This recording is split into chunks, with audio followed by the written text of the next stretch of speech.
about the financiers. I also know hopefully there will be some bankers here, you know, like talking about how to finance the new type of aircraft that comes into the market soon. And how can we help? How can our finance industry, let me use that word, the banking industry, help the airlines that are having a very, very slim margin purchase these aircraft that we here are talking about today? And then, of course, we will have another, which is also a very, very important one, the future infrastructure that is necessary for supporting these types of aircraft, also related to efficiency, of course. And then also how the utilities, you know, the energy, fuel, and so on, how will that also be developing into the future? We will have a session on that one. And then something that I'm really looking forward to also during today is that we will have a survey from our passengers, the one that we are servicing. They will tell us a little bit about what they think about the topic of connecting the Dutch Caribbean, the future of aviation. Hopefully it will be a little bit about the new sustainable aircraft, and so on and so on. So it's going to be an exciting day. And I'm really happy to see a great turnout today. And I think that, you know, don't be shy, ask your questions, you know, and ask the tough ones, because I think yesterday really showed that, you know, the panelists that are sitting here on the stage, they are very, very open. And I think that this is what we can really learn from. That, you know, be open about those challenges that we all are facing here. So with that, I would like to wish you a fantastic second day. I'm really looking forward to the exchanges in the breaks. And with those few remarks, I would like to say, bring it on. Thank you, Nicole. Thank you. Don't jump. He jumped yesterday from the stage. Yes, but not today. We need you for the rest of the day. Thank you, Johnny. Our first session today is a panel discussion on the outlook of international airlines on the future, followed by a question and answer session. Please welcome to the stage the Program Manager, Zero Emission at KLM, Yolanda Stevens.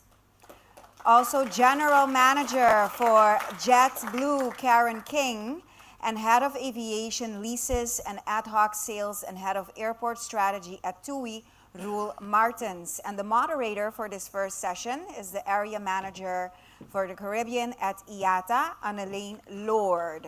A round of applause for our panelists. Welcome. Yes, 6 seats. You may choose your... Ooh. Oh. Everybody's awake now? Yes. We're just testing to see if everybody is... Oh, I'll stick. Welcome. I'm actually doing a podium presentation. Oh, do you need a clicker? Yes, I do. Good morning, everyone.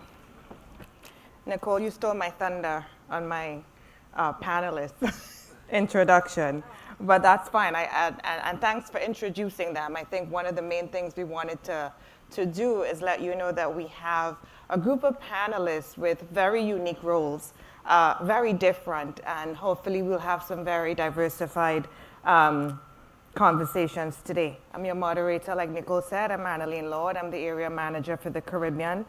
And the main objective of our panel discussion this morning is to address the outlook of airlines operating in the region with a focus on efficiency, sustainability, and affordable connectivity.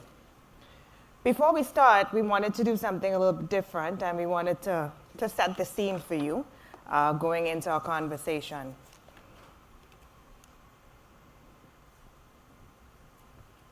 Okay, so we have a few slides. And this is a snapshot of passenger growth in international markets and the industry as a whole. We could see that the industry is still below 2019 levels, but heading into the last quarter, the industry is expected to fully recover to 2019 demand. Since January 2023, China's reopening has significantly contributed to the rise in global air passenger traffic. Middle East, North America, Latin America, and the Caribbean are above 2019 levels. However, what is remarkable is the region is very resilient, and we've been leading a steady growth above all the other regions, as you could see.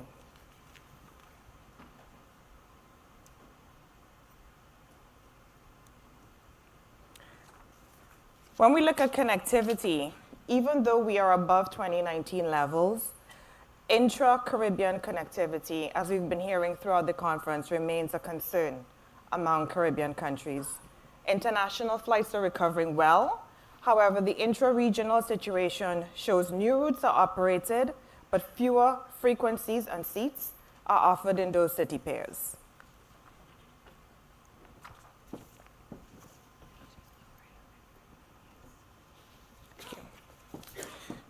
So now as we look to the recovery in the Caribbean specifically, this slide illustrates the top 5 markets in terms of passenger growth, with Dominican Republic leading the recovery, followed closely by Jamaica and Bahamas. So you can see the top 5 markets are Dominican Republic, Jamaica, Bahamas, Aruba, and Trinidad and Tobago.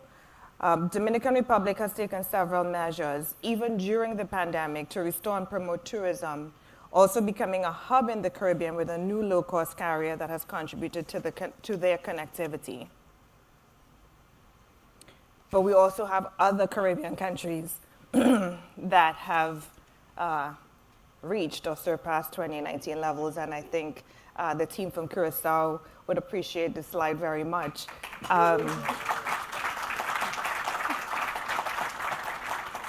Although not in the top 5 in terms of passenger growth, Curacao is growing faster in 2019 amongst all of the other countries in the region.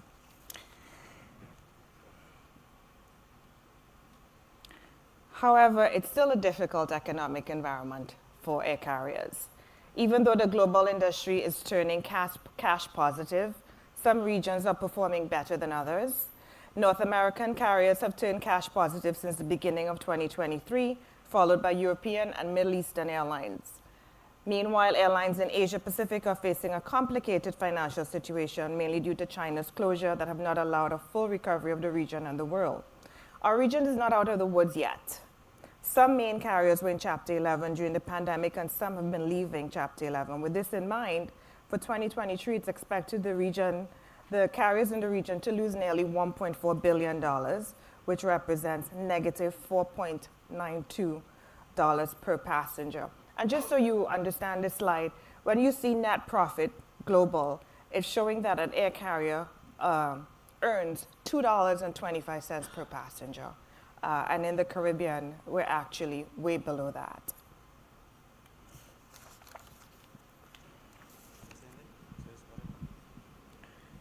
The region, however, can play a role in remaining competitive with the rest of the world. We've been talking about taxes, fees, and charges. The global average of taxes, fees, and charges on an airline's ticket is 27% of the airfare. However, in Latin America and the Caribbean, it's 44%. We're not saying that this is the case for every country, but this is just an average of the entire region. As such, the initiative that we've been hearing about the Corporation of Dutch Airports to examine their PFC is very welcomed. And in closing, it's not all doom and gloom. The good news is the Caribbean is expected to return to 2019 levels this year. After the market stabilizes in 2023, it's expected to grow at a 4.2% compounded annual growth rate in the next decade. And with the right decisions, we feel that the Caribbean could reach its full potential. And with that, we'll start our conversation.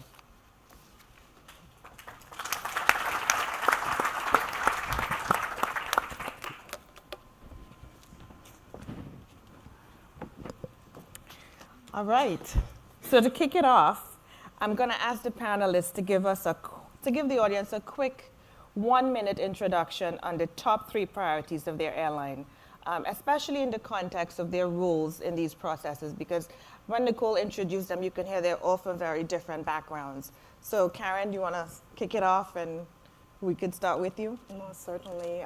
Good morning, everyone. Of Bon dia, Masana Karsao. So, JetBlue, that goes without saying, our number one value is safety. So, that is an item that we live and breathe within our company every day. Our main focus is ensuring that our operation remains safe at all times.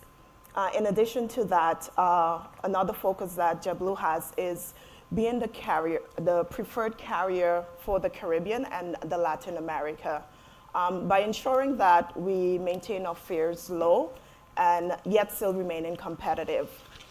1/3 of our flight capacity operates in the Caribbean and Latin America, so that shows the importance of this region for JetBlue as a company. In addition to that, as you may have heard last week, we started operating to St. Kitts, and in December, we will be starting our flights into Belize as well. So in addition to that, also focusing on maintaining a sustainable operation and ensuring that our environments remain safe in order to travel for our customers. And that's it in a nutshell. Thank you.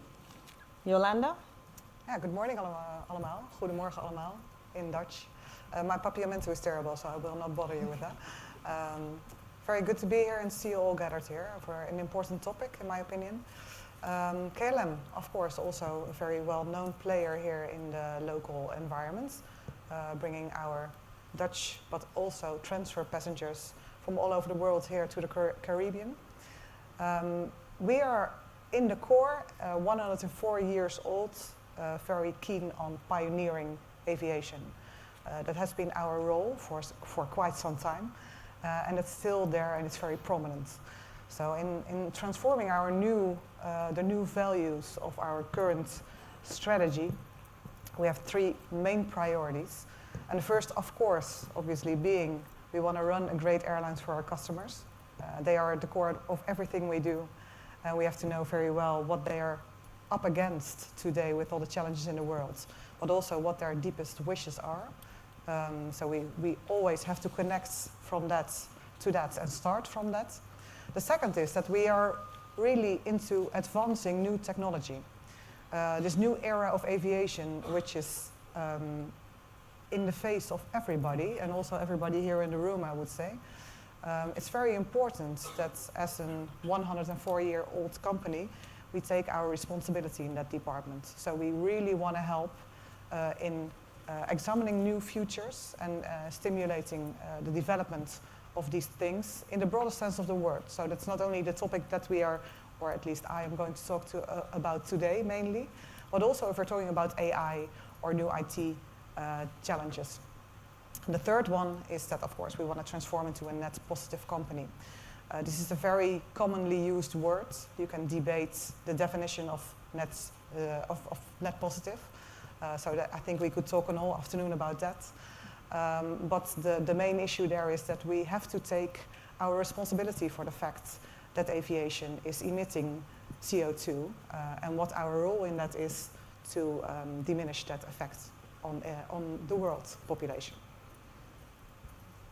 And rounding off our panel to ensure we're diverse and inclusive on this panel today, Roel. Thanks. Good morning as well. I'm going to try to touch upon the three pillars of the conference, but first of all, here on behalf of TUI, TUI Netherlands is the airline that flies to the Dutch Caribbean, to Aruba, Curaçao and Bonaire. We do that 14 times a week from Amsterdam. And TUI is part, I'm not completely sure if everybody's aware of that, but TUI Fly Netherlands is part of the bigger TUI group that consists of 5 airlines in Europe. And our 5 airlines have about 130 aircraft, mainly Dreamliners for the long haul, many destinations in the Caribbean from our UK bases as well. But the Dutch Caribbean are only connected from Amsterdam, and hopefully in the future we can expand that. To the 3 pillars of the conference and my role with that. So talking sustainability, we are at my department currently very busy in insourcing or getting the aircraft from Boeing to get our fleet renewal completed. from our 737-800, the older generation, into the 737 MAX. Our full Amsterdam base is already equipped with MAX Airport, and the old airport where Joost worked before he went to Aruba, Eindhoven. When we fly there with the TUI aircraft, it's almost always a 737 MAX already. The Dreamliners are there, and we're phasing out the last 767 this year, well, summer 2024, so next year. And then the whole long-haul fleet is only Dreamliner. That's sustainability on the fleet size. We also have local initiatives, specifically here in the Dutch Caribbean. We have quite a big office here in Curaçao, and we've invested in charging poles for the electric cars in Curaçao, Bonaire, and in Aruba. And they're already installed, so you can already use them. That's sustainability. Affordable connectivity between islands, that's not the TUI thing. And we bring people to the islands for holidays or for family reconnection. But it is a topic that I'm involved with on the other side of the ocean in Amsterdam, where we are, in my role, I'm trying to combat what's happening in Amsterdam with the reduction of flight movements. And if we talk about affordable connectivity, that's one of the things that goes really much against affordable connectivity. And lastly, efficiency. It's a bit more technical topic, maybe less of your interest, but my role is also involved in aircraft leasing.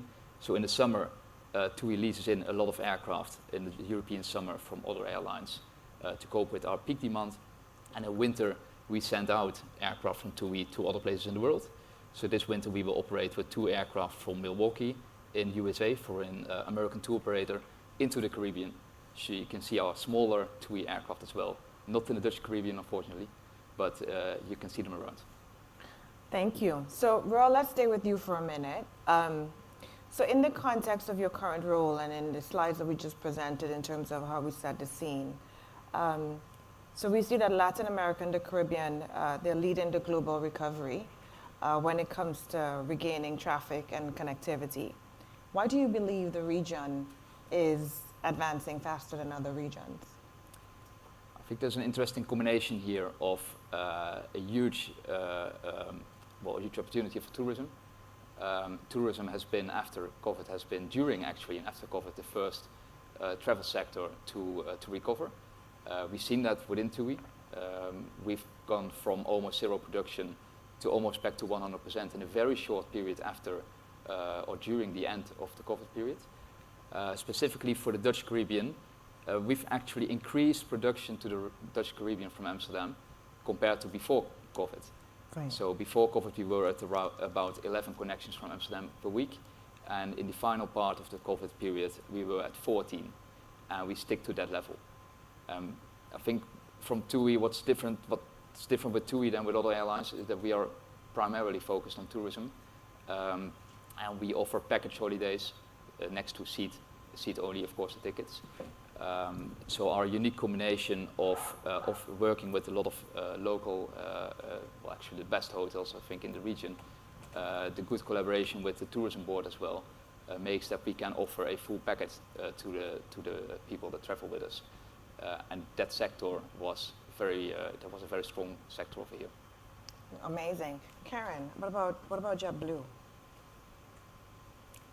So indeed, we've seen an increase right after the COVID period.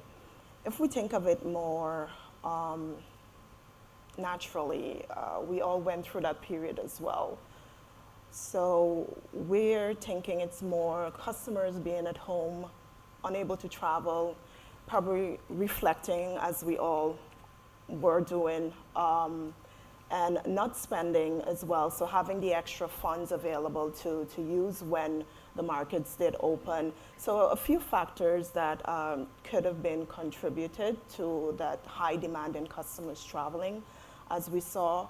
However the case is, I know I can speak for us all, we're thankful that customers have returned, but definitely the areas that were mentioned, customers staying home, reflecting, okay, if I can travel. But also we have the part of VFR markets, so visiting friends and relative markets, where probably we have families that live abroad and the airports were closed. And now they're open and having that opportunity now again just to experience and visit friends and family. That could have been a factor that drove the high demand for travel. Yeah, and as you mentioned before in your introduction, we're seeing increased capacity with new routes at St. Kitts and Belize, and hopefully more to come. Yes. So let's switch gears a little bit. Yolanda, in your role as zero emission strategy, and in your introduction, you did mention that yes, we are an industry that we need to be mindful of the environment. Yesterday, we heard that aviation is a polluting industry. How would you respond to that statement? It's very clear that aviation is responsible for 2 to 3% of CO2 emission worldwide. And that's a fact that we should face, and also that we should be transparent about, I believe. The other way around is also happening. That's the idea that it's much more is also a common thought in the framing of how aviation is seen worldwide. So I think the facts should be clear. It's 2 to 3%, which is a substantial part if we don't do anything, because then in 2050, with the rise of the growth of air traffic and the decarbonization of the other industries, then in comparison it will be probably 20% or 25%. There are different opinions about that. So we have to take it seriously, and also we have to act responsibly. Because it's also the reason our license to operate, I think somebody else also mentioned these words yesterday. If we want to stay relevant in society, then we have to take our part. And it's very obvious, also you reflected on that, Karen, that after COVID, I think it became very clear that people have a very strong desire to travel. That will never change. And the fact that people need to travel is not only because it's fun or it's because it's a waste of CO2, but it's a very fundamental part of our being, also with regards to medical issues or with regards to services being brought all over the world in our businesses. So it's not just fun and holiday, it's also vital infrastructure. And to retain this vital infrastructure, we should face the fact that we are polluting as many other sectors, and we have to take our part in finding the solution. Yeah. Right.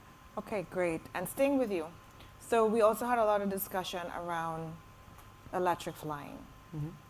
How do you see the developments in that area for the industry, and what is KLM doing at the moment? Later today, we will hear the OEMs, so the aircraft manufacturers, also in a panel. So they will certainly tell us more about that. They're sitting over there.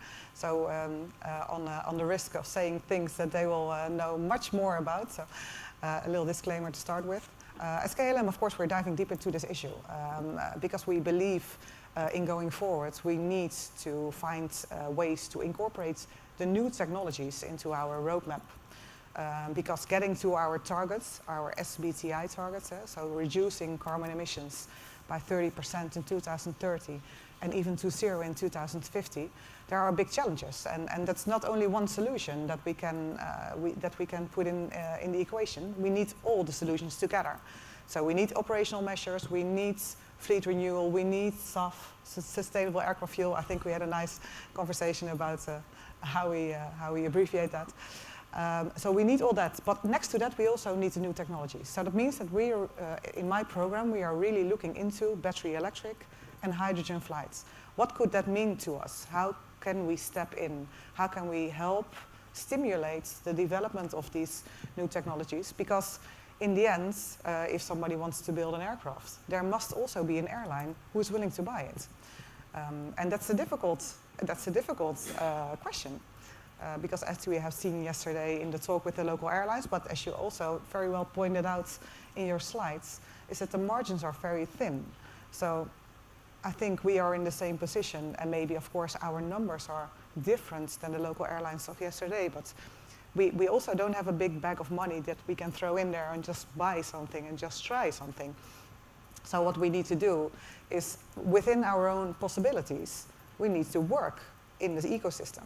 And that means we're looking for ways to join forces with not only OEMs, but also airports and legislators and also our government to see how we can work in kind. Our operator expertise, 104 years, we know a lot what's going on out there. And we fly to almost 170 destinations. So the fact that we can connect not only our operator knowledge, but also our network in a broader ecosystem, I think is even more valuable than just bringing money to the table. And if we are joining in with our knowledge, then hopefully investors are also seeing that there's a chance of development here, giving us more credibility, I would say, more credibility to the maybe younger companies working on this topic, so that then the funding can maybe also start flowing. So that's our approach, really ecosystem work.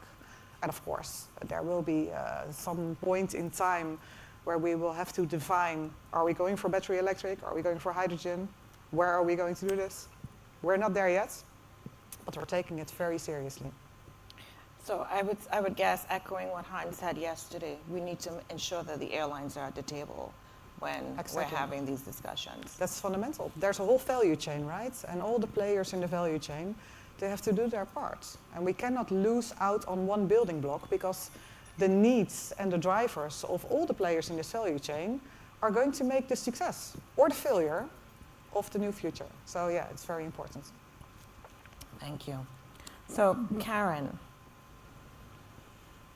you have had experience with various station openings across the region and in Europe. How important is innovation and technology for JetBlue in driving growth, improving efficiency in the aviation industry? Can you give some examples about how JetBlue is utilizing these tools to improve their operations and their passenger experience? Most certainly. So I'll start on the point where you ended, the customer's experience. So I believe everyone here in the room has the same commonality, the same idea that we would like customers to come to our destinations, travel through our airports, but also have a good experience. So technology, of course, has to be part of that. So the different experiences that I've seen where technology is concerned, of course, we'll talk and we'll hear about biometrics, which is a great invention. Customers, once they get to the airport, the last thing that they want to do, especially when traveling to our destinations, is stand in long lines. When there are long queues, that tarnishes the experience that the customers just had at our destinations.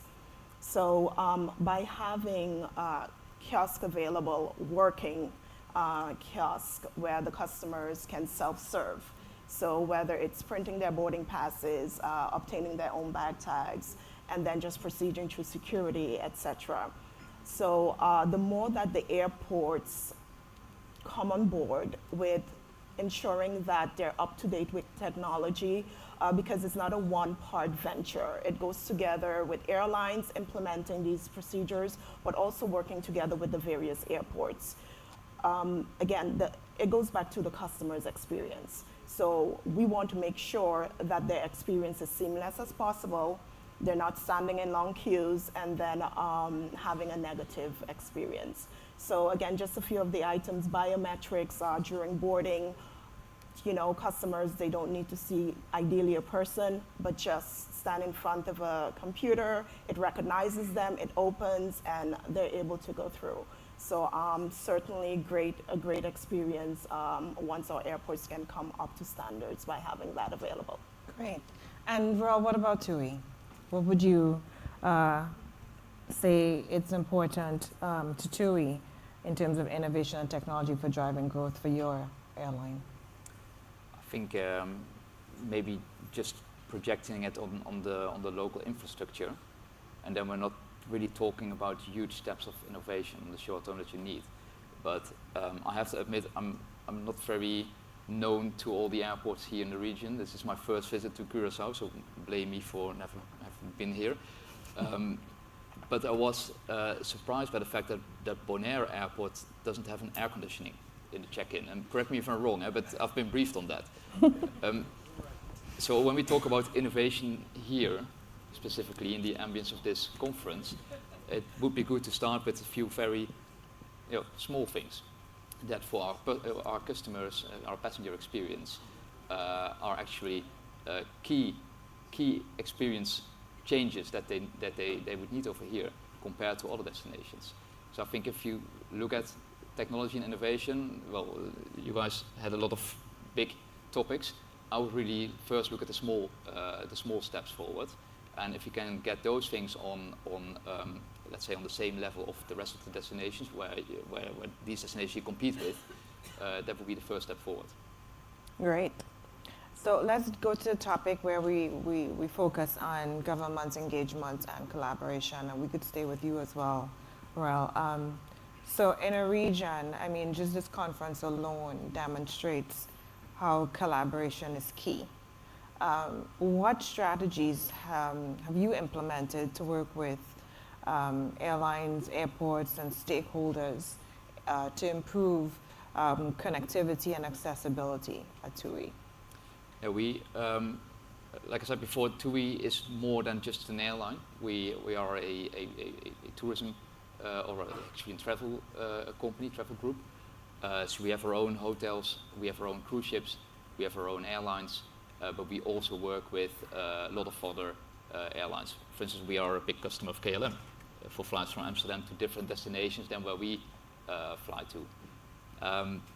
If you look to local collaborations over here, I think we have a very, and we invest a lot in local collaborations with the tourism boards. So what we have here in Curaçao and with the Dutch Caribbean islands is very valuable. And we try to do the same with hotels. So we're actually looking more at that type of collaborations than the typical airline to airline collaboration. Okay, great. And Yolanda, as a former pilot, we're in the Caribbean. I mean, we all know that the Caribbean region, we face many different weather events and challenges, economic fluctuations.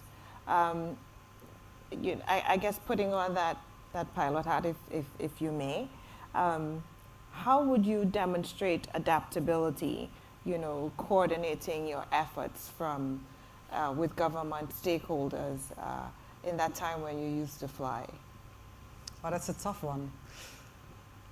What is very fundamental of the flight process is that when you're in the cockpit, all the processes come together.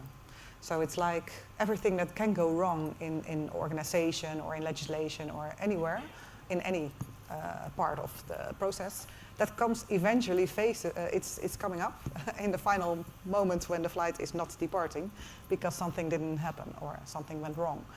I think that is also a nice metaphor for the process that we are in if we're talking about innovation, adaptation, or anything that concerns change.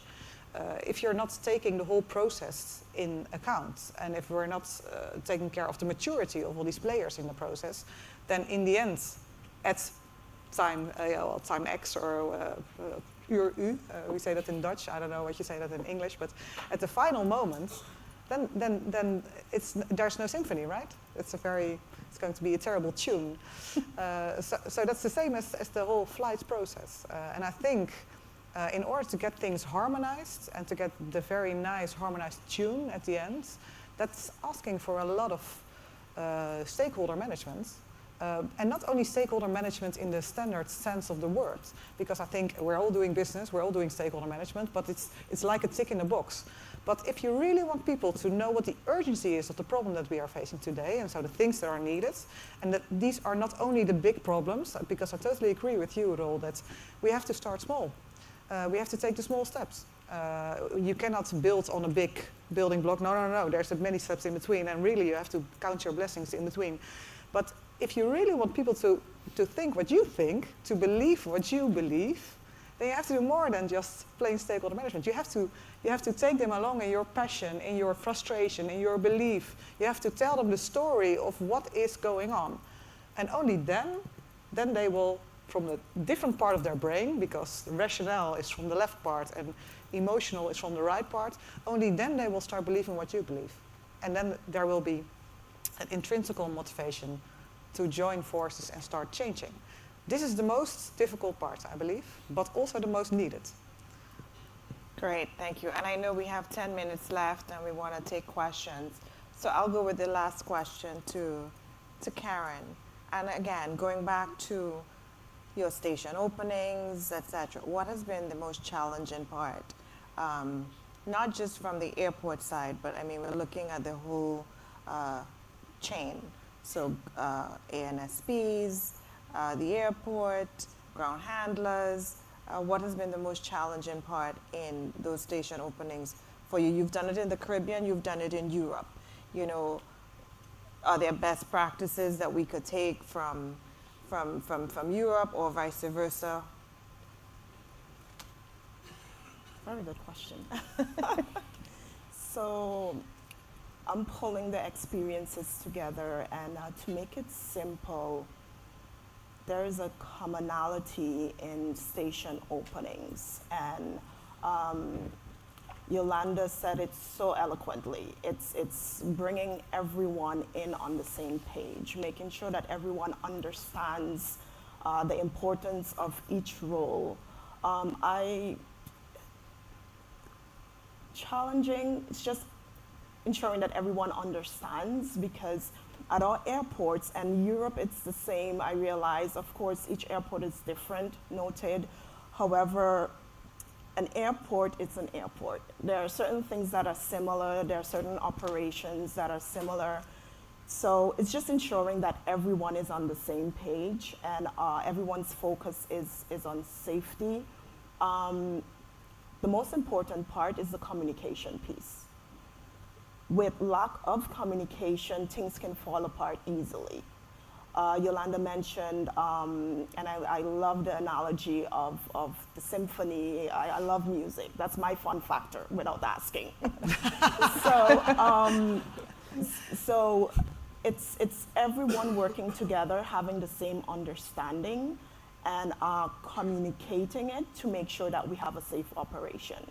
So at every single one of the station openings that I've participated in, and this is in the Caribbean as well as in Europe as of most recently, it's just having that good relationship that when things don't go the way we want it to go, we can just pick up that phone and call, hey, can you speak to me about this? Can we clarify that? So an ongoing word that I'm gonna bring is collaboration. And collaboration is important in every single aspect of what we do as an airport, as an airline, in whatever business we handle. Wonderful. And I have one final question, very short, for each of the panelists. So based on all the conversations you've heard and you will hear throughout the day, your current operational reality, if you were to identify the top priority that Caribbean authorities, but I guess specifically Dutch Caribbean authorities, must work on after this conference, what would you choose, and how do you suggest solving it? I'll touch, since we have the airport leaders here, on taxes. So one of the things that JetBlue does as a company is that we fly into markets where they're high priced, other carriers are high priced.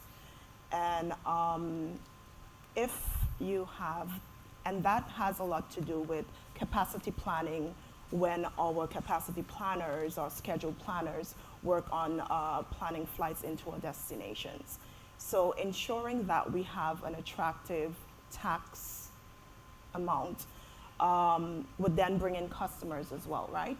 Our CEO had was present here in Curaçao in 2014 at a tourism conference, and that was one of the items that he touched on. Ensuring our destinations, in order to remain attractive to customers coming into the Caribbean, besides a beautiful destination or beaches, everything that we have to offer individually as an island, it's critical that we also remain competitive in the sense of, okay, what are we charging customers to come to beautiful destinations? So here in the room, just let's make sure that we're maintaining a competitive tax bracket so that once the customer sees the rates for the flights, they're able to just go ahead and book. Thank you. Will? I was going to say taxes as well, but you stole my topic. Sorry. No, I think it shows how important that is, that we just saw the slides that the average profit in 23, I think it was, which is not a bad year. It's not 22 or 21. This is 23. It's like in line with 2019. You just told us that the average profit we make as a sector on a ticket is $2.50. So if Curaçao and Bonaire are ever increasing their taxes, landing rights, the whole, however you want to call it, and if people want to go to Curaçao and then drop over to Bonaire to combine the islands and to see something of Curaçao and see something of Bonaire in the same trip of 2 weeks, people only have 4 or 5 weeks holiday, so it's not that they have plenty of time to travel. They have to pay double taxes because they come in Curaçao, pay taxes somehow, go to Bonaire, have to pay the taxes in the airport directly. Then they want to swim in the ocean or do something in the ocean, they have to pay taxes for that as well. So it looks like, I was really surprised when I heard that. So all those, the tax on tax on tax, it may sound interesting on the short term because it creates some revenue, but if you then don't introduce that revenue back in quality and maintenance of your facilities, and your airports are lacking behind compared to the bigger airports in the industry, then at one point the tourist, but also the local traveler, will start to make different decisions. So I think that's important, and as receiving, and also you're on the receiving side for tourism, but you're also on the origin side for people going over to Europe for family or business. Watch out what's happening in the other side of the ocean. And within the Kingdom of the Netherlands, wrong things are happening in Amsterdam at this moment, specifically Amsterdam, but in the Netherlands, I would say, if it comes from an industry standpoint. And if you want affordable connectivity in the islands, you also need to talk to the other side, because they're actually taking a lot of measures, having in mind that €2.50 margin that we have per passenger sector. There's lots of measures being taken in Europe at the moment, specifically in the Netherlands, that have a way bigger impact than €2.50 per passenger. Right. And that's not good for affordable connectivity or connectivity as such in the future. Thank you. Yolanda? I would like to echo what my two panelists, of course, mentioned, because taxes is very obvious. So I think you have the urgency of that, so I will not elaborate on that further. I think the very first question you always have to ask yourself when you're starting to do something is what problem are we actually solving here? And I think if I see the big ambition here in the room last year and this year, I think that's I think that's explicit. It's very good. And I'm very much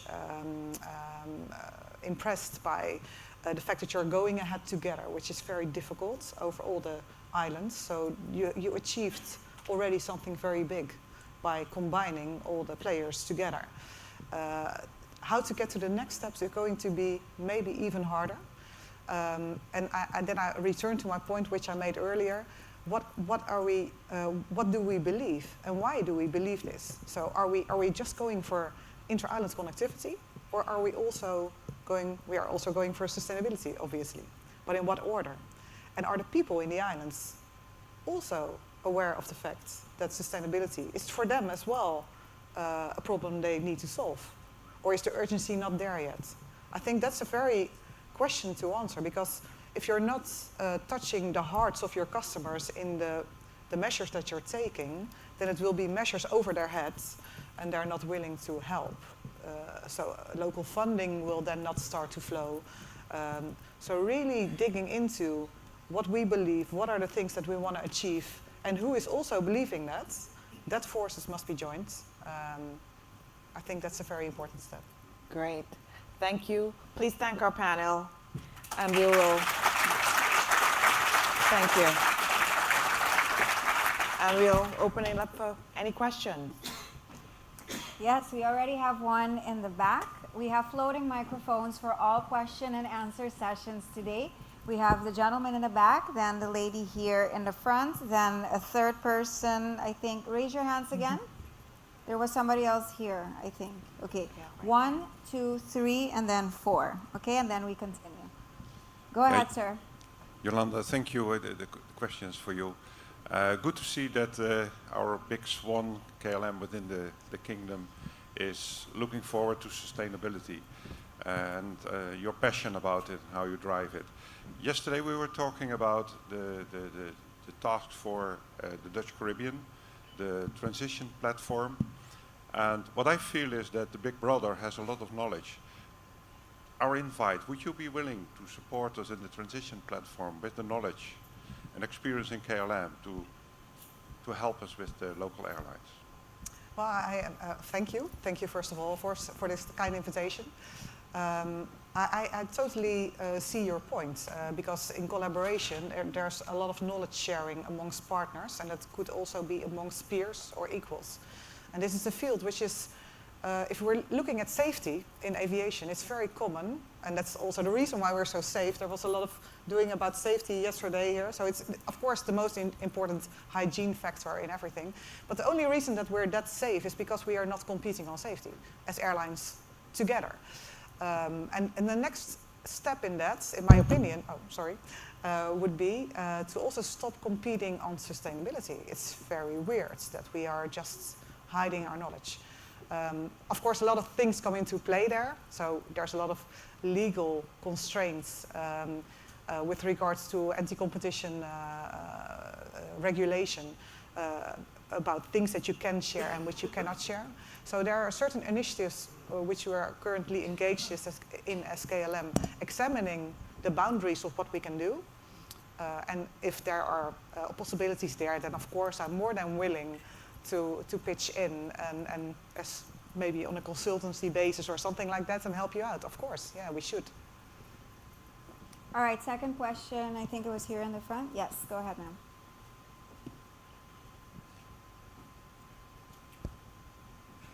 Well, thank you, and thank you all for your words. I have a question for TUI.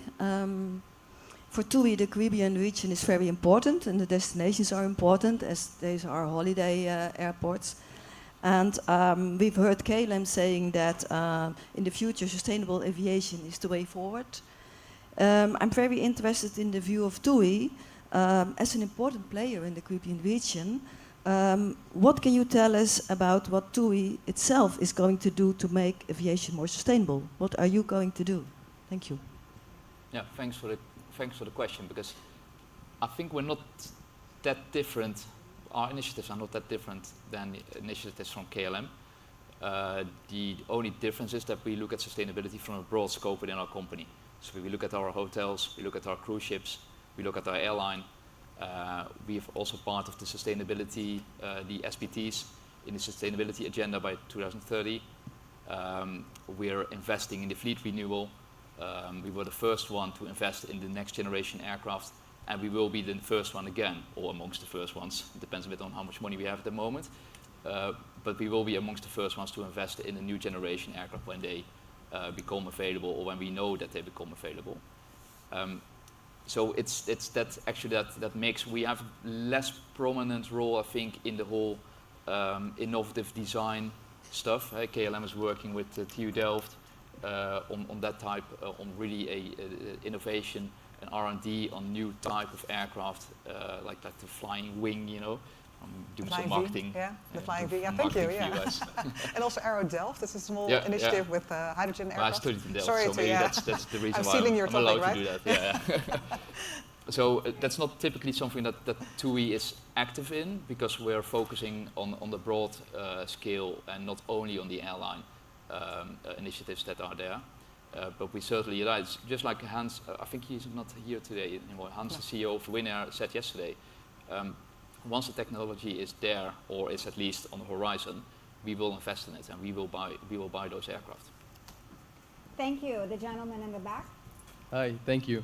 I have one comment and one question. Mr. Ruel van TUI found it striking that on Bonaire that we check in without air conditioning, and he found that it could be an example of something that we should innovate on.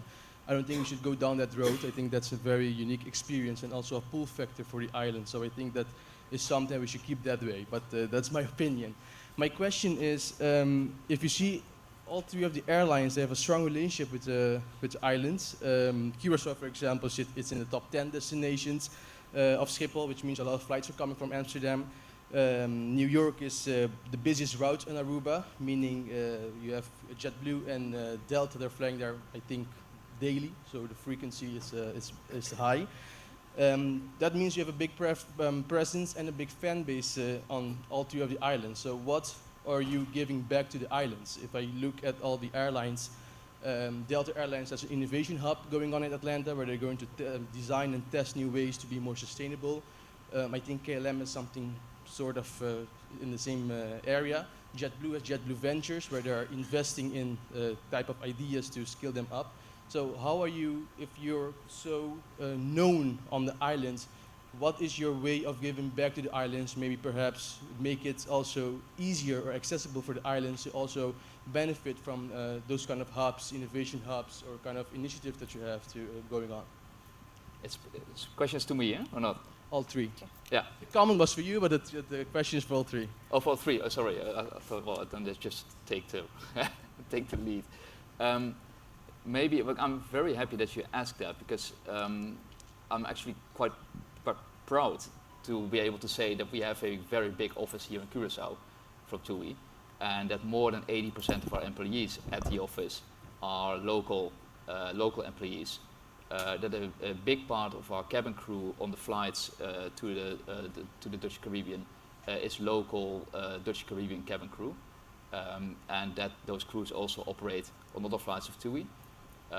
We've been investing in directly from TUI, but also as part of the TUI Care Foundation, which is a sort of an NGO that TUI set up a few years ago. We're investing in sustainability initiatives, but not only sustainability when it comes to CO2, because we always forget that sustainability is way broader than that. It's also about giving back to society to create good working conditions and to support local initiatives for the local economy. We've installed the charging stations for electric cars. We've introduced electric cars around our office. Well, there's a few other things that I'm forgetting at the moment, I think. But we really try to make part of society. We try to be part of society here, and not only bring tourists or offer some tickets. Did the other panelists want to answer as well? His question was for all three of you. Yes? I think it's a very chicken out answer I'm going to give you, I'm afraid. But I'm afraid I will not do you justice by, I think a lot of things that Roel is referring to are also valid for KLM. There are a lot of people here locally on the island who are very much better informed about that than I am. As coming from Amsterdam, it's very hard for me to assess how big that impact is. That would be quite arrogant, I would say. So that's why I would like to pass the question, or I could maybe give the word to somebody else from the island, and we can talk about that later, if that's okay for you. Yes, thank you. Karen? Sure. I'll give it a try. Good questions and certainly good observations. So, and good researcher as well. You can see that. You did your homework. So with JetBlue, as we are very much involved in, we have this department within the company called CSR, Corporate Social Responsibility. And most of the different activities that take place domestically within the US, it's because they're larger there, we have additional staff there, etc. Not saying that it's not important at our destinations, but it's somewhat more challenging getting around, handling our operation, and as well as taking part in different activities on the island. But it is something personally on my list to do, to make sure that we're more visible,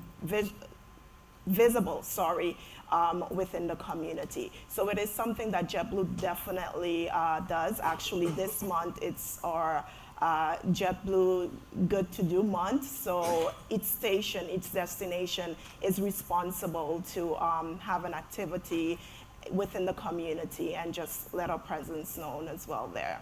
So I'll definitely take that up and find out what the interest is at both destinations, and you'll hear about it. I'll probably take your number. Thank you. We have the last question here in the front. Good morning, Martin from Bonaire Airport or Flamingo Airport.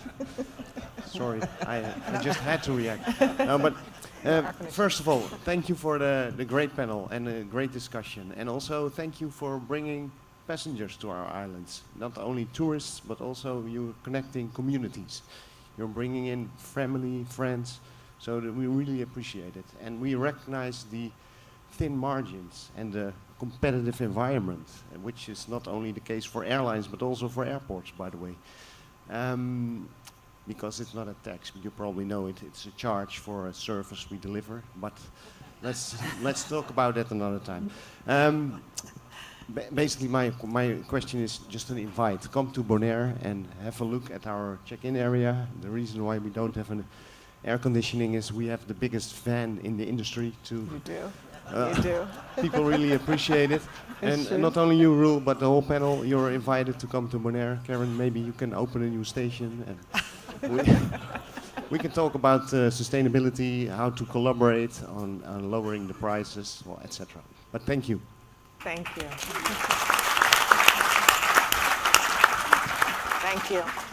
All right, with this question and answer session, thank you to our panelists and also our moderator for this great first kick-off session of the second day of the conference. And with this, we will invite you for a coffee break, courtesy of the Maduro and Correals Bank, MC Bay. We will reconvene in 15 minutes as we continue with the manufacturers in this business. See you back here in 15 minutes. Thank you.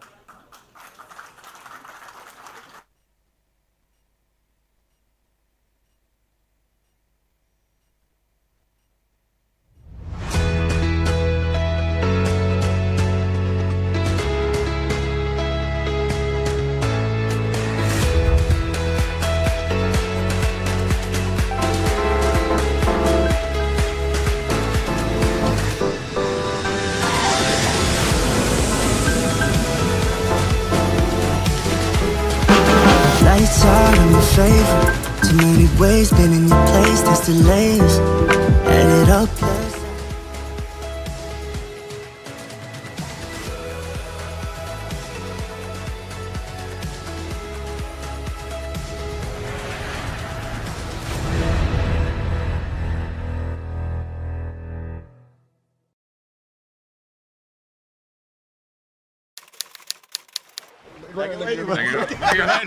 Man, there's nothing like a good vacation.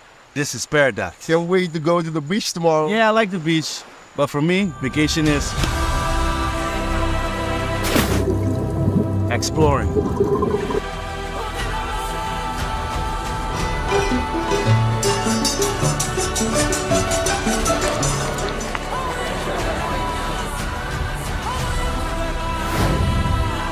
Whoa, whoa, whoa, whoa. Guys, what about the rush? The excitement? Vacation for me is speed.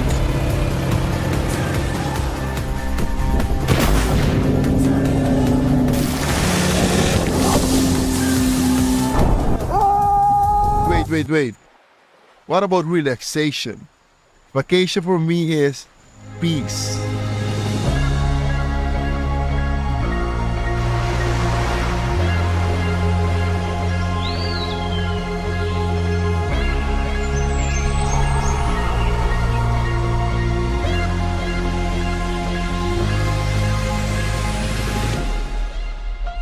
Hey.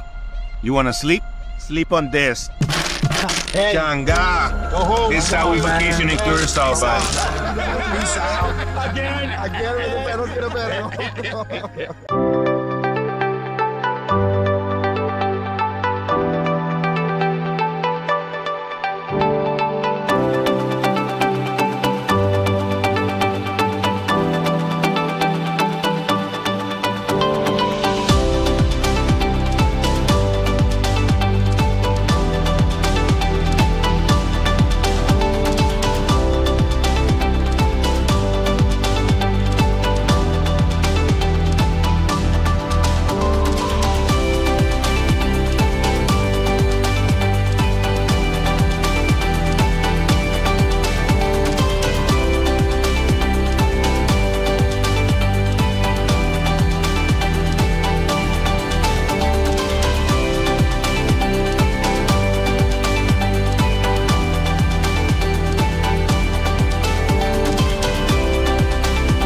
Welcome to Aruba, a well-connected destination where happiness lives.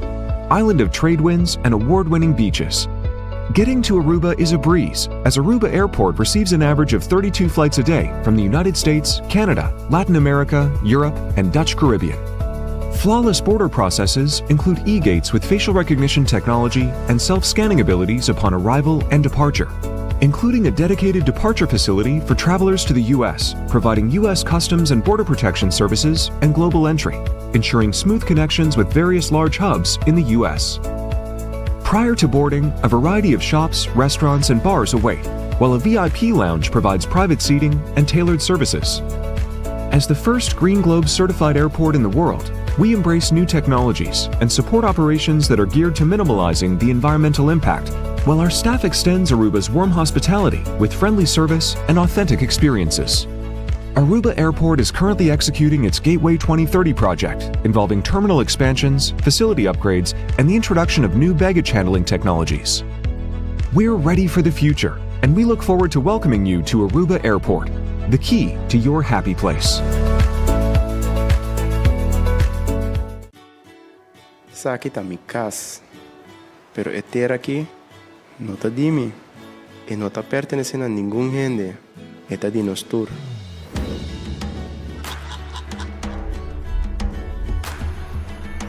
That's what I love most about this island.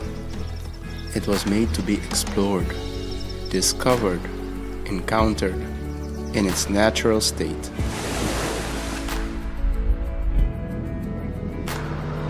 Here, the warmth of the sunshine is matched only by the warmth of the people. The soul of the island is protected by the souls on the island. In Bonaire, it's not about expanding, but more preserving both nature and ourselves.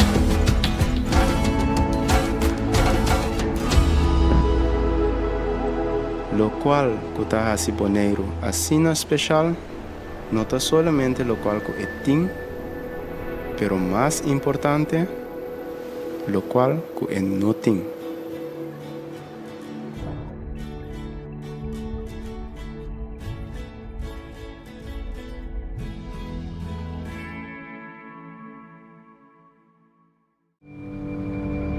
It feels different here. I feel different here.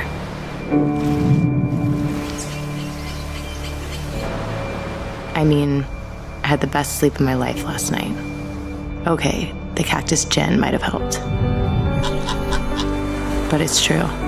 There's something special about this place. There's a warmth, a genuineness here. Like the people can't wait for you to discover what they've known their whole life. That when you take care of nature, nature returns the favor. We wandered around yesterday, just wandered. I haven't wandered anywhere in years.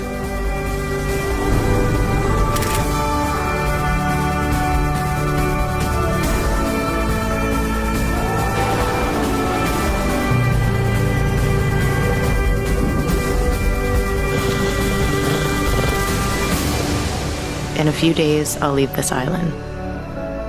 I just hope this island never leaves me.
Man, there's nothing like a good vacation. This is paradise. Can't wait to go to the beach tomorrow. Yeah, I like the beach. But for me, vacation is exploring.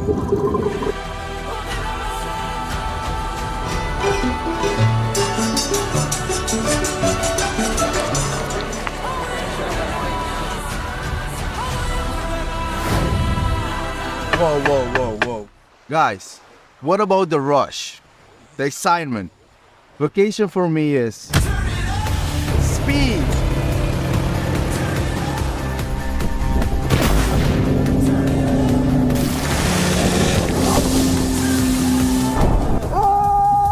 Wait.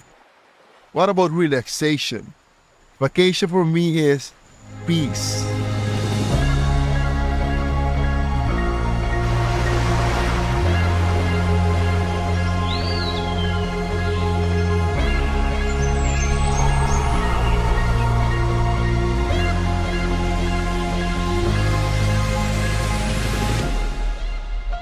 Hey.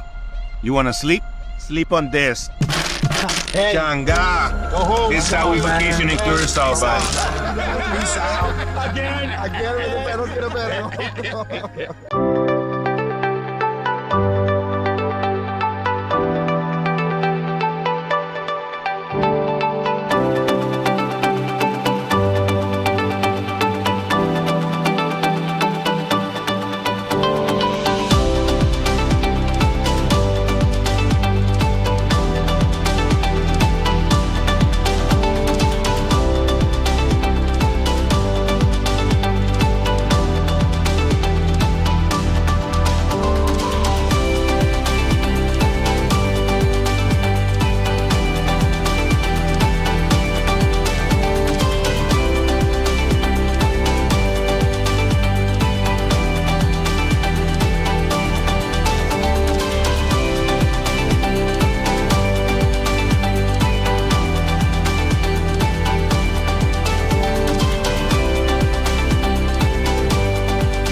Welcome to Aruba, a well-connected destination where happiness lives. Island of trade winds and award-winning beaches. Getting to Aruba is a breeze, as Aruba Airport receives an average of 32 flights a day from the United States, Canada, Latin America, Europe, and Dutch Caribbean. Flawless border processes include e-gates with facial recognition technology and self-scanning abilities upon arrival and departure, including a dedicated departure facility for travelers to the U.S., providing U.S. Customs and Border Protection services and global entry, ensuring smooth connections with various large hubs in the U.S. Prior to boarding, a variety of shops, restaurants, and bars await, while a VIP lounge provides private seating and tailored services. As the first Green Globe certified airport in the world, we embrace new technologies and support operations that are geared to minimalizing the environmental impact, while our staff extends Aruba's warm hospitality with friendly service and authentic experiences. Aruba Airport is currently executing its Gateway 2030 project, involving terminal expansions, facility upgrades, and the introduction of new baggage handling technologies. We're ready for the future, and we look forward to welcoming you to Aruba Airport, the key to your happy place. Sa kita mi casa, pero eter aqui não tá dimi e não tá pertencendo a nenhum gente, é tá de nos tour.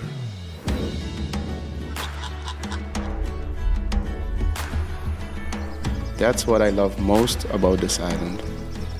It was made to be explored, discovered, encountered in its natural state.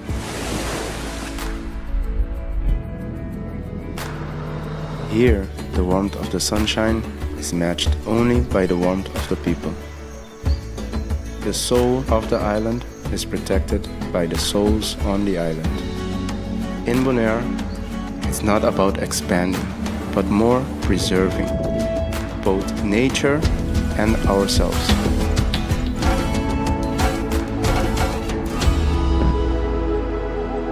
Lo cual kutaha si Bonaire asina especial, no ta solamente lo cual ko eting, pero más importante, lo cual ko enoting.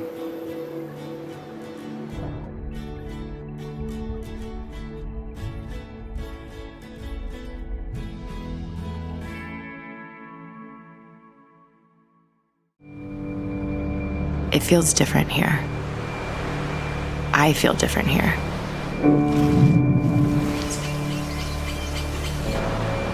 I mean, I had the best sleep of my life last night.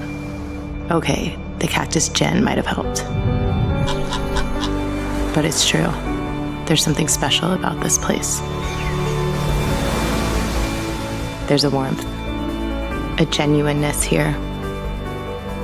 Like the people can't wait for you to discover what they've known their whole life.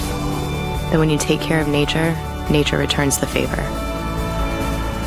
We wandered around yesterday, just wandered. I haven't wandered anywhere in years.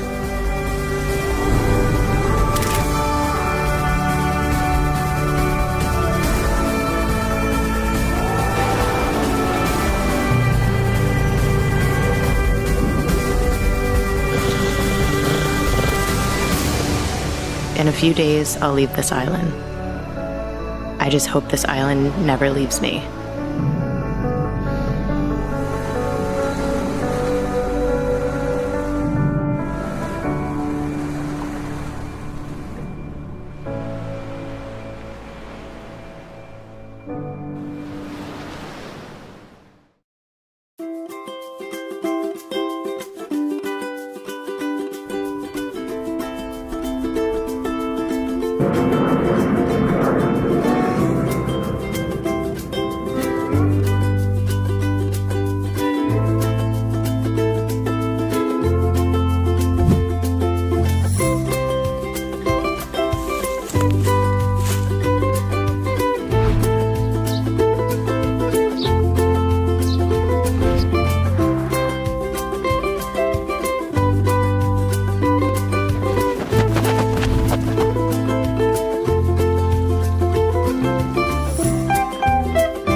And remember, we have a Q&A right after this session as well. So note your questions, write down your questions so you don't forget.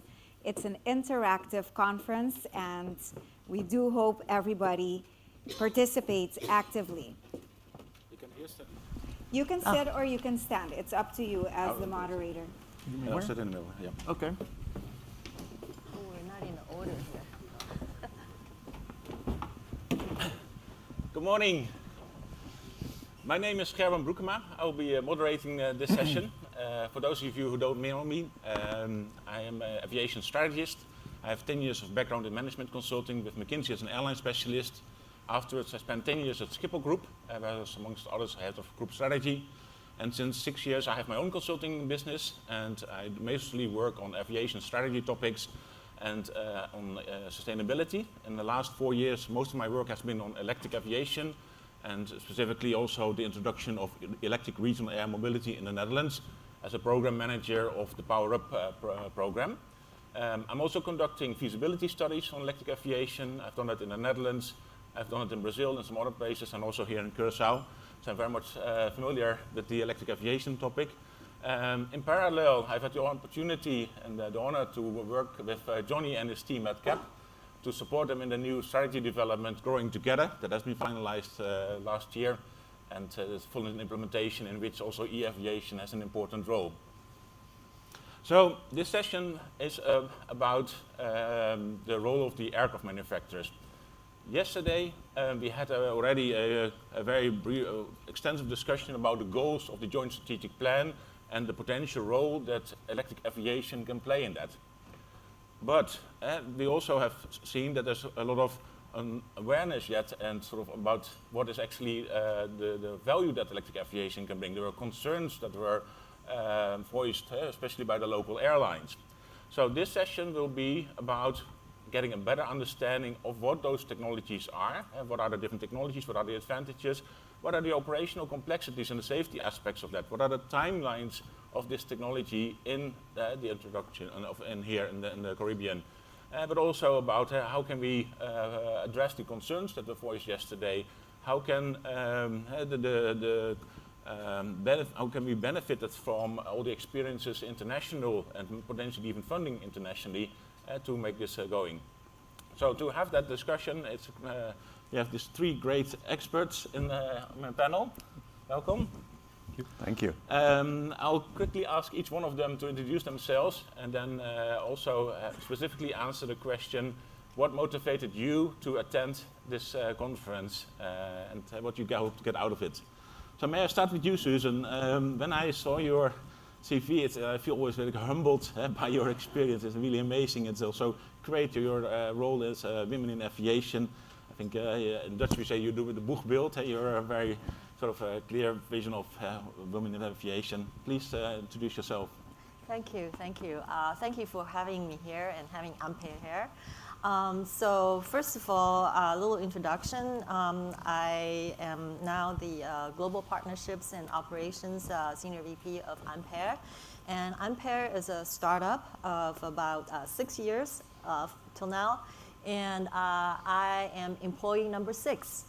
And currently we have around 30 employees, 30 to 35 employees. As you can imagine, such a small company, we cannot do everything for creating the next electric airplanes. So we have a lot of partners, and hopefully we will have more partners here as a result of this meeting. So Ampere's vision is really to have sustainable travel, air travel for all future.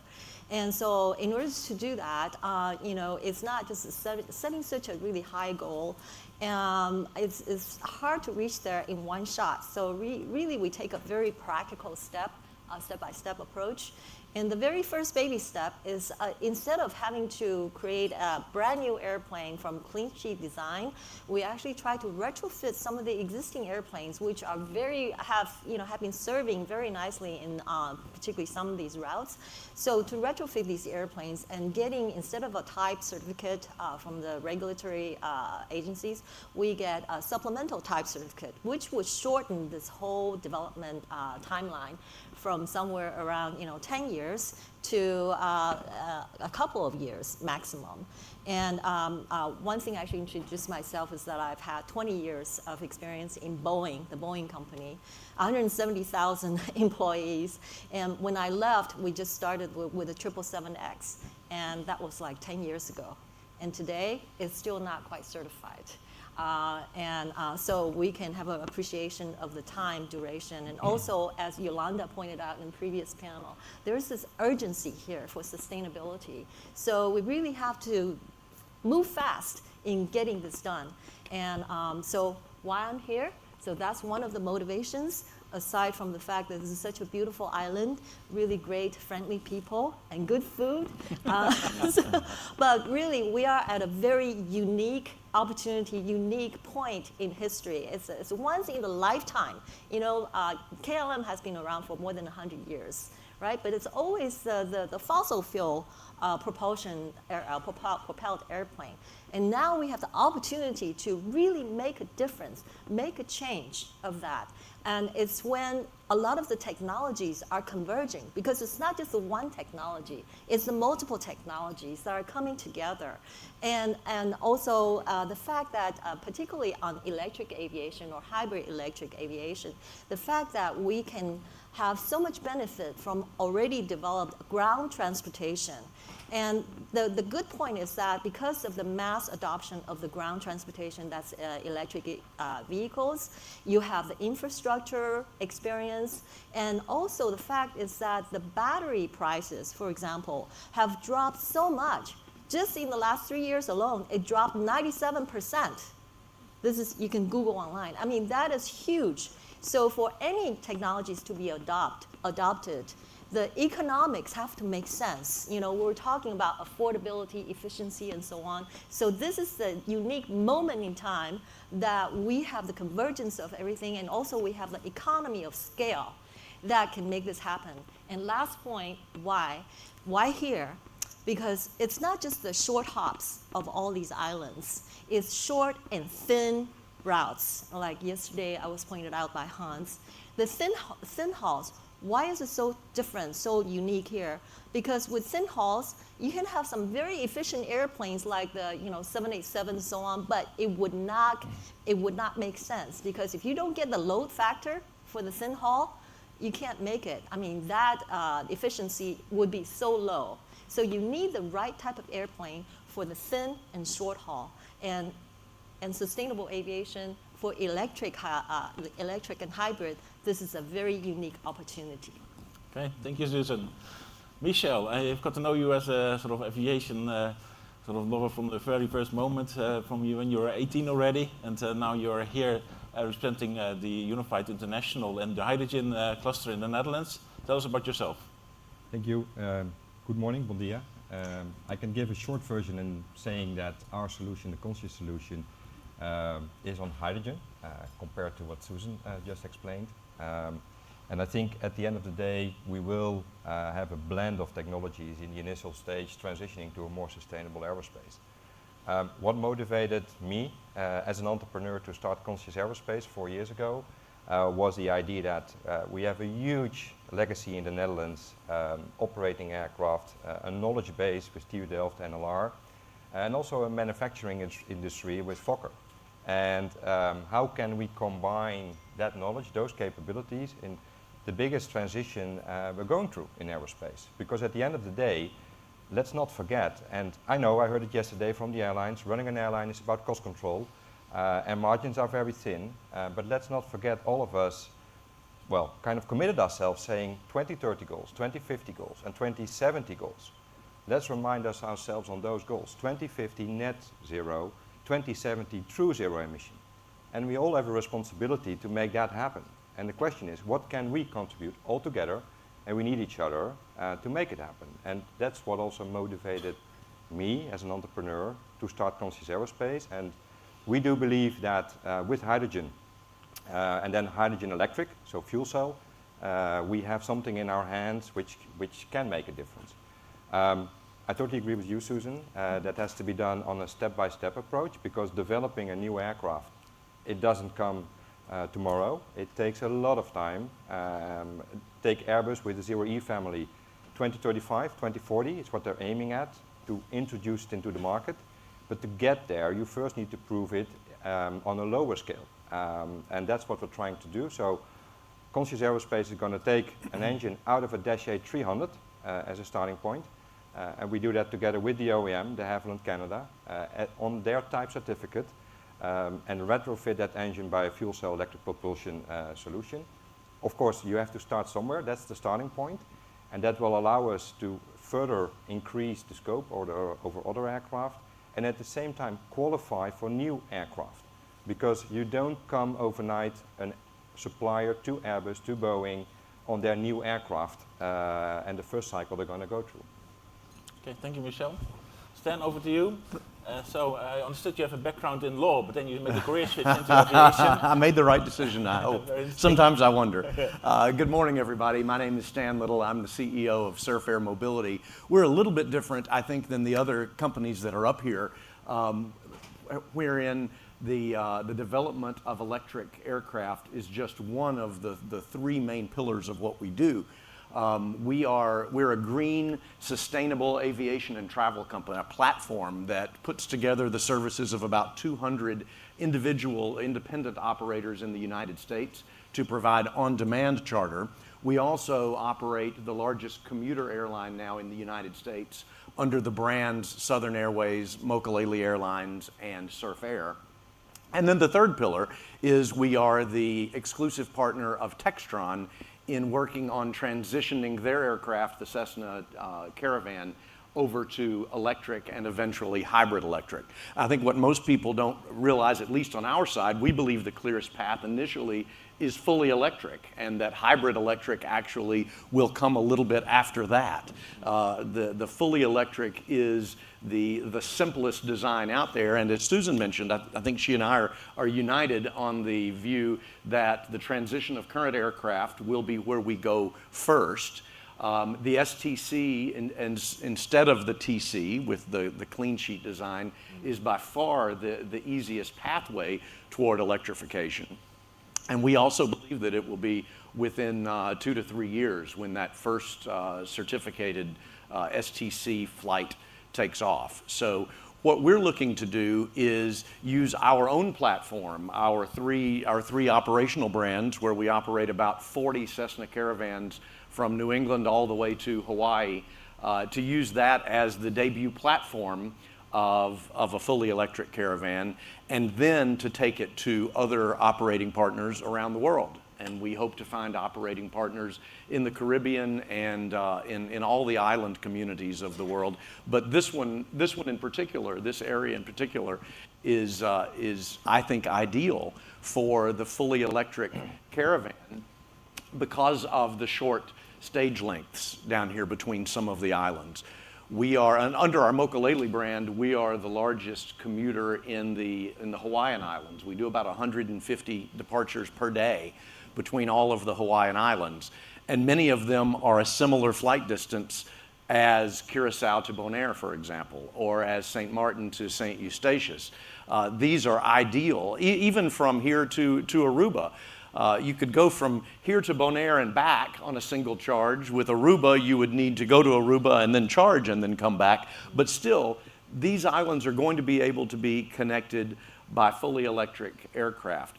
And we believe that at the point that that happens, we're going to be able to get frequencies up, which almost always leads to opening the market to additional passengers. I'll briefly give one example of a corollary route that I've identified in our network. We have a small island in the Hawaiian chain called Molokai. Molokai has only 7,000 people on the whole island, and they have one hotel with 20 rooms.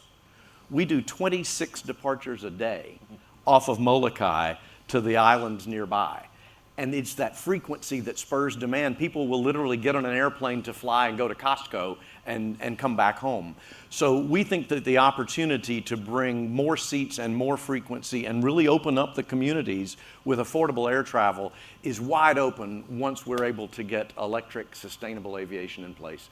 So thank you for having me here. Why did I come? For that very reason. My first trip here was during COVID, was the first 3 or 4 months during COVID. I was invited down by my good friend Renee Winkle, and I really wanted to see your islands post-COVID when things got back to normal, and it's been a real pleasure being here these few days. Thank you, Stan. Thank you. So it's very good to have a broad representation of the different technologies. I think also looking back at yesterday, we talked about electric aviation. But to be very clear, there's 3 different ways of electric aircraft. So electric aircraft is actually the propulsion, but the energy can come from a mix either from fully battery electric, hybrid electric, or hydrogen electric in combination with a fuel cell. Now, looking also in the goals of the joint strategic plan, about affordability, sustainability, each one of those technologies have a different sort of mix of benefits. So you started already talking about the battery electric option. How do you see those kind of benefits on the affordability versus the sustainability dimensions? No, you know, all three of those components that he just mentioned, those three different propulsion systems have benefits, and then they have, you know, their limitations. And certainly with the fully electric, your limitation is going to be range. You know, the Caravan, our longest route on the Caravan is almost 300 miles. You're not going to be flying that on fully electric batteries for quite some time. And we recognize that. So that's not the market we're going for with fully electric.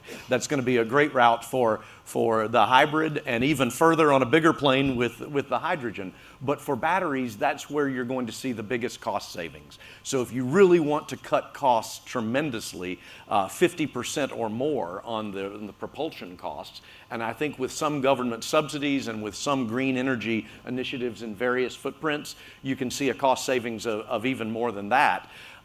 That's where we're going to really be able to get frequencies up, fares down, or at least maintain. I don't think people are going to see fares get cut in half just because battery technology comes along. But if you look at where airfares are going with the cost of oil, with oil going from $35 or $40 a barrel, you know, 2 or 3 years ago, to then over $100 a barrel last summer, you're going to see a lot steadier, more stable energy costs. And in some cases, you actually may see tickets go down, but we'll be able to get a hold on ticket costs for quite some time when that happens. And really anything 100 miles now will be the limit with your reserves under Part 135 or Part 121. But we think that within 4 or 5 years, you're going to see that hit 150 and then 160, 180 miles. Nautical miles or statute miles? Nautical miles. Okay, great. Thank you, Stan. Sure. Suzanne, like yesterday already, we had a great presentation by Veronique about the possible options that you said, like we are choosing the option to do the charging in flight. You then also responded to the fact that there's choices. You can also do the charging on the ground, which will be more sustainable, more economically possibly. How can you sort of give some more flavor to that trade-off for hybrid electric aviation? Yeah, it's an excellent question. Actually, one thing I didn't mention about our unique airplane product is that not only is a hybrid, it's an energy optimized aircraft. So think about that. I think there are quite a few aerospace engineers there maybe that, Nick, for example, you know, most of the airplanes are aerodynamics performance optimized. But very, very little are thought about, you know, energy optimization. And with something like a hybrid, you can think about that. So, for example, you know, we choose to put the electric propulsion where it's most impactful. Like, you know, in the literature, you could see, for example, you know, it could be an impactful ducted fan in the back, or it could be impactful on the wing so that you have distributed electric propulsion. But in this case, really the most fundamental part is that, you know, the impactful part could be part of your mission. So, for example, in the whole mission profile, you have the takeoff, climb, and you have the cruise, and then you have, you know, the descent and landing. And so, in this case, the biggest impact is in the climbing part. And what we have learned through our first 2 prototype airplanes is how to optimize the use of the electricity in this so that you can get the biggest bang for the buck. In this case, the biggest savings.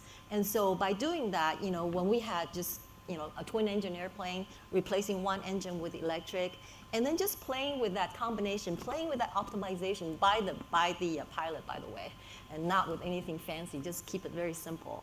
And by doing that, you could already save 40%. That's not doing anything of the optimization.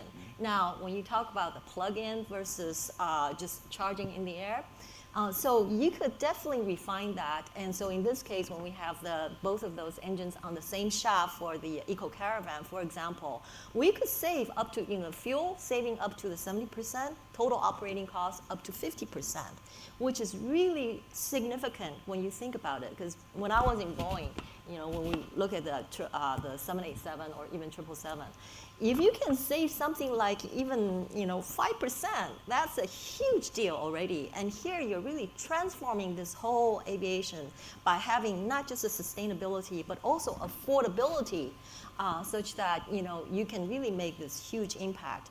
And coming back to charging on the ground versus charging in the air, how many of people here have driven a Prius? Okay, Prius has actually two models. One is that you don't ever have to charge, right? The other one is that you can plug in also. So those that you don't ever have to charge is because your combustion engine still generates the most of the thermal power and then transfer to the electric motor and so on. That's more efficient. So as you can imagine, your savings is not going to be as much as if you have the plug-in on the ground. However, it does relieve the operators from going to like a 300 nautical miles or even higher. We have demonstrated going 1,135 nautical miles, going from LA to Oshkosh in one of those legs. And so it's further, you can expand your range, but at the same time, you can also save for charging in the air. But best thing is that you can charge on the ground and be more sustainable because you're getting the green electricity, hopefully. Okay, so good, thank you. Michelle, hydrogen electric. One of the variables, of course, in the cost equation will be the hydrogen price. What is your view on the affordability versus sustainability outlook for hydrogen electric aviation? Interesting question. If you talk about, let's pinpoint the Dcca 300 aircraft. We've seen that at the end of the day, the airlines, they have an operating model, and what we've looked at, if we replace from combustion into a hydrogen solution, liquid hydrogen solution, because the energy density you need for liquid is much better than on gaseous, what does it mean for the network of airlines operating the Dcca 300? What we did see is that the airlines, 90% of the current network of airlines flying the Dcca 300 could still be operated if you would transition to hydrogen, liquid hydrogen, because you will have a slight range reduction at the end of the day. So that was an interesting figure we saw. On costing, what does it mean on costing? Yesterday I already heard some statements being made. Yes, the maintenance cost is going to be far lower than on combustion. Basically, the only thing you need to do is replace the stacks when they're over the lifespan, but you don't have combustion, so on the engine side you have less maintenance to be taken care of. So the cost component on that element is going to be far less. If you look at hydrogen prices compared to oil prices, yes, it's interesting to see the markets evolve and see what it does. If you look at the futures of hydrogen, increasing demand for heavy industries, the maritime industry and the aerospace, our prediction and the models we've made show that on a ticket price per seat, you would see an increase per seat between 5 and 10%, which I would say is quite friendly, and also means the passenger be willing to pay an additional 5 to 10% when he knows he's going to fly through zero emissions? Yeah. And well, we've seen that if you look at passengers, and at the end they want the lowest ticket price, or majority wants that, but at the same time paying 5 or 10% more, knowing you're flying through zero emission, it's an incentive. Yeah. And does it include already the extra cost for fossil fuel when you add the carbon pricing, etc.? No, so that calculation excludes carbon credits and everything which has to do with carbon credits globally, because it's political, and you see it across the continents. There's quite big differences. Yeah. US being SAF-minded, Europe being true zero emission more minded. It excludes that component. Okay. Yeah. Let's move over to the next topic. So yesterday we heard, of course, the topic of safety. We heard the topic of operational complexities and the need to be very efficient in operation. And maybe again, back to you, Michel. So the hydrogen has sort of the image of being a lot less certain about safety. So what can you say about the safety concerns for hydrogen electric aviation? Yeah. Well, without any doubt, safety is all of our concern working in aerospace. And the morning we wake up every morning, we want to be sure it's safe. I think, generally spoken, hydrogen is not less safe, it's different. Mm-hmm. And we have to take care of hydrogen in a different way as we do with jet fuel. If you look at the pressure under which liquid hydrogen is stored in a tank, it's at very high pressures, it's extremely cold. So the moment it would get out, it cannot flame or it cannot ignite, because it's at such low temperatures, it needs already a lot of energy before it can start firing. Let's put it that way. So we have to treat it in a different way. What we cannot change, we don't have the experience or the hours running engines on hydrogen. That's something we have to do together with the airlines. So we've chosen to work with de Havilland Canada together to get this up into the market, but we cannot go faster than the speed at which we go, making hours on the actual engines. Yeah. And that's something we also say to the airlines, let's do this together, this transition. Okay, thank you. Susan, battery electric, so we've seen all sometimes these horrible pictures of telephones getting on fire, causing smoke and all kinds of sort of bad things in the cabin. What's your view on battery electric safety, battery electric aviation safety? Well, actually, interesting that you mentioned about all those photos and whatever that's in the press. And the actual figures actually show the battery electric cars have fewer, accidents and so on than the regular fossil fuel combustion engine cars. So with the aviation, as Michelle just mentioned, we and also previous panels talked about safety is the most important thing that we have to take care of. And so that's why we have, we don't want to speak of just photos online and so on. We want to speak from data. Mm-hmm. And so that's one other reason why we did this feasibility study for the Dutch Caribbean. And so we would like to move on to the next phase where we can actually really conduct these trials so that we can monitor what's happening, in the batteries. We can monitor through the real operations because it really depends on the real operation. If you remember, one of the 787 battery fires was because it was sitting on the ground. Well, it was sitting on the ground. That battery probably was overheated from its previous use or something like that. Mm-hmm. So it really depends on operationally how you conduct your trials. And it is so important to get that data to better understand it before we really launch into the operation where you actually have to have that safety, right? And just like the EVs on the ground, because they have gone through tons and tons, miles and miles of trials before this happened. And so I think that's the thing. And when we do go into the demonstration or the trials, we want to work with all the airports, infrastructures, because the way how you fight these, lithium-ion batteries or other type of propulsion, you want to use maybe something, different procedures and so on. So so we'd love to work with you all to it requires a new approach, but it's not less safe than the other sort of the current technologies. Well, safety is the important thing because if it's not safe, the certification agencies wouldn't allow us to enter into service. Thank you. Mm-hmm. Moving over to the next point, I think that's something that we're all very curious about is the timelines. So we're all very eager to see the first electric aircraft flying around. And now we know there's two factors, it's the certification and then secondly also how fast can production be scaled up and how fast can operators sort of get hold of those few spare aircraft in the early days. Standing there, you have that as an operator, that few, you're talking probably to multiple aircraft OEMs. What's your best guess now on when you'll have the first electric aircraft? Oh, I hate to guess on government action anytime. I would say that we are working with 2026 as the target date for certification of the fully electric. There are things that are that's dependent on, but I think that's very realistic. A lot of the manufacturers out there, and we at Surf Air Mobility are a little bit agnostic as far as we're not pulling for any one manufacturer over another. Obviously, we are manufacturing and we are developing an STC for the backbone of our fleet. But on our platform, we want to have, Electra is doing some great things.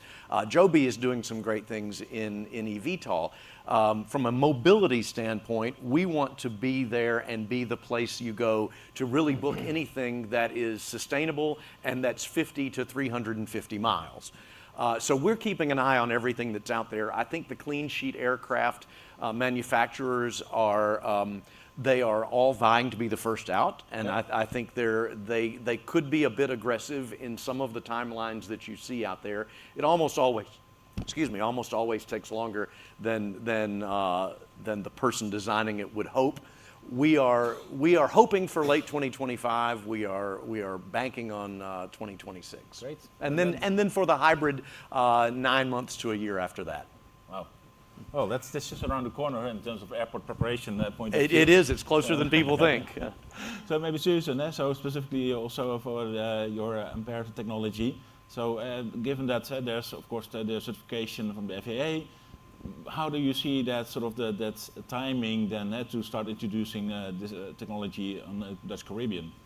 I think 2025 is the time frame that we're looking at, Yep. and so between now and then, I think it will be great if we can start doing some of these trials because it is, as I mentioned in the previous question, it is very important to really gather all the data because a lot of the new operations with particularly for the electric side is something that we really have to learn.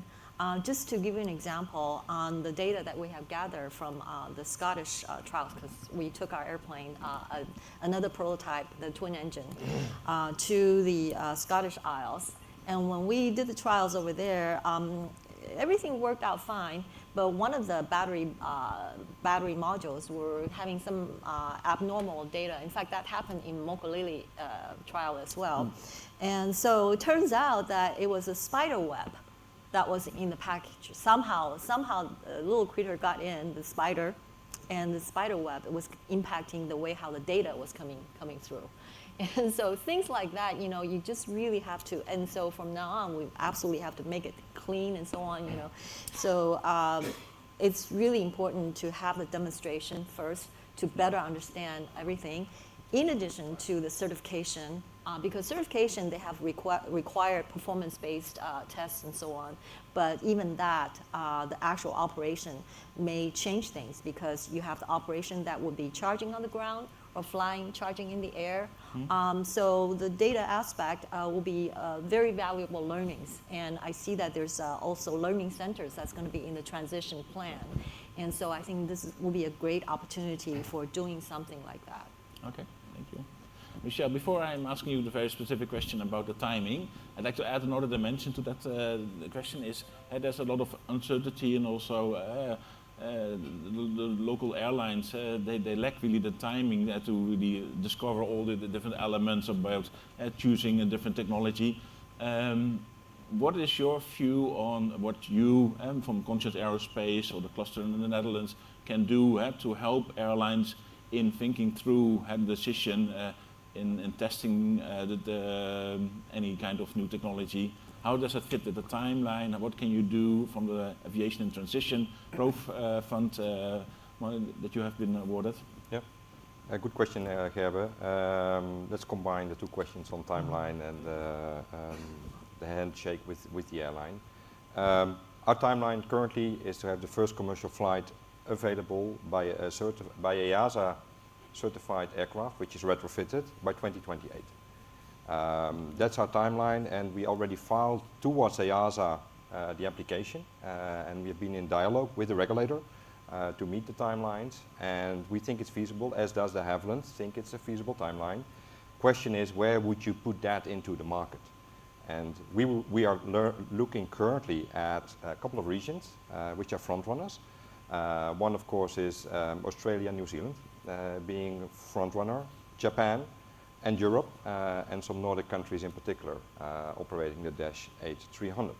Now, looking at this region, I would say operating turboprop aircraft, having a lot of sun, having airports and the willingness from airports to make steps, I think we have a lot in our hands to also be in the Caribbean an early adapter in implementing this new technology, allowing us to fly 750 kilometers with up to 36 passengers. Of course, we need to hold each other on this, and we have been privileged to be supported by the Dutch National Growth Fund already to kickstart us, more than that, in a very good way. Conscious has been, but together with other partners in the Netherlands, the Knowledge Institute, TU Delft, NLR are there as well, to make this transition really happen. And that's not only creating the technology, applying it to a certified aircraft, it's also bringing that technology into the ecosystems and having the ecosystems accelerating as well. So I think that's the good news. And Gerber, we already do see that some technologies will not be implementing it in the first aircraft. We will be putting it aside for the second generation, which will follow on 2-3 years later. Because what we're doing today is already making preparations, finalizing design to a certified aircraft, which we cannot change anymore. We are already freezing some design choices, but we know we're going to use that in the second generation of retrofitted aircraft. Also, if I look at becoming part of the Airbus supply chain as an example, in the next 4 or 5 years, we have to put forward the technologies to Airbus because they will be freezing their designs on their new next generation aircraft by 2035. So that's the horizons we are all looking at. Okay. Susan, so yesterday we heard about the concerns also on the finance side from the local airlines, which is of course very understandable. So there's a question about the future economics, there's a question about funding. What kind of solutions do you think are possible in terms of either bringing in a lessor, maybe even going to a power by the hour contract, which is what we see more and more in the aircraft engine market. Is there something that you could, with partners, bring to the local airlines to help them address those concerns? Yeah, absolutely. We have a couple of lessors that we already are partnered with. And in fact, we'd be happy to make introductions there for the lessors, for example. But also another thing is that I think, particularly in this case, Michelle talked about the infrastructure aspect, because we need a whole ecosystem to move, not just the airplane being ready. Yeah. The whole ecosystem needs to be ready. And so in this case, I think with hybrid electric, you have the least risk because, for example, the charging facilities that you would need would not be as more demanding than the EV side. Because right now in the EV side, you could already charge, like 100 kilowatt, no problem. While if you have fully electric, that's going to take some more, and that will take even longer. So that's one of the reasons why Ampere really decided to do the hybrid electric, because the whole ecosystem can move together, and then you can really think, you can be really thoughtful in terms of planning out the higher voltage sort of charging and so on for the fully electric or other types of charging later on. So I think in terms of financing that part, I know the ministries here, and there's the government funding that's trying to help the infrastructure development and the rest of the ecosystem, including for the energy companies, because if in the end of the day, what the electricity you put into the airplane are just the grid, which may not be all clean, then you're really shifting the problem to somewhere else, problem for sustainability. So the energy companies need to also be on board. How can we have affordable electricities, from the local local outfits? So, Okay. Over to you, Stan. So you are, apart from being the CEO of a platform survey, you're also the CEO of a regional airline you mentioned, like Southern Airways.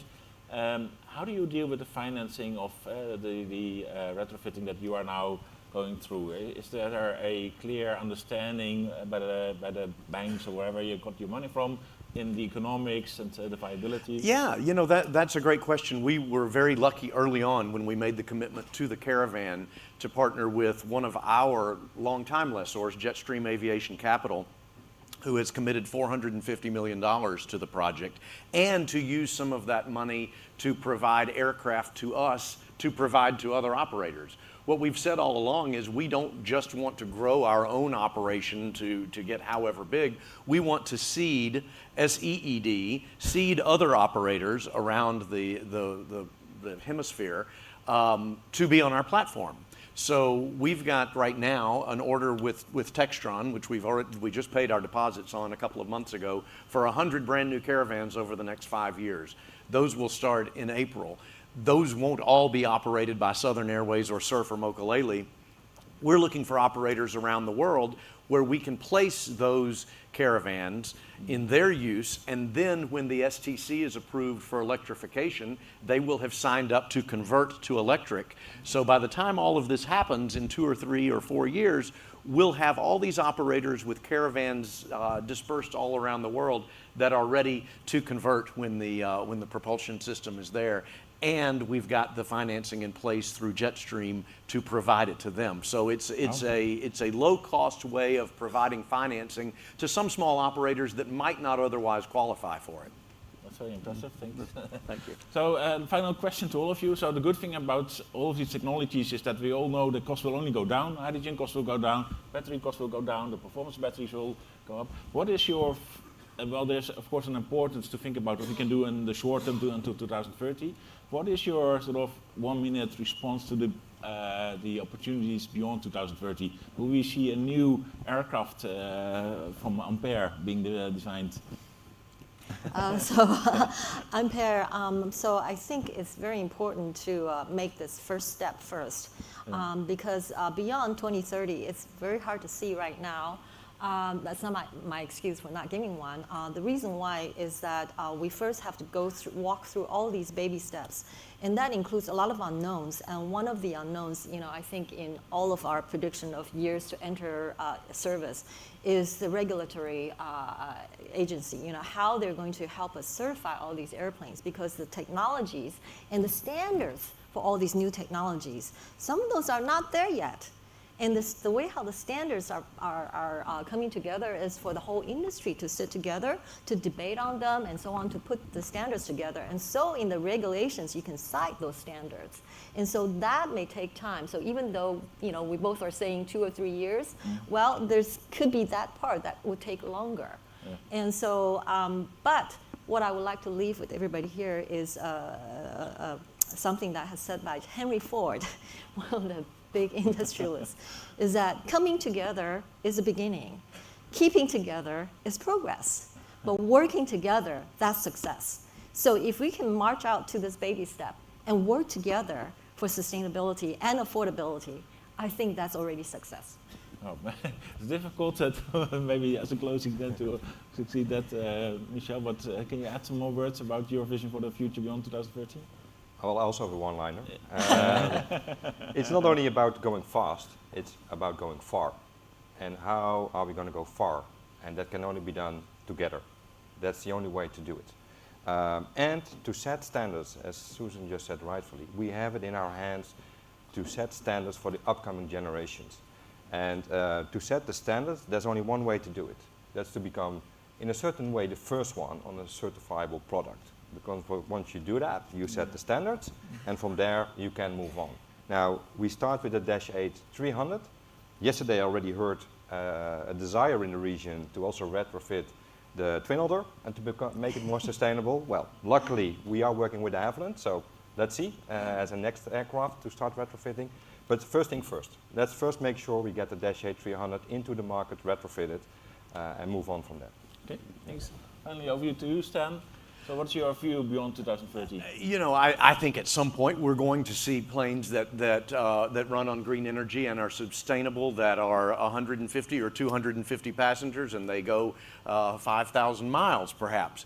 But that's not what we do at Surf Air Mobility. And my vision for our company is that we stick to what we do and we do it well. And that is, I believe that if you need to go between 50 and 350 miles from your home, you ought to be able to do it affordably, and you ought to be able to do it frictionless. So it should be as easy as pulling out your mobile phone and calling an Uber. Which I don't think you have Ubers here, because I've tried to use my app and it doesn't work here. But for those of us in the States, it has become as rudimentary as anything you do all day. And I think that we're going to see that at some point for air travel as well. We have 5,000 airports in the United States. Only about 400 of those 5,000 have commercial air service, and 70% of all of the air traffic in the United States goes through 30 airports. So think if we can harness the value, think about the underutilized, the national resource that 4,600 underused airports are, and I think those airports are going to become more and more used, and you're going to be able to order an affordable flight off those, and there are going to be a lot of 9-seat aircraft flying around on electric and other green energies in the next 20 years. Wow, that's an enticing future to look forward to. Thanks for that. Thanks you for all your comments. I think it really helped us to get a little bit more granular on the understanding of electric aviation. I can imagine that there are still questions in the audience to the panelists to get a further understanding. Yes, we have the first question here in the back. Go ahead, ma'am. Good morning. My question is for Stan. It's very exciting that you're going to STC an all-electric aircraft in 2 or 3 years. I understand that batteries are quite heavy. Will the aircraft that you plan to STC be able to carry the full load of a Caravan, the 9 passengers or equivalent cargo? Depending on average passenger weights, which do vary from various parts of the world, we are designing for 100-mile range with the standard 9 passengers and I think 30 pounds of baggage, not 50 pounds of baggage, which is what we allow right now. But yes, with where batteries are right now, we think we can do 100 miles with that. So the 30 pounds of baggage, as you put it, would offset the weight of the batteries. The reduction in the amount of luggage from what we carry now to what we would have to limit to, plus the jet fuel that we would not be carrying in the wings would offset the weight of the batteries, plus the propulsion system just being lighter. An electric motor is much lighter than a Pratt & Whitney PT6. Very interesting, thank you. Sure. All right, we have 2 questions here in the back, or 1. Yeah, thank you very much. I have a similar question. When can we expect the first service with one of the new technologies coming from New York, for example, to Curaçao, and one from Amsterdam to Curaçao? That sounds like the hydrogen question. Nice question. If you look at the aircraft development cycles, reaching at the end of the day 2070 true zero emissions, which we have committed ourselves to, you see a blend of technologies retrofitting existing aircraft, which are the most promising, what the 3 of us are doing in a different technology. Then you get new aircraft types where you see also big OEMs like Airbus working also on a blend hybrid hydrogen, reaching new aircraft 2035, 2040, and that will be the starting point of the 3rd aircraft development cycle, making sure 2070 can be done on true zero emissions. So we have 3 cycles ahead of ourselves, and at the end of the day, to be true zero emissions from the Amsterdam up to here probably will be the 3rd cycle. Although to the airlines, when will you start changing your operating model? Maybe you fly from Amsterdam up here and you have a landing somewhere in the middle. But that's a question how the market will evolve. Do we have any other questions? Yes, here in the front, and also then one in the back. Thank you. Thank you for the panel moderation and the panelists. I had a question related to a question that was actually asked yesterday during the panel with local airlines. And they said that they would be looking into this and take it seriously once they have figures and not percentages. When do you think you would be able, and are you able, to publish any figures about the operating costs and the operating hours so that we can compare it to the conventional models that are flying now between the islands? Maybe I can mention. Yeah, so the numbers are not secret. In fact, we might even have some of those numbers in the report that's going to be released by the ministry. So the reason why we use the percentage is because people have a reference to what we're comparing to as opposed to the absolute numbers. And keep in mind the numbers for the cost of a kilowatt hour of power vary from different region to different region. So it's easier in some cases to relate to, if you have a high cost of fuel, you probably have a high cost of electricity in those regions as well. There are also some components to our system anyway where the prices are variable depending on when delivery is made, and we're going out 3, 4, 5 years not knowing when true manufacturing is going to begin. So the absolute costs are more difficult than the percentages sometime, and we at least don't want to give a false sense of what the case may be, not knowing for sure the timeline yet. Yeah, and to add on, we are also currently today with the Havilland together mapping it on a couple of operating models of a couple of airlines operating the Dash 300 because it's very specific. Yeah. And that will also enforce the technologies which will be in the LRIP-1, the first aircraft to be retrofitted. So That's why we need the airlines, and the figures are there, and I also invite the airlines here in the region, let's map it on your operator profiles. It's so specific to the individual route. So for example, from here to Bonaire, you don't have to go nearly as high to such an altitude because of the shorter distance. So the cost savings is going to be different than if you really have to get up to the ceiling altitude of the aircraft. That takes a lot more power to achieve that. So we look at it as well on a route by route basis. Yeah, another, sorry to add one more thing. Another really important part is the maintenance, because after the airplane is delivered to operators, they're going to have to, maintain the airplane somehow. And so think about that, with all these new components, you got to learn how to maintain them. And in fact, there are rules. In fact, KLM is working with Ampere. We're working together on, how to train these new maintaining engineers and technicians on some of these new components. And so the cost for doing that may be a little bit different than what we would assume for a traditional maintenance, maybe a lot less or maybe even more. So those things would have different margins, and so it's hard to give the absolute rather than the percentage. Thank you. We have one question with the gentleman in the back and then the lady in the front. Hello. I had a question for Susan. You've spoken a lot about the reduction of the cost of the batteries. What can you say about the reduction in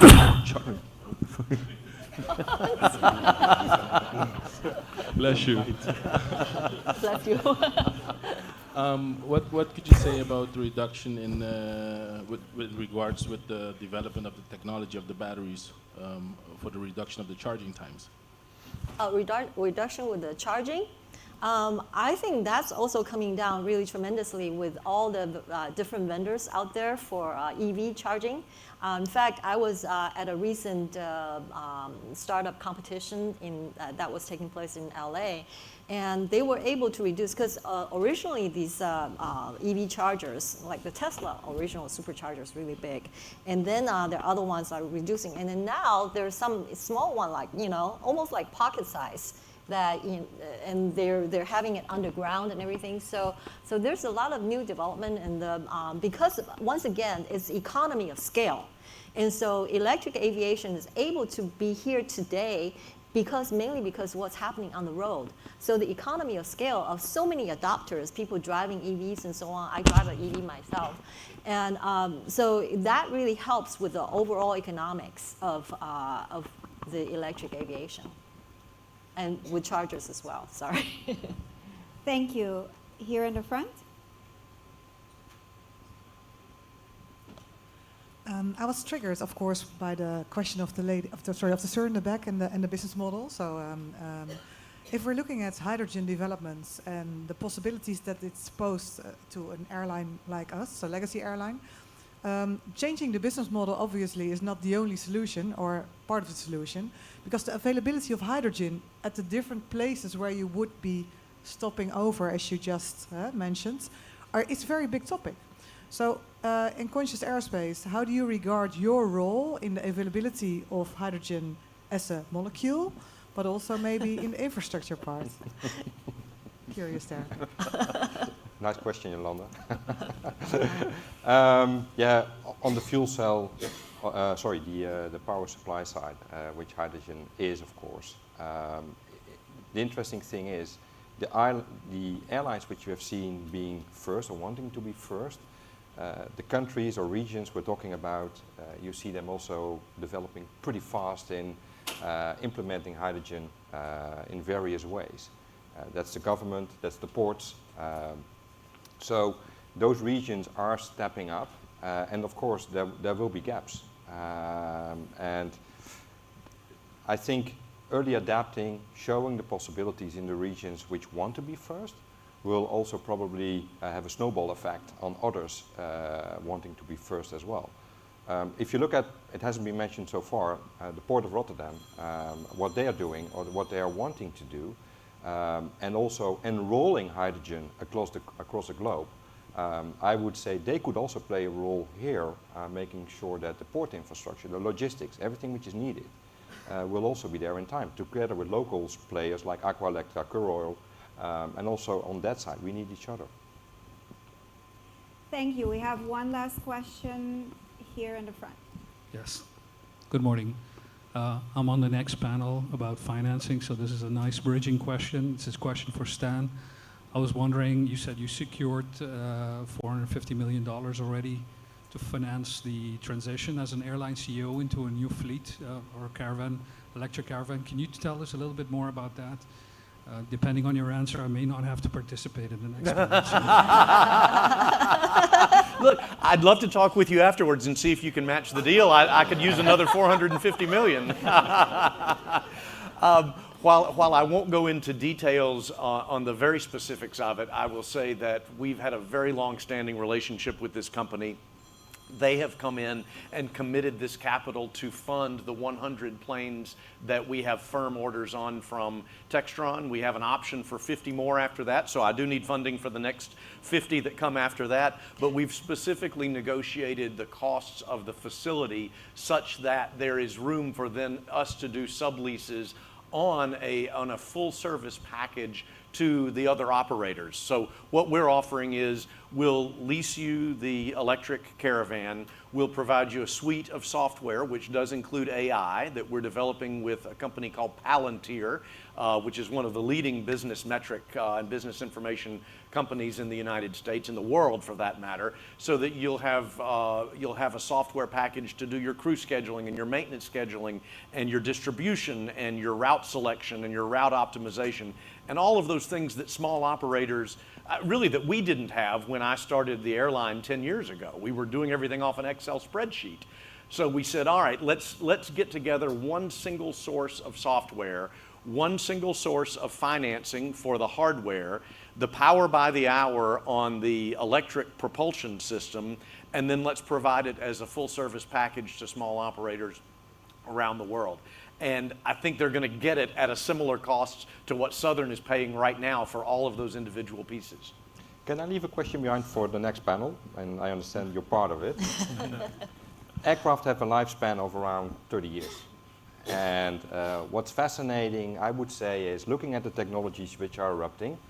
When do you think, or when would you stop investing in aircraft on the current technologies, knowing that they will be there for 30 years? And what will be the flipping point? You will be investing in aircraft for airlines which have the new technologies on board. But that's for you to answer when you're sitting here. Yes, thank you so much to our moderator and also our panelists for this very interesting topic with the manufacturers in this business. A round of applause, please.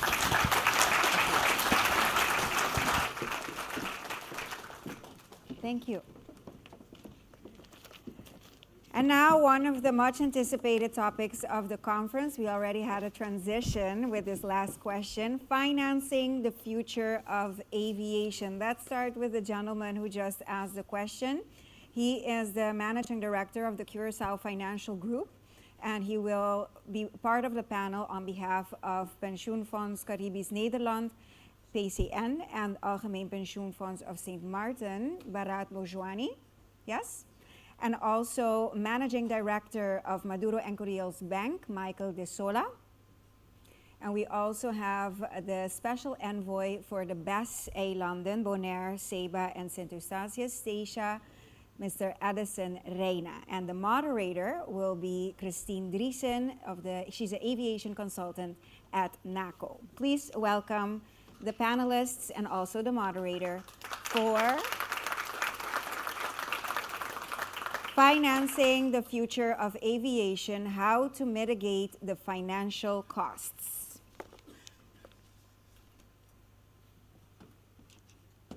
I hope I'm not alone. No, where is everybody?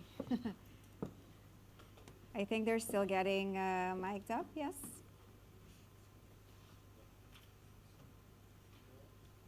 Yes.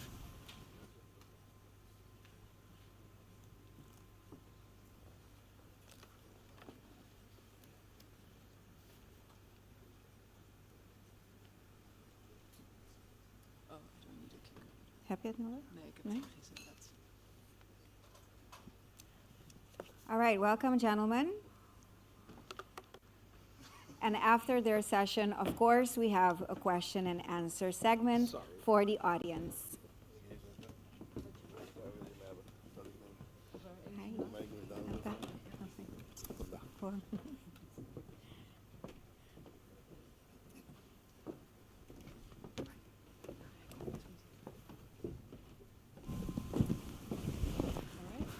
Thank you very much.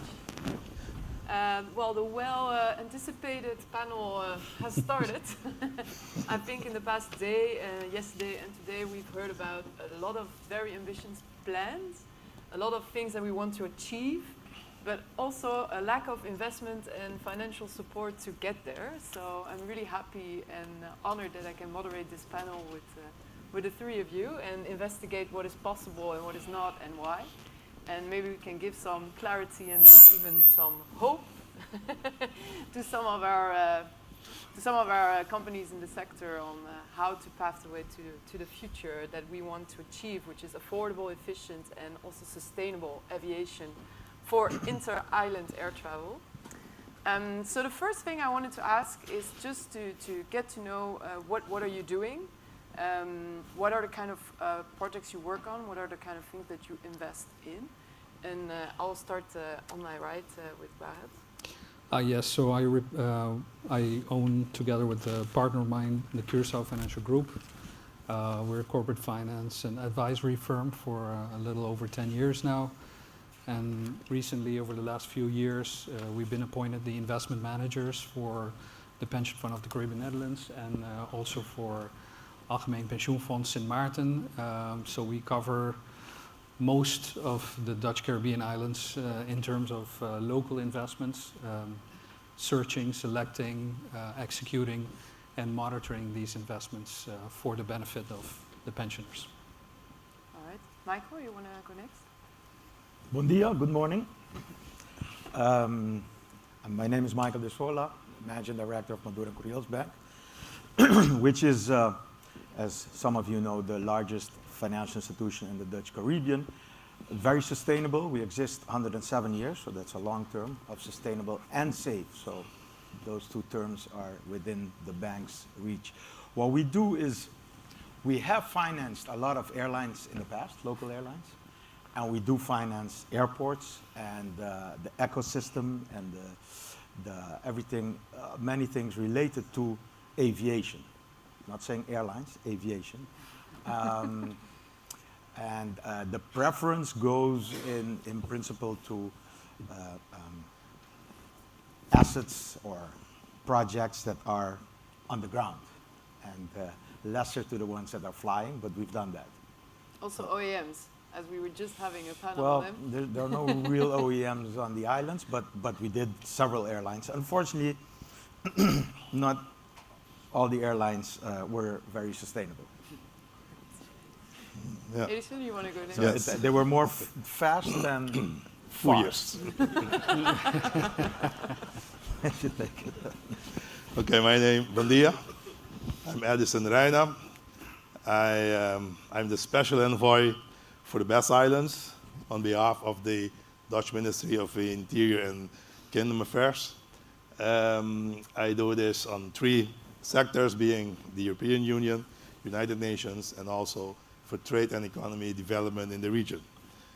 And for the first part, which is the European Union, I am responsible to activate funding that has been lying around, if you can put it like that, in the past and never really actively approached by different parties on these islands. And that's my task, to incentive parties to go and be part of that in the future.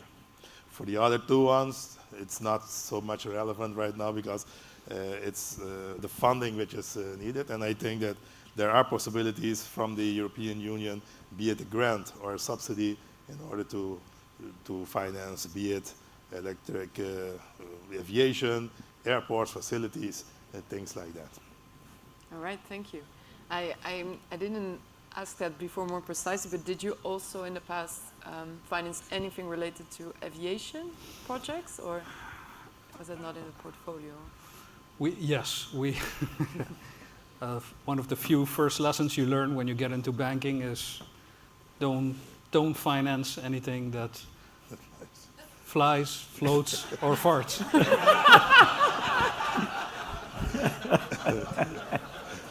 So I've been able to stay away from all of those 3 Fs for a very long time. But since 2019, we, part of the pension fund of the Caribbean Netherlands, do finance a local airline, Easy Air. I think most of you already know that. And he's sitting right next to us. It was very a nerve-wracking moment because we were informed that we are now managing directors of a company that owns 2 aircrafts, you know, and so that was indeed what we did. That was already there, but we took over that portfolio, and we also through APS are in the airport of St. Martin, so we do have quite a bit of knowledge and experience now. So with airports aviation. and airlines. Yes. Even though there's a 3F rule to not forget. That brings me actually to the next question. When you look at a project and you see if there's an opportunity to invest, are there any other rules next to the 3F rules that you need to look into and consider? What are the important factors that bring you to a decision, yes, no, or I will take this risk or not? Michael, maybe you want to start on. I think like any investor, a banker is also, I mean, for many it's a dirty word, but it's about risks taken and the returns to be expected. And if those are not in sync, then you have to find ways to synchronize them or to structure it in such a way that it's possible. And that's what we always look for. As Maduran Kurios Bank and our long standing on these islands, what we do know is that when things go well with the islands economically, it goes well with the bank. So sometimes we try to also, although we're not a development bank, to stimulate and develop certain things, but it's not always that is successful. But a simple one is, for example, a couple of years ago, before JetBlue came to the island, the Hospitality Association needed, they came together for a bank guarantee to that airline, and they asked us to facilitate it. So, but they would take the risk. But in this case, we did facilitate it, and we also took part of the risk. A substantial percentage was for ourselves on our charge, and we did not charge any cost, etc., for that. So that's one thing that we try to do that's directly related to tourism, airline, and to develop the island further. And fortunately, it was a great success. So there was also, and JetBlue is increasing their flights here. So we do more of those type of things. All right. And when we look at the EU and the funds laying around, as you were mentioning, what can we do to get in line there and be successful in guaranteeing some of those funds? Of course, and obviously, first of all, you have to learn what the EU entails. I can mention 3 things that they stand for, which is, we know the Green Deals of the former Commissioner Timmermans, the Global Gateway, which entails connectivity by air, by sea, from cargo, passengers, and also digital connectivity. And the other one is empowerment of people.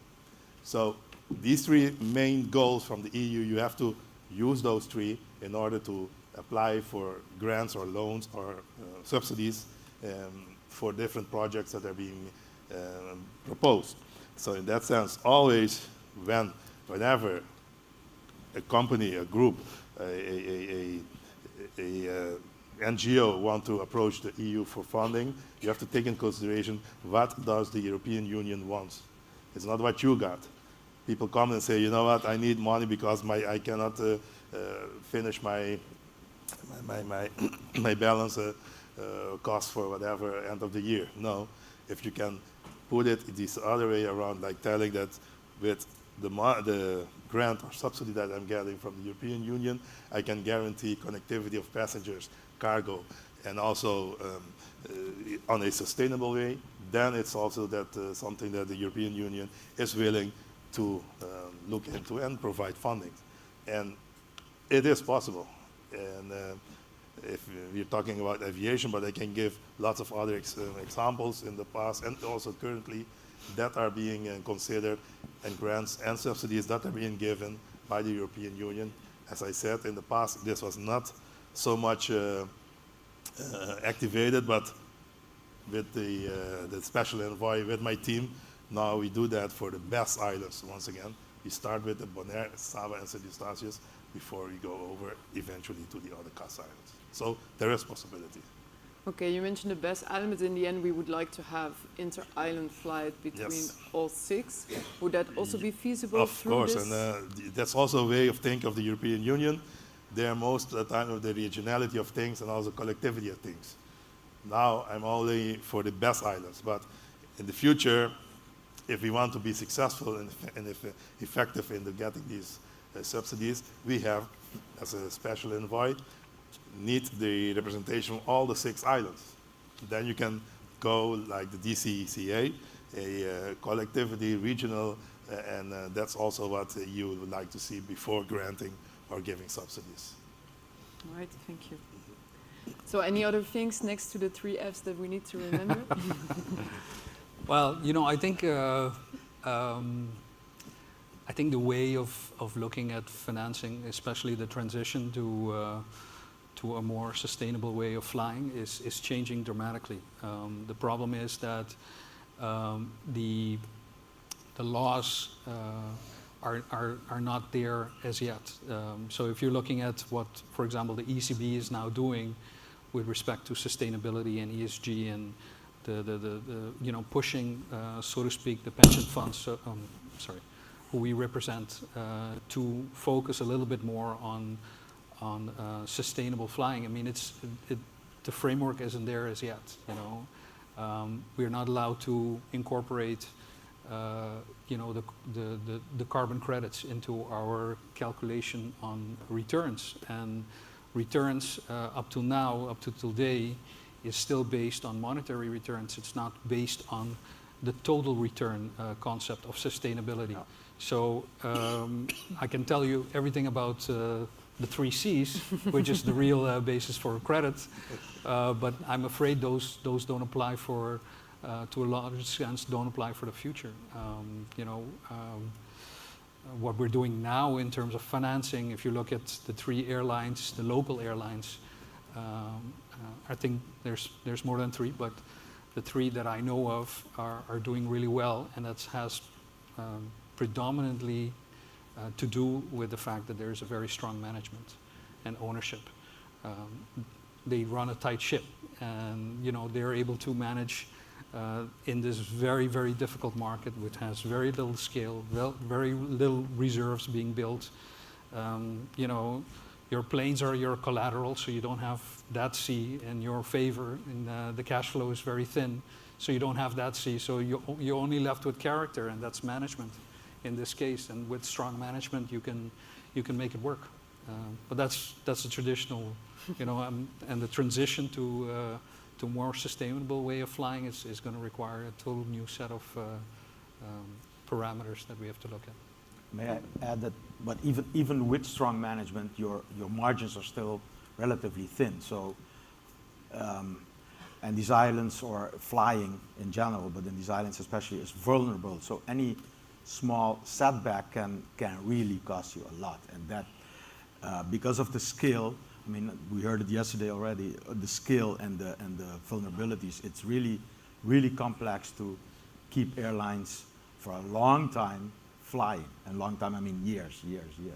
And we've seen all the bankruptcies all around the Caribbean, and some had to do with political stuff, but also with external matters, whereby the airlines did not have sufficient buffers or ecosystem of buffers to help them go through that period. The current 3 you're mentioning at least went through the COVID period, and they all survived. So that gives a little bit more show of buffer. But it's really difficult in the Caribbean. Not sufficient passengers, a lot of up and down, so a lot of cycles, a lot of change. The weather, the salt continuously is also a factor, so your maintenance is different. So we'd have to take all those into account, and that's why we prefer, we ourselves, to invest more in the other part of aviation, being the airports, and maybe they're transitioning to the future. That's it. So if we come back to the last panel and the question that was asked, when we look at the existing fleet and when you take this decision to jump into the future and to switch the mindset on looking only at investing for return on money, but also investing for sustainability and reaching a sustainable goal, is there an answer to give? Well, you have different financings for different moments in a product development. So I would say, let's start with Edison and the funds of the government and European Union. Yes, if I may add to that, the European Union currently finance flights in the Caribbean. I don't know if some of you may have flown the Win Air lately. They have this in-flight magazine. If you go and you see the different islands they go by, and they show the different stops they have in the different islands. On the bottom of the page, you see the one sponsoring these airlines, and you see this blue flag with the 12 flags, 22 flags, which is an Interact fund, which is currently this airline, or these flights are being subsidized or partly financed by the European Union. And of course, I don't want to be very, let me put it this on, not so happy with my Dutch colleagues. If we compare ourselves with the French islands, like for instance, France got like 8 times more funding from the EU to its islands. Holland, up till now, has been very quiet on this front. So in that sense, the new envoy is here to wrap things up, and in order to get more fundings to these islands. This currently subsidy for this island is a French idea. So the possibilities are there, and together with the Dutch government, my colleagues from the other ministries, we should work together. And one other thing that the European Union always consider when giving subsidies or grants is co-financing. So the European Union won't ever say, you know what, I'm going to do this on my own. Okay, what are you doing yourself? What are you bringing in yourself? And it's not, maybe not even the company or maybe the government. We heard a lot of these regional fundings that are available. So the different ministries have fundings available, which can be used not only for the airplanes, but also for facilities around it, to together and co-finance with the European Union to put these projects into reality. When you were mentioning the French example, what were they exactly funding there? Was it for the airlines? Or yes, for they're funding the airlines for specific routes. Yes, specific routes in the Caribbean. All right. That's currently.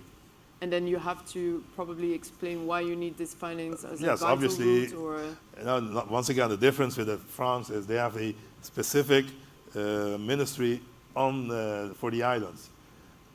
We have the Ministry of Interior and Foreign Affairs, which don't have the same focus as the French has.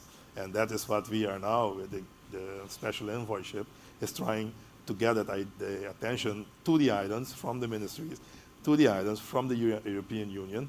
And up till now, it's going the right way, and I'm expecting to be successful in this. Right, so it's a great example to follow. And it is, and with the cooperation, I think Dcca is a good example. All the 6 airports came together, and if from the Dcca a project came out, and from the ministries from Holland together with the airports can propose this, we as a special envoy to the European Union can assist, can guide, can advise on how to propose and how to put the application so in such a manner that it becomes successful. All right. So, as Michael pointed out to me, I can start, but I'm not alone. The European Union won't do it alone. We need you too. And I'm looking in the direction of my colleagues and other parties here in the present. Well, I think that's already a really good point to the horizon where we need to work for. This past year, we've been working on a joint strategic plan to set action and to plan action into reaching sustainable flight. I think sustainable flight doesn't only mean having an electric aircraft or a hydrogen aircraft. It also means that we need to fuel it with green energy source. Otherwise, we're just flying. And even though there's no CO2 emission from exactly the moment, but you're using gray energy or a mix of green and gray energy. So you don't realize the zero emission flight that we really want to achieve.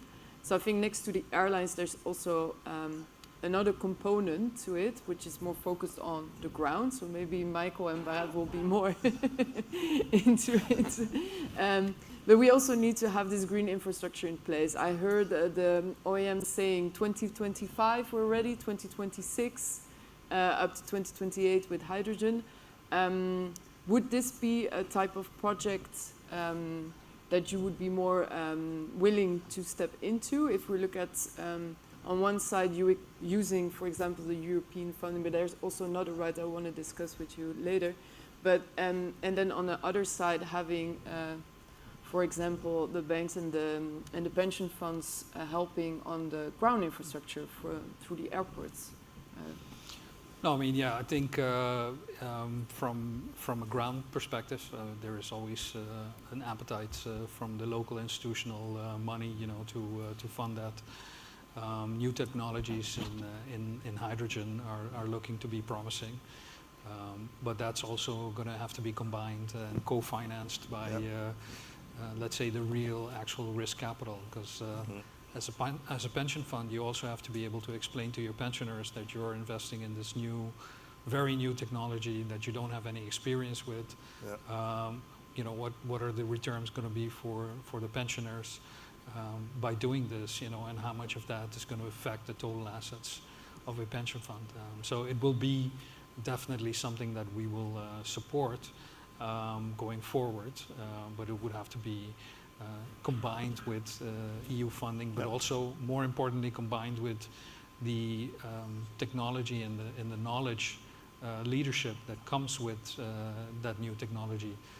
And those are generally also funded by EU funds, you know, to have, let's say, the support system around to be able to, you know, tackle any issues that we may have in the future. Yeah, thank you.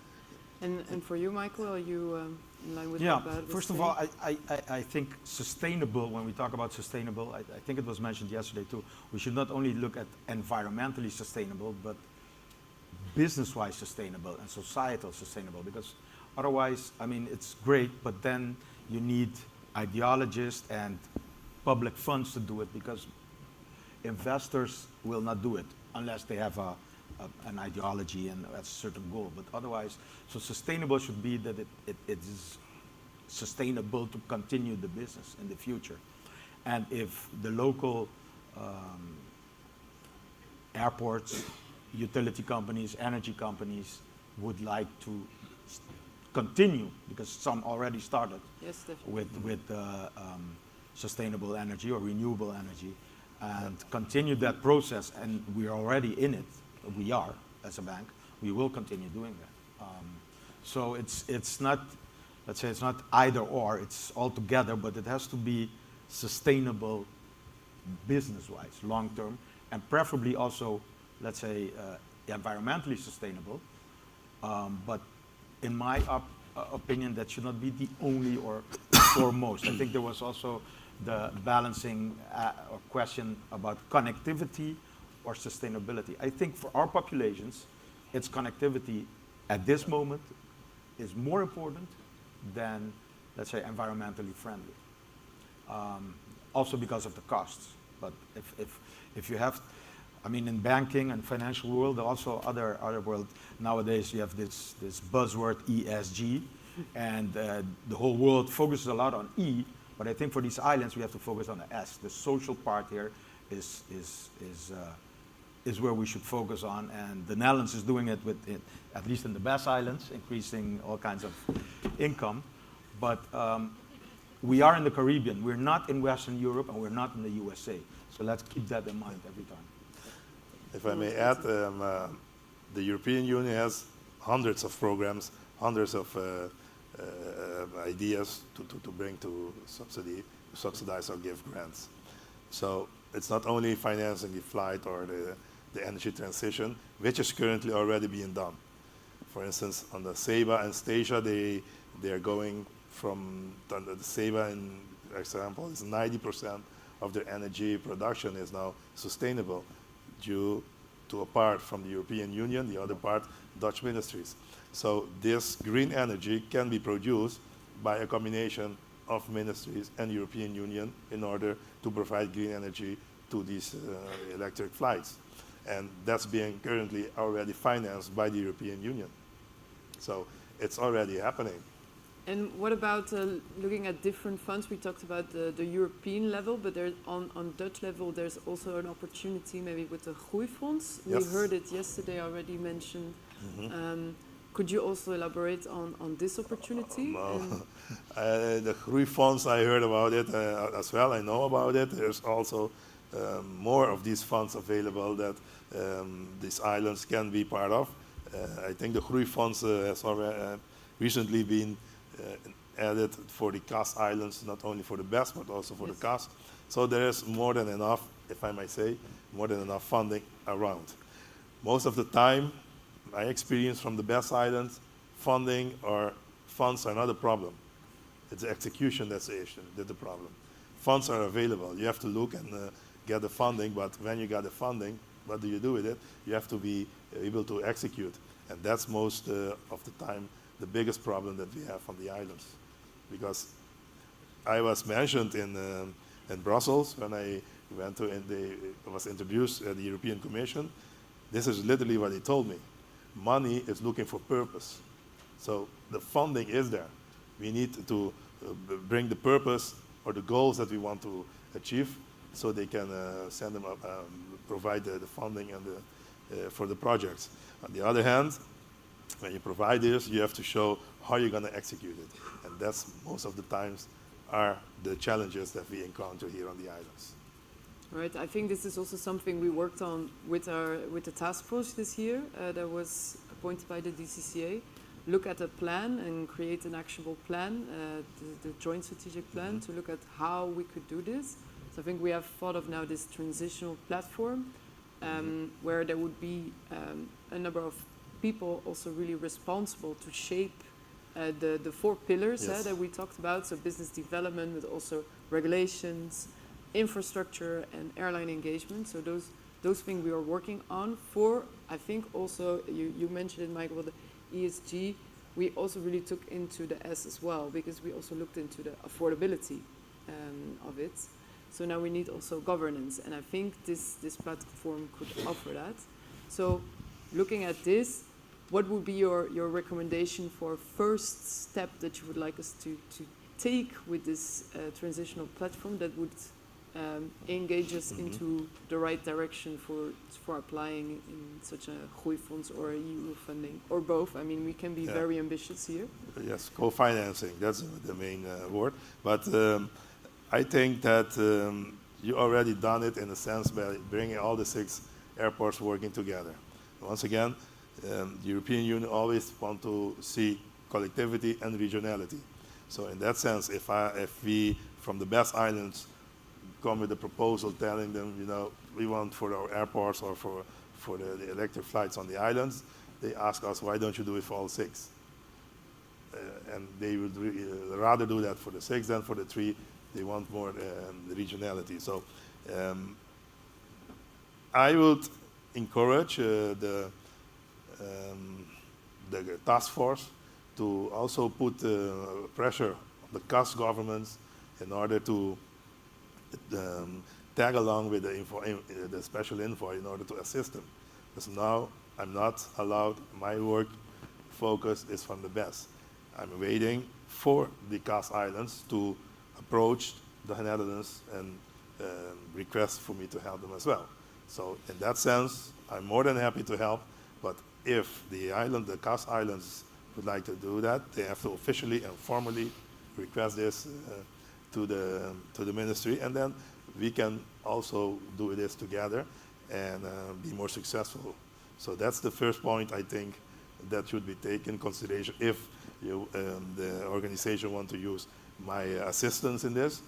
And so that's my advice. So, if I can add to that, it's not only in the execution, like Edison mentioned, of the project once you have the funding, but the execution of actually applying for those EU funds is something that I think even the people at the RVO have not figured out as yet how to do it. And it's really from the few that actually got the funding. And I'm referring to, for example, Sabine Berendsen. I don't know if she's here, but from the Green Phoenix Foundation, took her 4 years to get funding from the EU to put together a recycling program here on the island. You know, it's just it's very difficult. I mean, the funds are there, but it's very difficult to get at it. And once you get it, it's difficult to execute it properly. Let me say this. Like Bharat said, we're not taking away the bureaucracy. The bureaucracy to apply for fundings in Europe is very difficult, very tough. And the other way, it's very clear what you have to do. If you comply with all these requirements, you will get it. It will take time. The only difference now is that me and my team is there to assist. In the future, when you apply, you give a project, it kind of fall in a black hole, and you will never heard about it again if you can know where to push the right button or open the right door. But now with a special envoy, with my connections in Brussels, we constantly and actively pursue this kind of applications in order to make them successful. So it's not that it's going to be easier. No, it's going to remain the same, but now with a more successful rate if we can work together and apply and make this more efficient and effective from our side together with the parties involved. So it's possible. It's not impossible, but you have to work and give your part as well. It's not easy. We were talking about it yesterday as well with Michael and Bharat. You had also some lessons learned from a past Groeifonds application. Would you like to share anything on that? Well, we talked about it already, but I mean, the most lessons is it all starts with good, any airline or any airport or any business with good management and good. If that is okay, you can stand a lot of external factors and etc. and headwinds, but to find good management all over on all the business on the islands is difficult. But for me, that's the main lesson where it starts. Most people or an airline, they have all good ideas, but along the way they get to fly another route, and then sometimes things start falling apart. And well, I must say though, it's a very exciting and I even dare say sexy business to be an airline. But talking of experience, right? it's very difficult. Yeah, that's my fun fact. Ivo knows. Thank you. So I am, from what if I may make a resume of what we were just discussing, I think when you look into taking that step for an investment for both of you, what is really important is the governance, the management, and also the outlook for return on investment, and that really minimizes the risk, or at least lowers the risk of stepping in. If I look at what we need to do to get there, again, I hear governance. Yeah. I hear we need a team, we need dedication, we need to find out what is required, and we can come to you for help for that. So Many people consider me as the guy they go to for money. I always jokingly say, yes, I carry it in my backpack. And but you got to walk it's a process. You have to go with the procedure, and if you do it right, it can be successful. And we know, because we are dealing with successful applications right now, so why not for the other ones coming as well. All right. I also heard we prefer to invest on the ground than in the air. When we look at sustainability, I'm assuming, but I'm looking around me, that this is the same. Then I think one of the steps we could also take, because I think we heard from the airlines that they do require a business case to step in, and we do not just want sustainable flight, we also want affordable flight, we also want efficient flight. So I think we need all components, but there could be a way to do that through this sustainable infrastructure, through the Groeifonds, through the EU funding, and then coupling that back into, for example, lower electricity price for the airlines. Would that be, in your opinion, something, a way or a dot at the horizon where we could work towards, and where you also would be willing to participate? Definitely. The connectivity part which the European Unions carry in the global gateway, it can be considered in here that they definitely want to be part of it in order to make the passenger cargo connectivity between the islands better. Yeah, for sure. I think we all can agree on that. Yeah. Yeah. I just want to stress that in investing in the future of the new technology, there's high risk with that. I don't mean to be the Prince of Darkness here, but we have to be able to accept a higher probability of loss with these new technologies, right? That's the only way we can achieve innovation. Having to accept a higher probability of loss is trying to convince our pensioners to have a lower income for the future, and the let's say the payoff is that we will have a better environment and a more livable environment for future generations. And that's something, the different institutions that determine the investment policies of pension funds like us and even banks have to sign up to as well.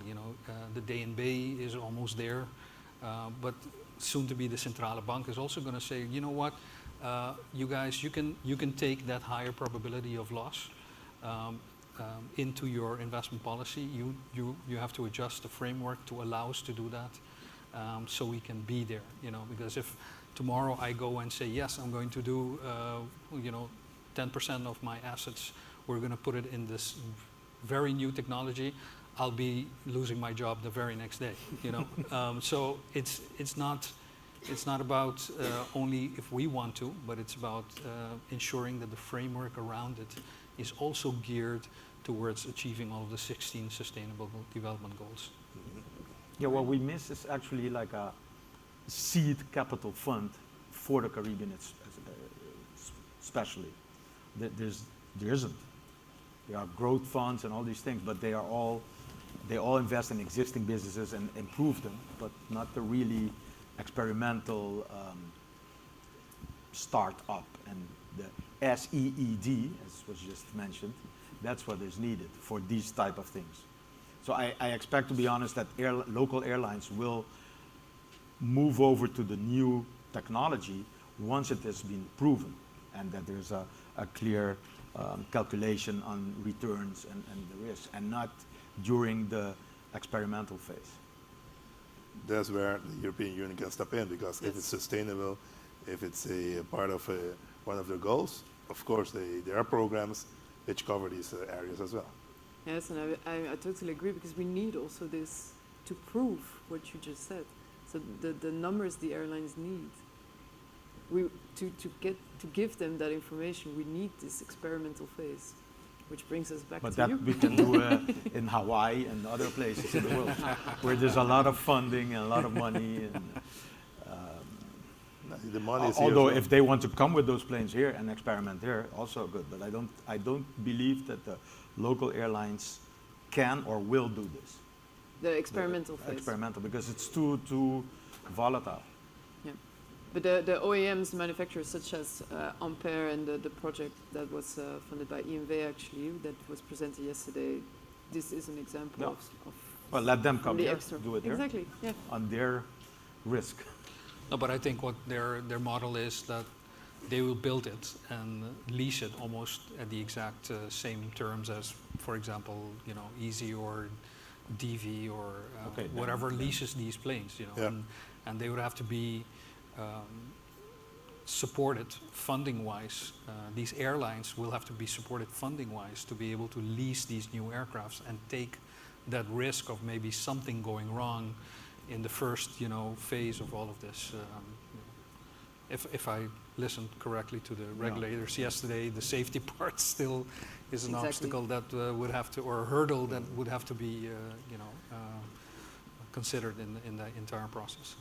This phase is currently already being done in Bonaire. We have this e-flight school established, and they have this small electric plane they want to start in Bonaire. Yes, so they have the one used last year, right?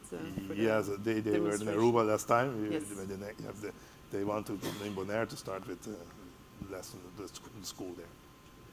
Oh, I want to thank you for the great conversation. I see our time is getting to an end, and I think also we might have some questions in the audience. You had a question? I had first also a question that I wanted to bring back to the DCCA, so the CEO of the airports. We had a good conversation, I think, here. We also have some steps that we want to take and go through. But I think your role in that is also key. And if we go forward with financing the green infrastructure, would you also be willing to take this step after to also give the benefits to the airlines by having a low electricity cost, for example, for them as a subsidy or a booster to support them in taking this step towards this new technology? So that's my question. Yes. Yeah, well, thank you very much, and it was a very inspirational conversation you had here on stage. Thank you very much, also for your willingness to work with us to find potential funding possibilities wherever those will be here locally or more in Europe or in the Netherlands. So you were looking every now and then in the direction of this table, so I will do that also. But to your question, or the answer on your question, yes, we are very much willing to work on that. We are thinking now, and that needs certainly more research and assessment to how to adjust your airport infrastructure in such a way that that you can also supply the electric aircrafts over time with green energy, right? And that comes from our sun and wind potentially. We have an overload of sun and wind here on the island, so let's use that. So of course that cannot be done tomorrow, but in the end, the sun is shining every day here, so the electricity tariffs can be lowered by that. That is certainly one of the things that we are thinking of. And the other thing is that when we have the local infrastructure and the charging station and poles and all of that available, then then the first electric aircraft can land on one of our beautiful airports. And if the first aircraft is landing, and then for sure, and that we will incentivize also the charges of the airport to stimulate zero emission flights, if it is electric or hydrogen or a combination of hybrid or whatever. We will certainly incentivize that with a lower parking and landing fee system structure. So I think that Joanne Arends, presenting the joint strategic plan and all the recommendations, he was very clear in it, and we gave already as CEOs of the airports our commitment back in our board meeting in September, our full willingness to waive all landing and parking fees for the first electric or hybrid aircrafts coming to our airports. Wow, nice. Right. There was also a question yesterday, by the way, from Gerben Broekema, and I gave the same answer. So yes, our willingness is there and our commitment is also there. So let's not work just together. the fees, but also the electricity. Yes, I would say yes, but there's a lot of things to find out. And if we indeed, if we will be able to get free energy from our wind and overload of sun here in the Caribbean, I think we can downsize the charges also for that, yes. Great, thank Well, you. we will have the utility companies with us later on, so that's a very good question for them. Do we have more questions? Yes, one here. Ooh. Mas nangasende, papiamento, we say, you're on. You're suddenly lit. Thank you for Okay, giving me the... we have 1, 2, raise your hands again. Okay, 1, 2, 3, 4, 5, 6, 7, 8. Okay, so we can accommodate everybody. Please keep it concise and the answers as well, as much as possible. Okay, go ahead, sir. Hello.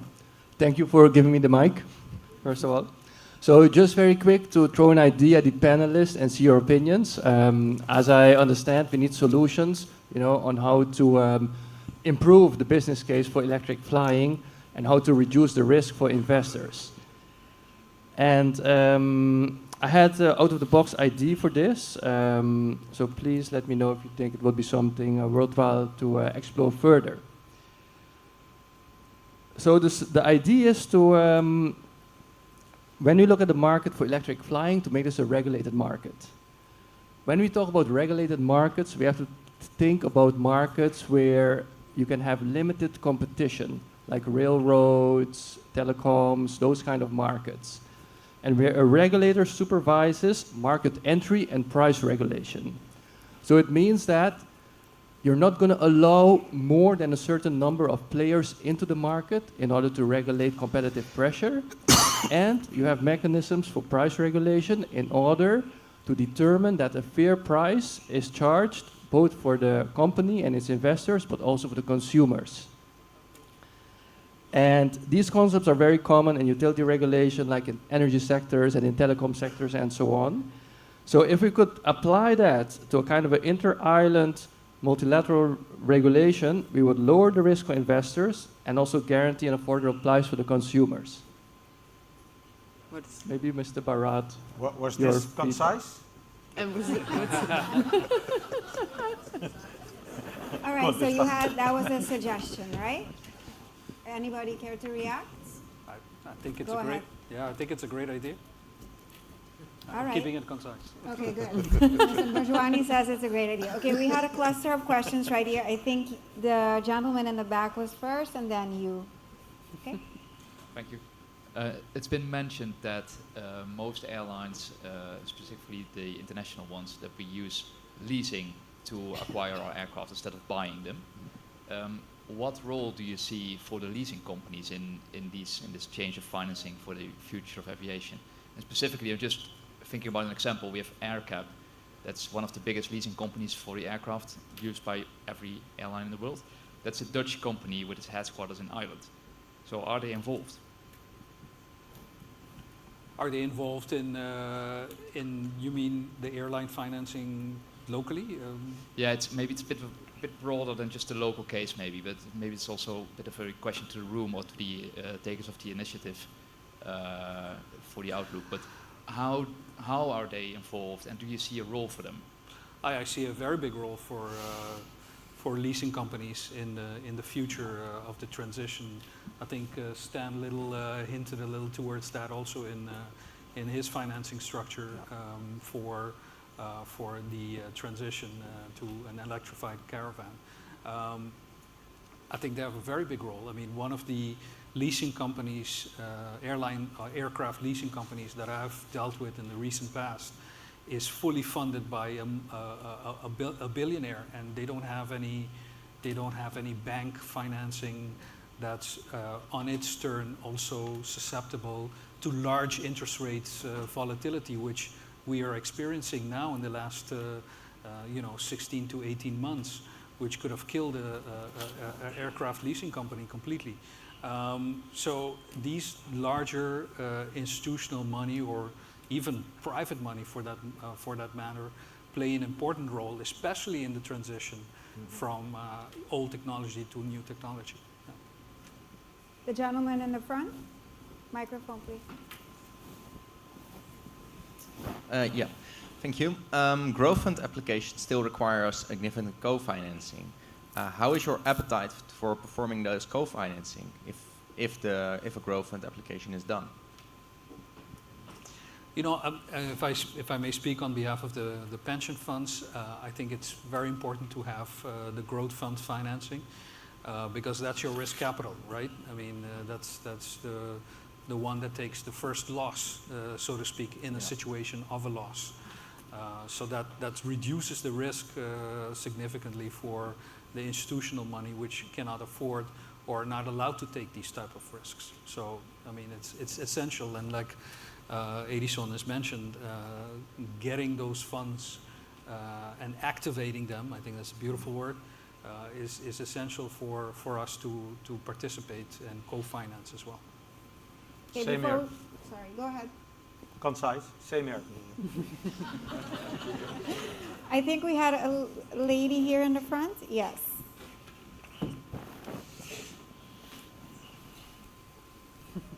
Thank you. I have a small remark and one question to Edison. The remark is that, well, yesterday and today we see that there is a big pink elephant on the table or on the stage, and that's financing of the whole plan we are discussing. So I think, Christine, you mentioned the joint strategic plan with the 4 pillars. I think it would be good to have a 5th pillar as well, and well, bring experts together about financing, because that's really the big pink elephant here. And a question to Edison. You mentioned the situation in France and the Département d'Outre-mer, which are part of the European Union. Yes. We all know that the BES and the CAS is not part of the European Union. Do you think that the decision of the European Commission will be different in the case of France and in the case of the Kingdom of the Netherlands? Thank you. Let me start by saying that indeed you cannot compare the French islands with the Dutch islands one-on-one. But if you see they got 8 times more funding than us, if we got twice or 3 times more funding than we're getting right now, it's an advance. And we have to keep working at that. If there's a different approach from the European Union on whatever application, I cannot tell how it has been in the past, but from now on, with my help and assistance in Brussels, I can make sure that they are considered as well up till when it's possible and permitted to be treated the same as they are being treated with the French islands. I can also mention that the Ministry from Internal Affairs is currently also now talking with France in order to sign an agreement to work more together towards the islands. So they're getting also more to each other in order to benefit more from the European Union or 2 countries together in the Caribbean, which islands they can provide more and more facility to the islands. So yes, we will do our most best in order to make it the same as from the French islands. Okay, well done, group number 1. Very concise and direct. Do we have more questions on the left side? Just raise your hand so we know how many we have. 2? Okay, let's start right here. Hi everyone, Robert again. A small remark. I'm from Climeworks, a company that captures CO2 from the air, and we're doing a low-key soft production project. From our experience, it's really hard to get the European funds. We have gotten granted various projects, but it's really, really hard. And on the islands, it's even more harder because you also need these consortia, etc. And I think if there's good guidance in the intake part, in the intake process, having some consortia maybe around ready for when there are new calls, this is really important. Agree. Because you're gonna miss deadlines. The second part is once you have granted these EU funds, you need to make the cost first. You need to pay upfront, and maybe 1, 2, or 3 months later you can get your funds. So I think for the banks or maybe other institutional financial institutions, it may be a good role to see if you can overbridge the short periods of time before getting the funds in your company and your project. And also I think for the banks, their clients, maybe it's a little bit difficult, but if you have some individuals or families who are willing to make impact investments, it's also really helpful to collaborate with the European funds. So these are a few comments of mine. Thank you. Yes, I agree. Once again, the bureaucracy will remain. It's not impossible. On the other hand, we started in April, so now we're 6 months further.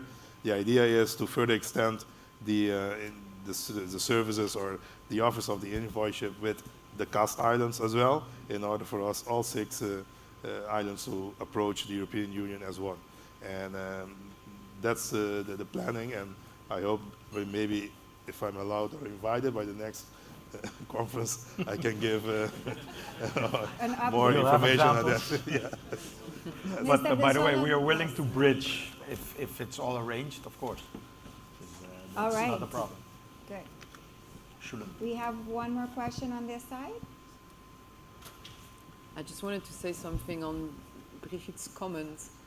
We didn't have a financial pillar, but finance was overarching over all pillars. just thinking it's good to mention that it's in there. Hi, good afternoon.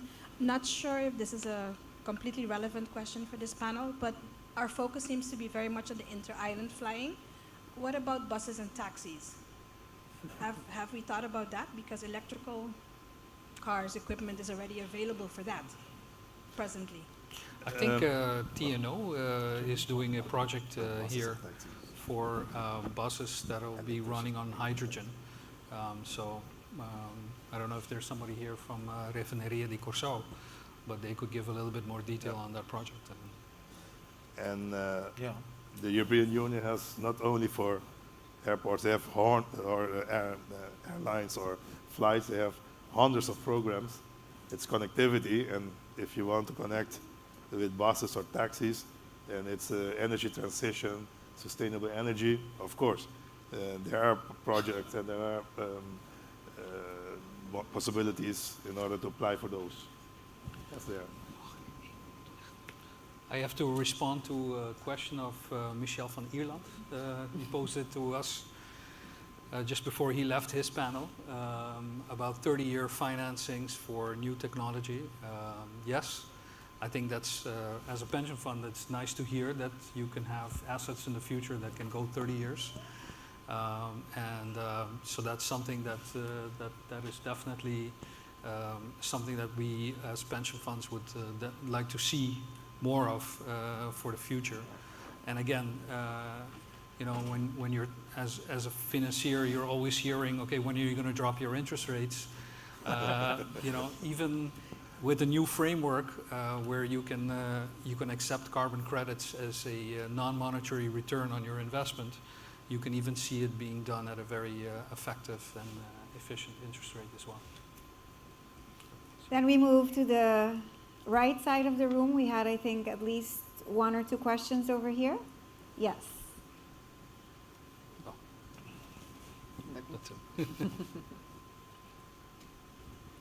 I'm glad you didn't forget about my question, No.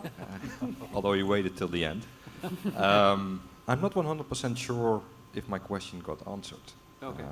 Because it's more, what would be the tipping point? Because I think sitting here together with a very interesting group of people, we can be first in the world applying this technology. And we already do have a national growth fund in place, aerospace and transition. And we have EU programs in place. And of course, there's room for more. But what is needed from the distinguished panel sitting up there, from your end, to start participating and financing until we have the technology by 2026, 2028 to be implemented? Yeah, I think that that question was somewhat answered over the entire panel discussion. You know, the guarantees from these growth funds and from the EU funds play a very important role in getting us off the ground in terms of co-financing, and I think that's essential to the jumpstart, the tipping point, as you mentioned it, to get us involved. I don't see any other major obstacle except for the part of the technology risk, which is squarely in your hands, to get that done. You know. I don't know if you want to add something to that, but No.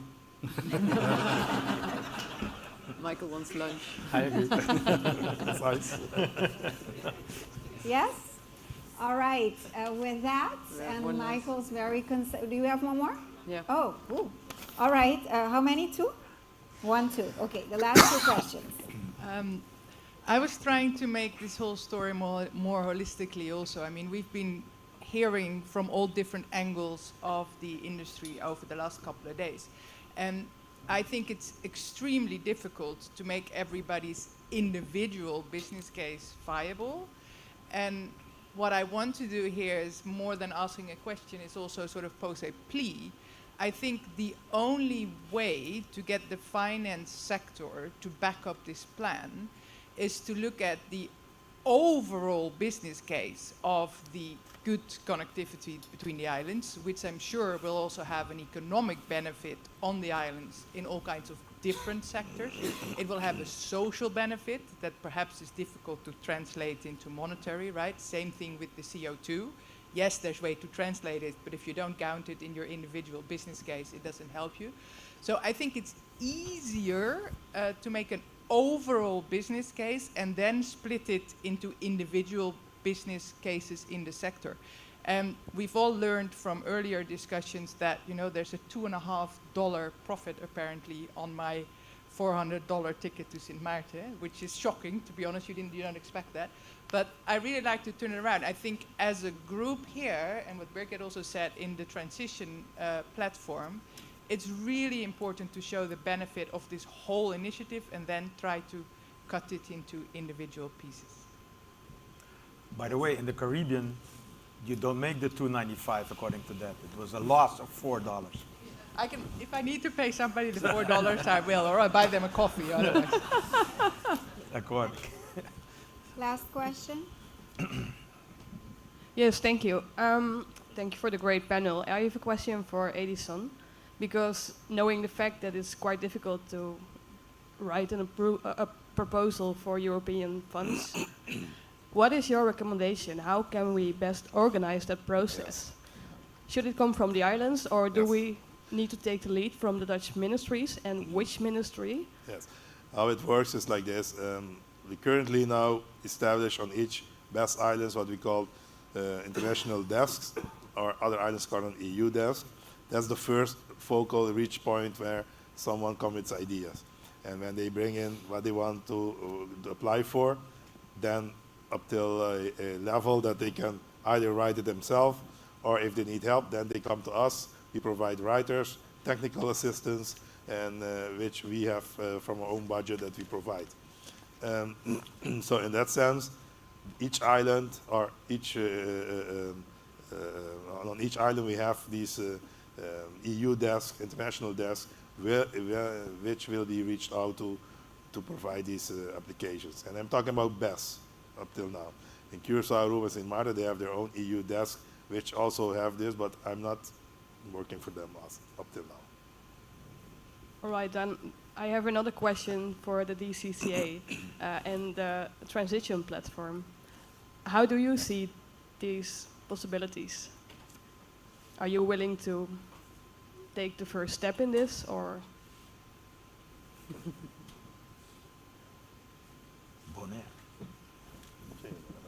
Thank you. Yes, excellent question, because I think the transition platform is the way forward to bring forward a proposal of all of us with co-financing, maybe hopefully from the ministry or Groeifonds, together with the EU, and in that way we can maybe finance parts or the total project in order to make it more affordable and make the business case fitting. So yes, I think the transition platform, it will be a key player doing that proposal. When are we going to do that? Tomorrow. Tomorrow, 9 o'clock. Okay, deal. All right, ladies and gentlemen, thank you so much for being so interactive with all the panels, the first half of today's conference. thank you to this latest panel, the most anticipated one. Not to, shed any less light on the previous ones, but this one had been the one since yesterday that was much anticipated because it's about money, and it did not disappoint. So thank you, Mr. Bojwani, Mr. De Sola, Mr. Reina, and Mr. Grisen for this panel. An applause. Thank you. Thank you. And now one of the other anticipated segments of this conference, lunch. We will now break for lunch and meet back here at 1:30 in the afternoon, and where we will have two other interesting segments on utility companies and also research results on inter-island travel. Have a good lunch.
Man, there's nothing like a good vacation.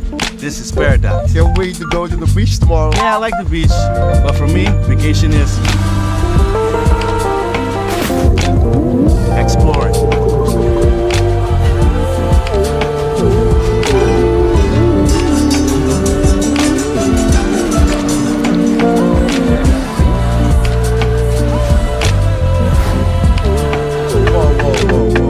Guys, what about the rush? The excitement? Vacation for me is speed.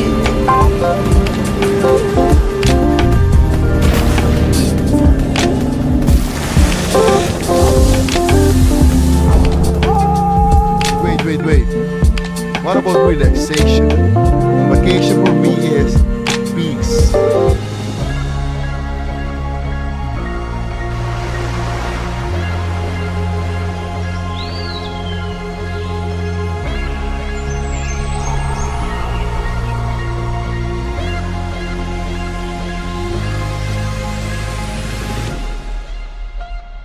Hey. You wanna sleep? Sleep on this. Hey. Changa. Go home. This is how we vacation in Curacao, buddy. Peace out. Again,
Welcome to Aruba, a well-connected destination where happiness lives.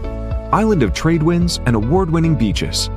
Getting to Aruba is a breeze, as Aruba Airport receives an average of 32 flights a day from the United States, Canada, Latin America, Europe, and Dutch Caribbean. Flawless border processes include e-gates with facial recognition technology and self-scanning abilities upon arrival and departure, including a dedicated departure facility for travelers to the U.S., providing U.S. Customs and Border Protection services and global entry, ensuring smooth connections with various large hubs in the U.S. Prior to boarding, a variety of shops, restaurants, and bars await, while a VIP lounge provides private seating and tailored services.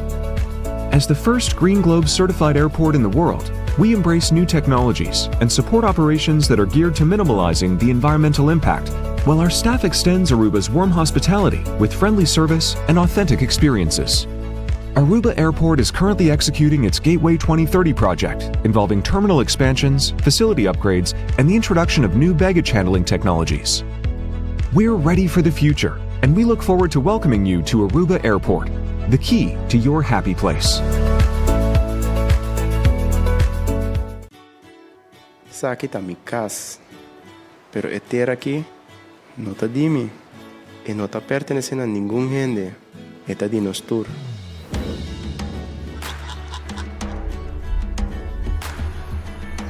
That's what I love most about this island. It was made to be explored, discovered, encountered in its natural state.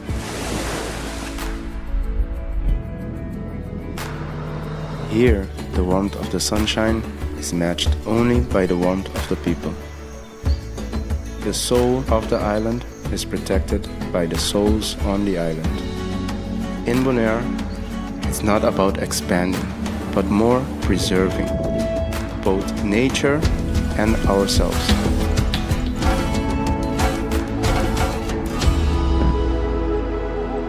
Lo cual kuta hasi Bonaire asina especial, no ta solamente lo cual ku etin, pero más importante, lo cual ku enotin.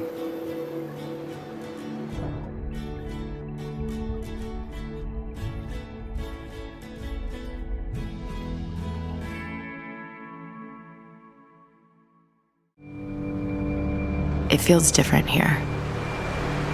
I feel different here.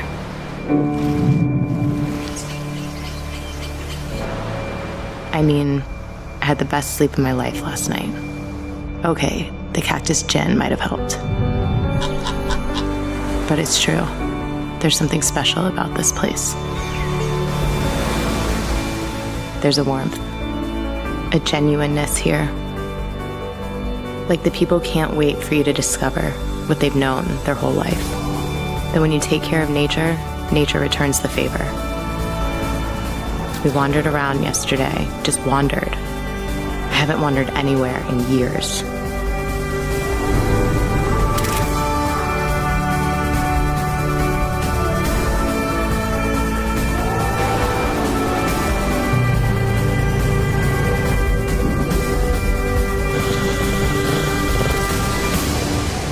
In a few days, I'll leave this island.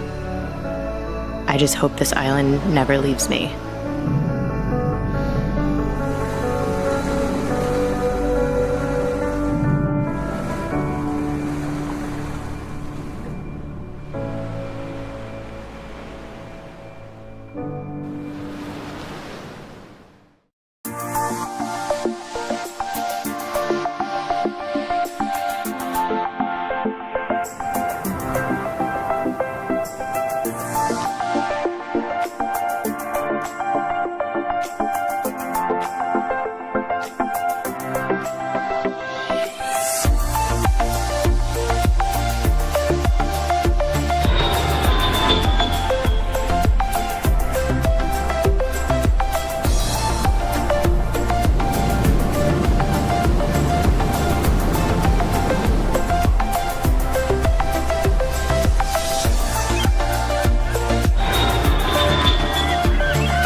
Man, there's nothing like a good vacation.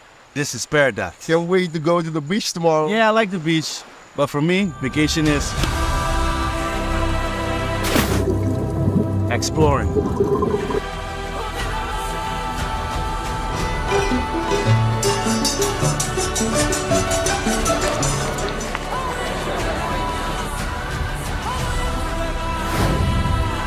Whoa, whoa, whoa, whoa. Guys, what about the rush? The excitement? Vacation for me is speed.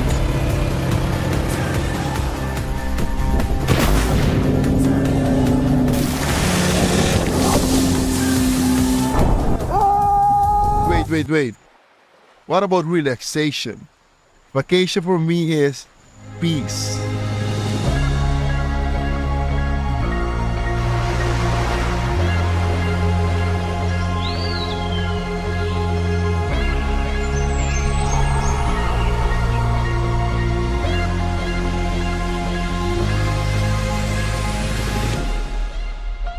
Hey.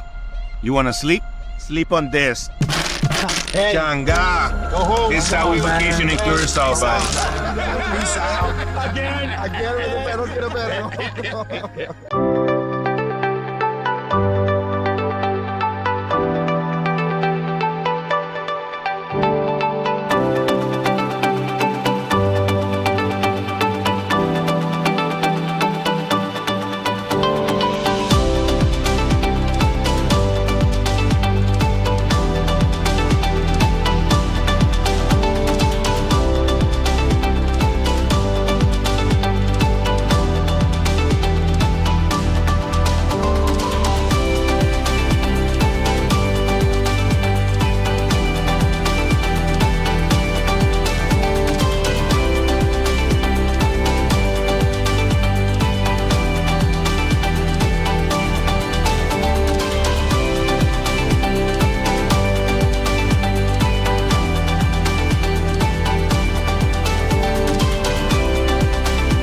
Welcome to Aruba, a well-connected destination where happiness lives. Island of trade winds and award-winning beaches. Getting to Aruba is a breeze, as Aruba Airport receives an average of 32 flights a day from the United States, Canada, Latin America, Europe, and Dutch Caribbean. Flawless border processes include e-gates with facial recognition technology and self-scanning abilities upon arrival and departure, including a dedicated departure facility for travelers to the U.S., providing U.S. Customs and Border Protection services and global entry, ensuring smooth connections with various large hubs in the U.S. Prior to boarding, a variety of shops, restaurants, and bars await, while a VIP lounge provides private seating and tailored services. As the first Green Globe certified airport in the world, we embrace new technologies and support operations that are geared to minimalizing the environmental impact, while our staff extends Aruba's warm hospitality with friendly service and authentic experiences. Aruba Airport is currently executing its Gateway 2030 project, involving terminal expansions, facility upgrades, and the introduction of new baggage handling technologies. We're ready for the future, and we look forward to welcoming you to Aruba Airport, the key to your happy place.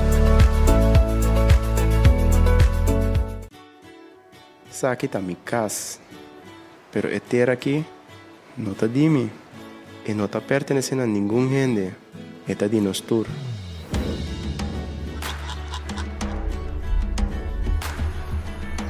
That's what I love most about this island. It was made to be explored, discovered, encountered in its natural state.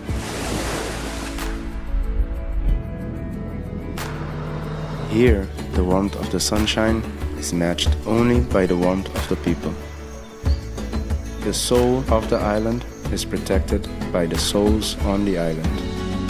In Bonaire, it's not about expanding, but more preserving both nature and ourselves.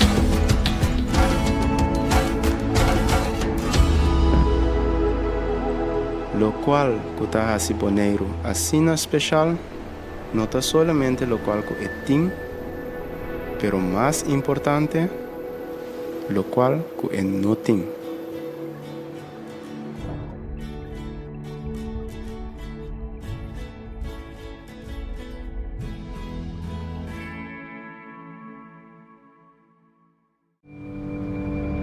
It feels different here. I feel different here.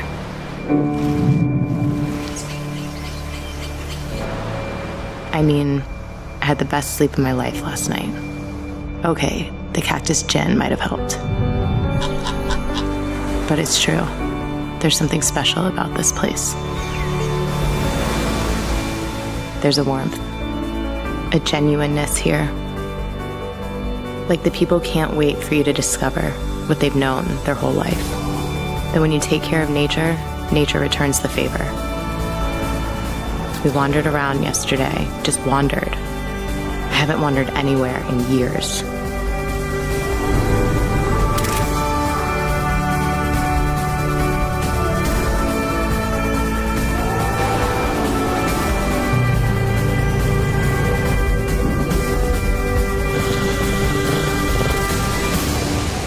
In a few days, I'll leave this island. I just hope this island never leaves me.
Man, there's nothing like a good vacation.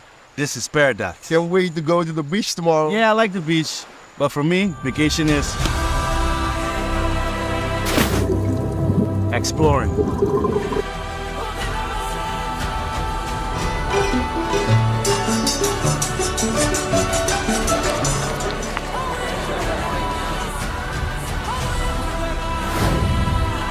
Whoa, whoa, whoa, whoa. Guys, what about the rush? The excitement? Vacation for me is speed.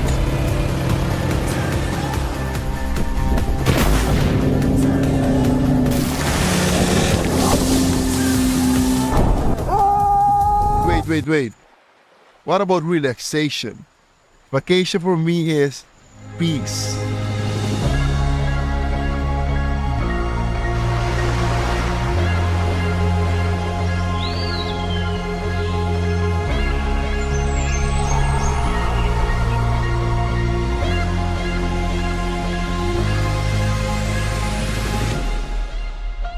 Hey. You wanna sleep? Sleep on this. Hey. Changa. This is how we vacation in Curacao, man. Again.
Welcome to Aruba, a well-connected destination where happiness lives. Island of trade winds and award-winning beaches. Getting to Aruba is a breeze, as Aruba Airport receives an average of 32 flights a day from the United States, Canada, Latin America, Europe, and Dutch Caribbean. Flawless border processes include e-gates with facial recognition technology and self-scanning abilities upon arrival and departure, including a dedicated departure facility for travelers to the U.S., providing U.S. Customs and Border Protection services and global entry, ensuring smooth connections with various large hubs in the U.S. Prior to boarding, a variety of shops, restaurants, and bars await, while a VIP lounge provides private seating and tailored services. As the first Green Globe certified airport in the world, we embrace new technologies and support operations that are geared to minimalizing the environmental impact, while our staff extends Aruba's warm hospitality with friendly service and authentic experiences. Aruba Airport is currently executing its Gateway 2030 project, involving terminal expansions, facility upgrades, and the introduction of new baggage handling technologies. We're ready for the future, and we look forward to welcoming you to Aruba Airport, the key to your happy place. Sa kita mi casa, pero a terra aqui não tá de mim e não tá pertencendo a nenhum gente, é tá de nós todos.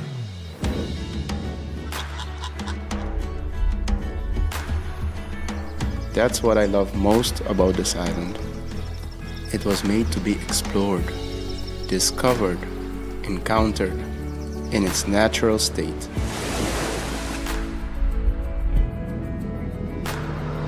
Here, the warmth of the sunshine is matched only by the warmth of the people. The soul of the island is protected by the souls on the island. In Bonaire, it's not about expanding, but more preserving both nature and ourselves.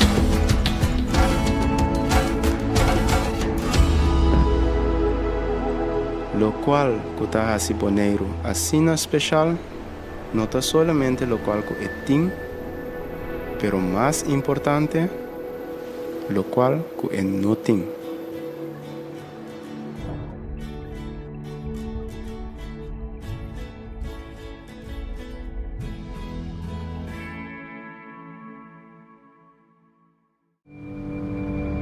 It feels different here. I feel different here.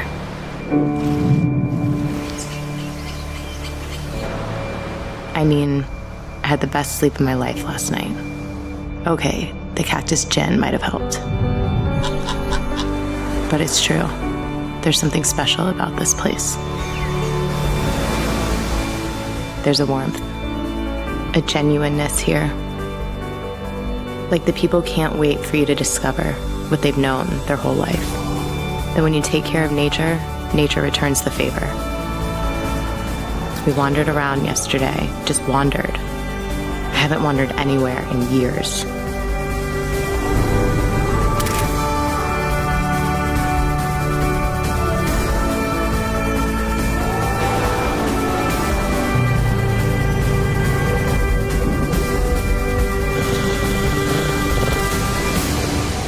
In a few days, I'll leave this island. I just hope this island never leaves me.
Man, there's nothing like a good vacation. This is paradise. Can't wait to go to the beach tomorrow. Yeah, I like the beach. But for me, vacation is exploring.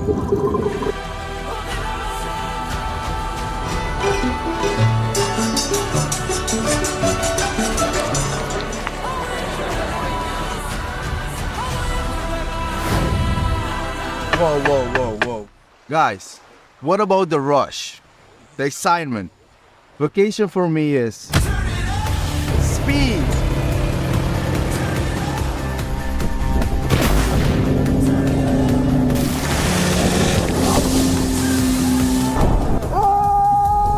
Wait. What about relaxation? Vacation for me is peace.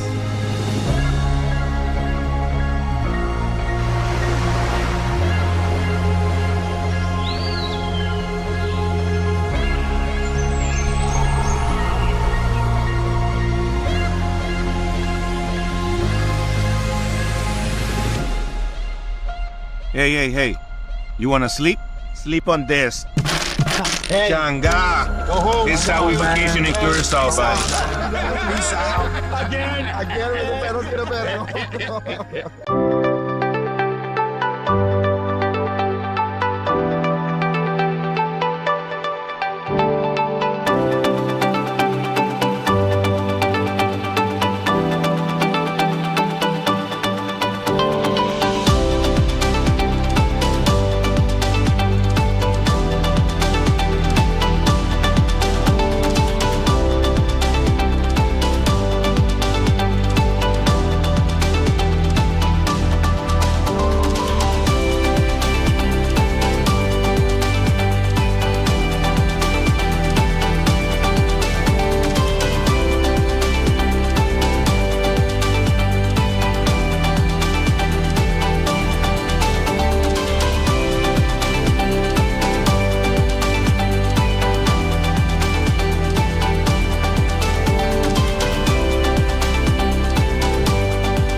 Welcome to Aruba, a well-connected destination where happiness lives.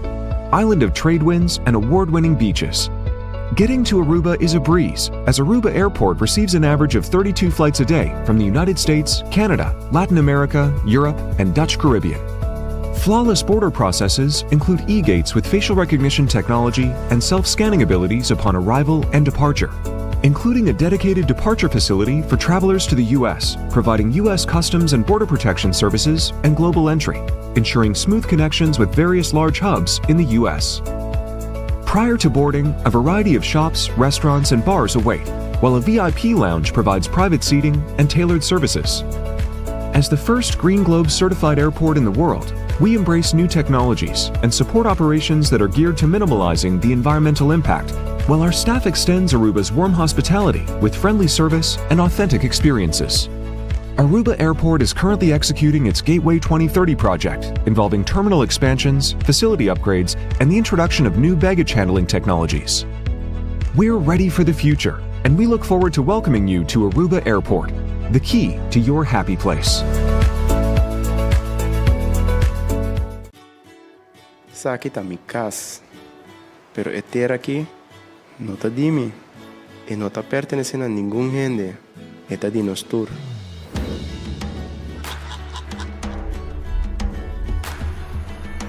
That's what I love most about this island.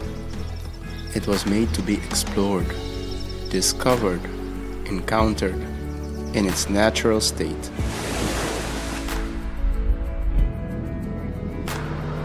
Here, the warmth of the sunshine is matched only by the warmth of the people. The soul of the island is protected by the souls on the island. In Bonaire, it's not about expanding, but more preserving both nature and ourselves.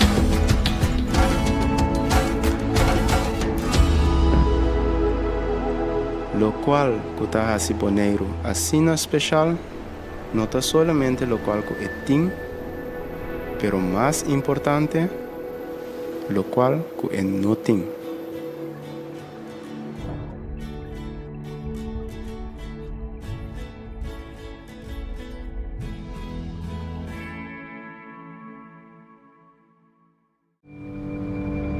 It feels different here. I feel different here.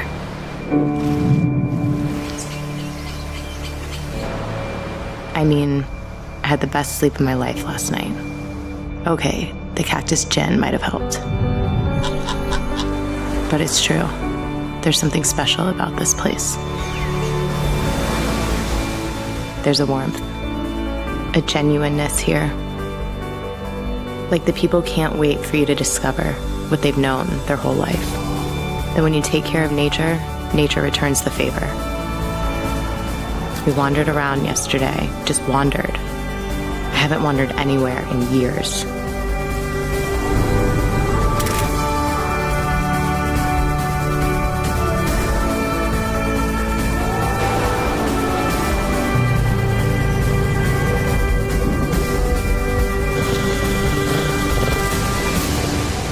In a few days, I'll leave this island. I just hope this island never leaves me.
Man, there's nothing like a good vacation. This is paradise. Can't wait to go to the beach tomorrow. Yeah, I like the beach. But for me, vacation is exploring.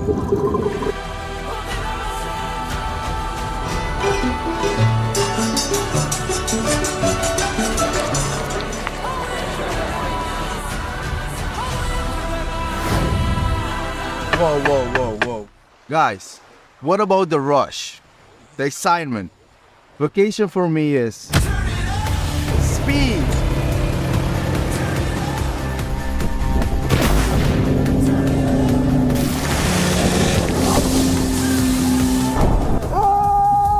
Wait. What about relaxation? Vacation for me is peace.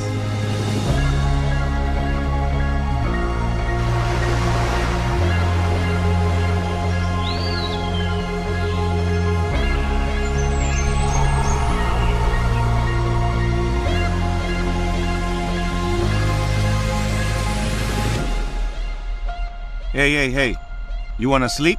Sleep on this. Changa. This is how we vacation in Curacao, buddy. Again.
Welcome to Aruba, a well-connected destination where happiness lives.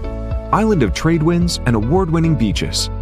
Getting to Aruba is a breeze, as Aruba Airport receives an average of 32 flights a day from the United States, Canada, Latin America, Europe, and Dutch Caribbean.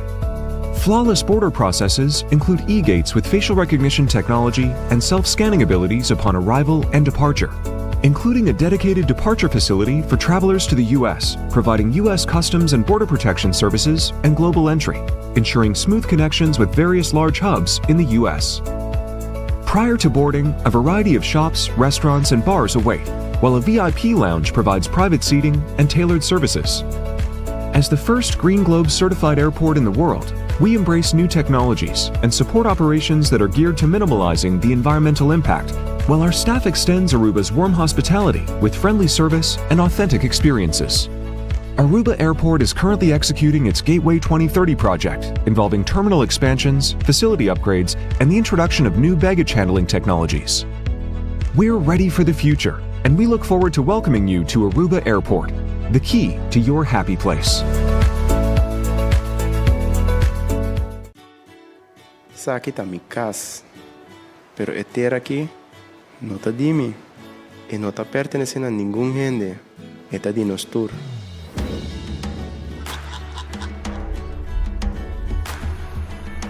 That's what I love most about this island. It was made to be explored, discovered, encountered in its natural state.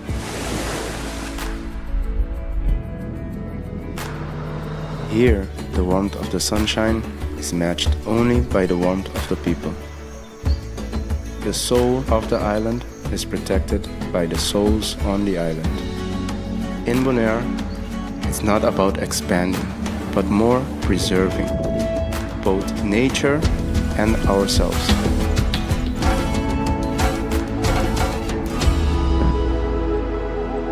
Lo cual kutaha si Bonaire asina especial, no está solamente lo cual ko eting, pero más importante, lo cual ko en noting.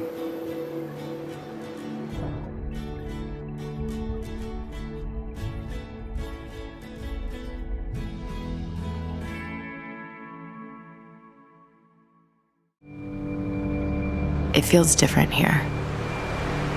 I feel different here.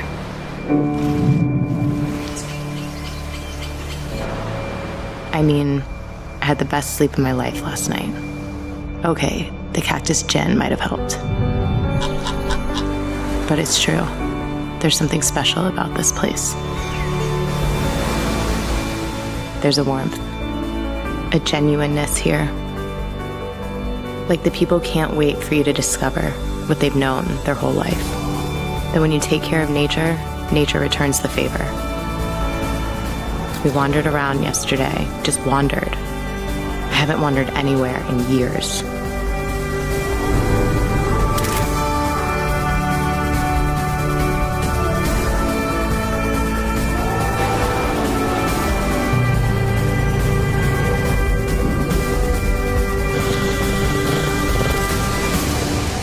In a few days, I'll leave this island. I just hope this island never leaves me.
Man, there's nothing like a good vacation. This is paradise. Can't wait to go to the beach tomorrow. Yeah, I like the beach. But for me, vacation is exploring.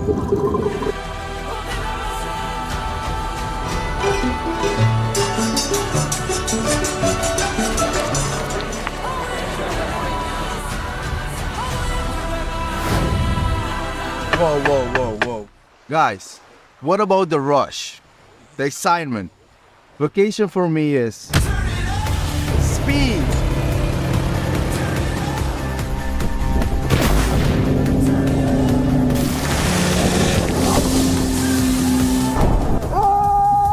wait. What about relaxation? Vacation for me is peace.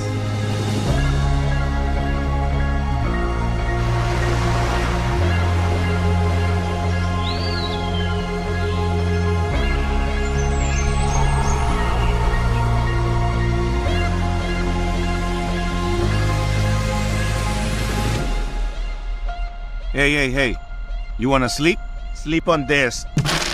Hey. Changa. Go home. This is how we vacation in Curacao, buddy.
Welcome to Aruba, a well-connected destination where happiness lives. Island of trade winds and award-winning beaches.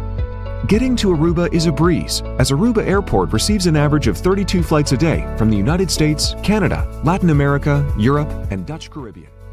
Flawless border processes include e-gates with facial recognition technology and... Welcome to Aruba, a well-connected destination where happiness lives. Island of trade winds and award-winning beaches. Getting to Aruba is a breeze, as Welcome to Aruba, a well-connected destination where happiness lives. Island of trade winds and award-winning beaches. Getting to Aruba is a breeze, as Aruba Airport receives an average of 32 flights a day from the United States, Canada, Latin America, Europe, and Dutch Caribbean. Flawless border processes include e-gates with facial recognition technology and self-scanning abilities upon arrival and departure, including a dedicated departure facility for travelers to the U.S., providing U.S. Customs and Border Protection services and global entry, ensuring smooth connections with various large hubs in the U.S. Prior to boarding, a variety of shops, restaurants, and bars await, while a VIP lounge provides private seating and tailored services. As the first Green Globe certified airport in the world, we embrace new technologies and support operations that are geared to minimalizing the environmental impact, while our staff extends Aruba's warm hospitality with friendly service and authentic experiences. Aruba Airport is currently executing its Gateway 2030 project, involving terminal expansions, facility upgrades, and the introduction of new baggage handling technologies. We're ready for the future, and we look forward to welcoming you to Aruba Airport, the key to your happy place.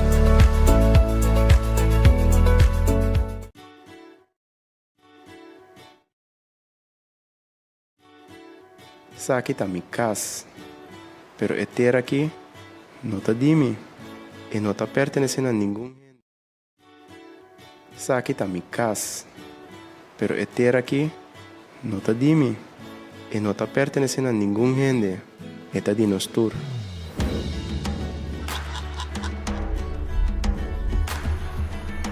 That's what I love most about this island. It was made to be explored, discovered, encountered in its natural state.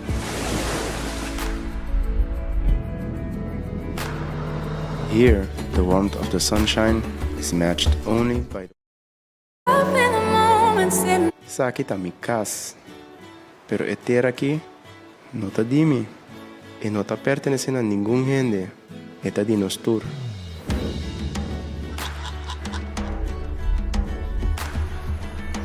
That's what I love most about this island.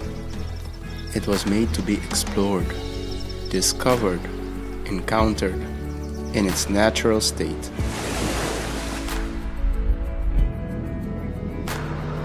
Here, the warmth of the sunshine is matched only by the warmth of the people. The soul of the island is protected by the souls on the island. In Bonaire, it's not about expanding, but more preserving both nature and ourselves.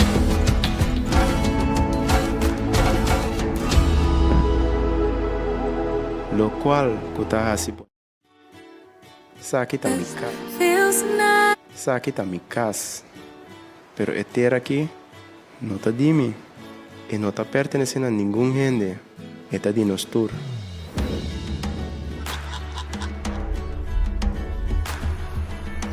That's what I love most about this island. It was made to be explored, discovered, encountered in its natural state.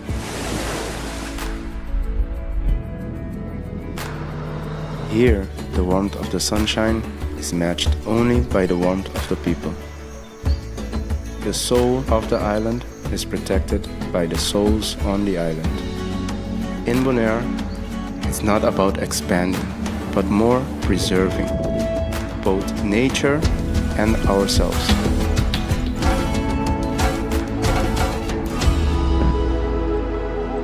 Lo cual kutahasi boneiro asina especial, no está solamente lo cual ko etin, pero más importante, lo cual ko enotin.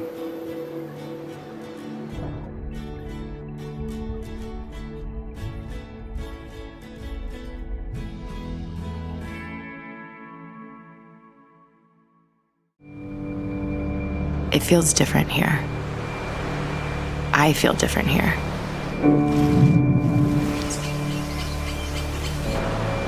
I mean, I had the best. It feels different here. I feel different here.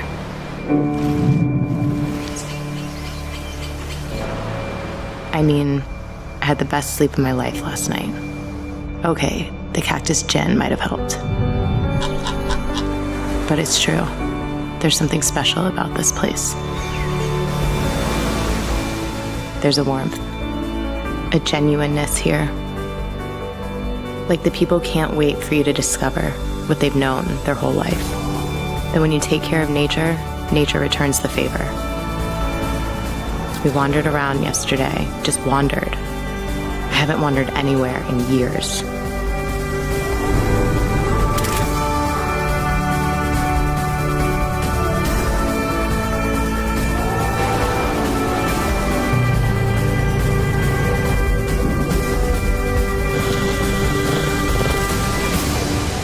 In a few days, I'll leave this island. I just hope this island never leaves me.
All right, we hope everybody had a good lunch. At this moment, I would like to recognize the presence of the Minister of Economic Development of Curaçao, Mr. Rui Sandro Sencha, who is joining us today as well. He was here yesterday for the opening, but it's great to see you again here at the conference.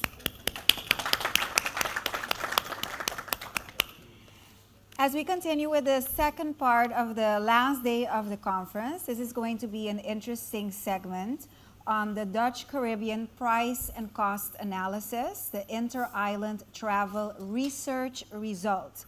And presenting it will be a duo of ladies, Darie Solognier and Carlien van der Linden, both from Business Q Aruba. Welcome.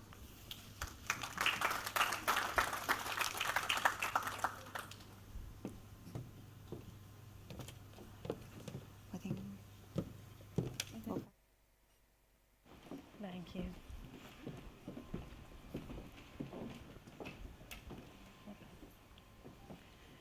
I remember the first time I visited Curaçao. I was 20 years old and I was ready to start my next adventure. It was the month of August and I was ready to start my bachelor's degree at the University of Curaçao, back then the UNA. I remember noticing immediately that the island was a little different than my own, but she quickly grew upon me. And today, I am very proud to say that some of my most beautiful friendship, interesting moments, and impactful mentorship moments happened on the island of Curaçao. Now, we ask ourselves, why does inter-island travel in the Dutch Caribbean matter? I guess that's a matter that's subjected to everybody here with a different agenda. So for Carlien, it might be to visit her alma mater. For me, visiting my country of St. Martin, which is my birthland. For others, traveling to Saba to experience a thrill of a lifetime at the runway.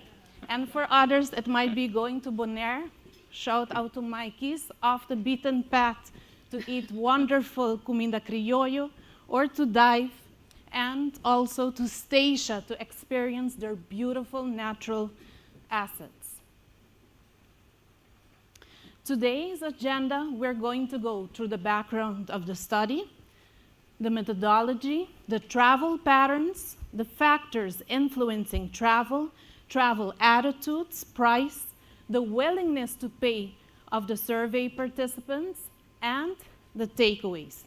And I must say, I said to somebody in the back, remember, we are just the messengers of the survey respondents, and we are delighted to present this to you today. And I think what's important is to look at it from a lens of opportunity. We know that there are many challenges when we hear over the 2 days. There's a lot of work to be done, but if we all put our thinking hat and wear our glasses of opportunity, I'm sure there's a lot to be done. Let's start with the data collection.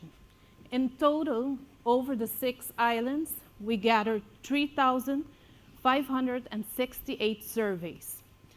We can see that the face collection happened at the end of July and August, where we visited 4 out of the 6 islands for the face-to-face data collection, and the online collection happened during the month of August and September.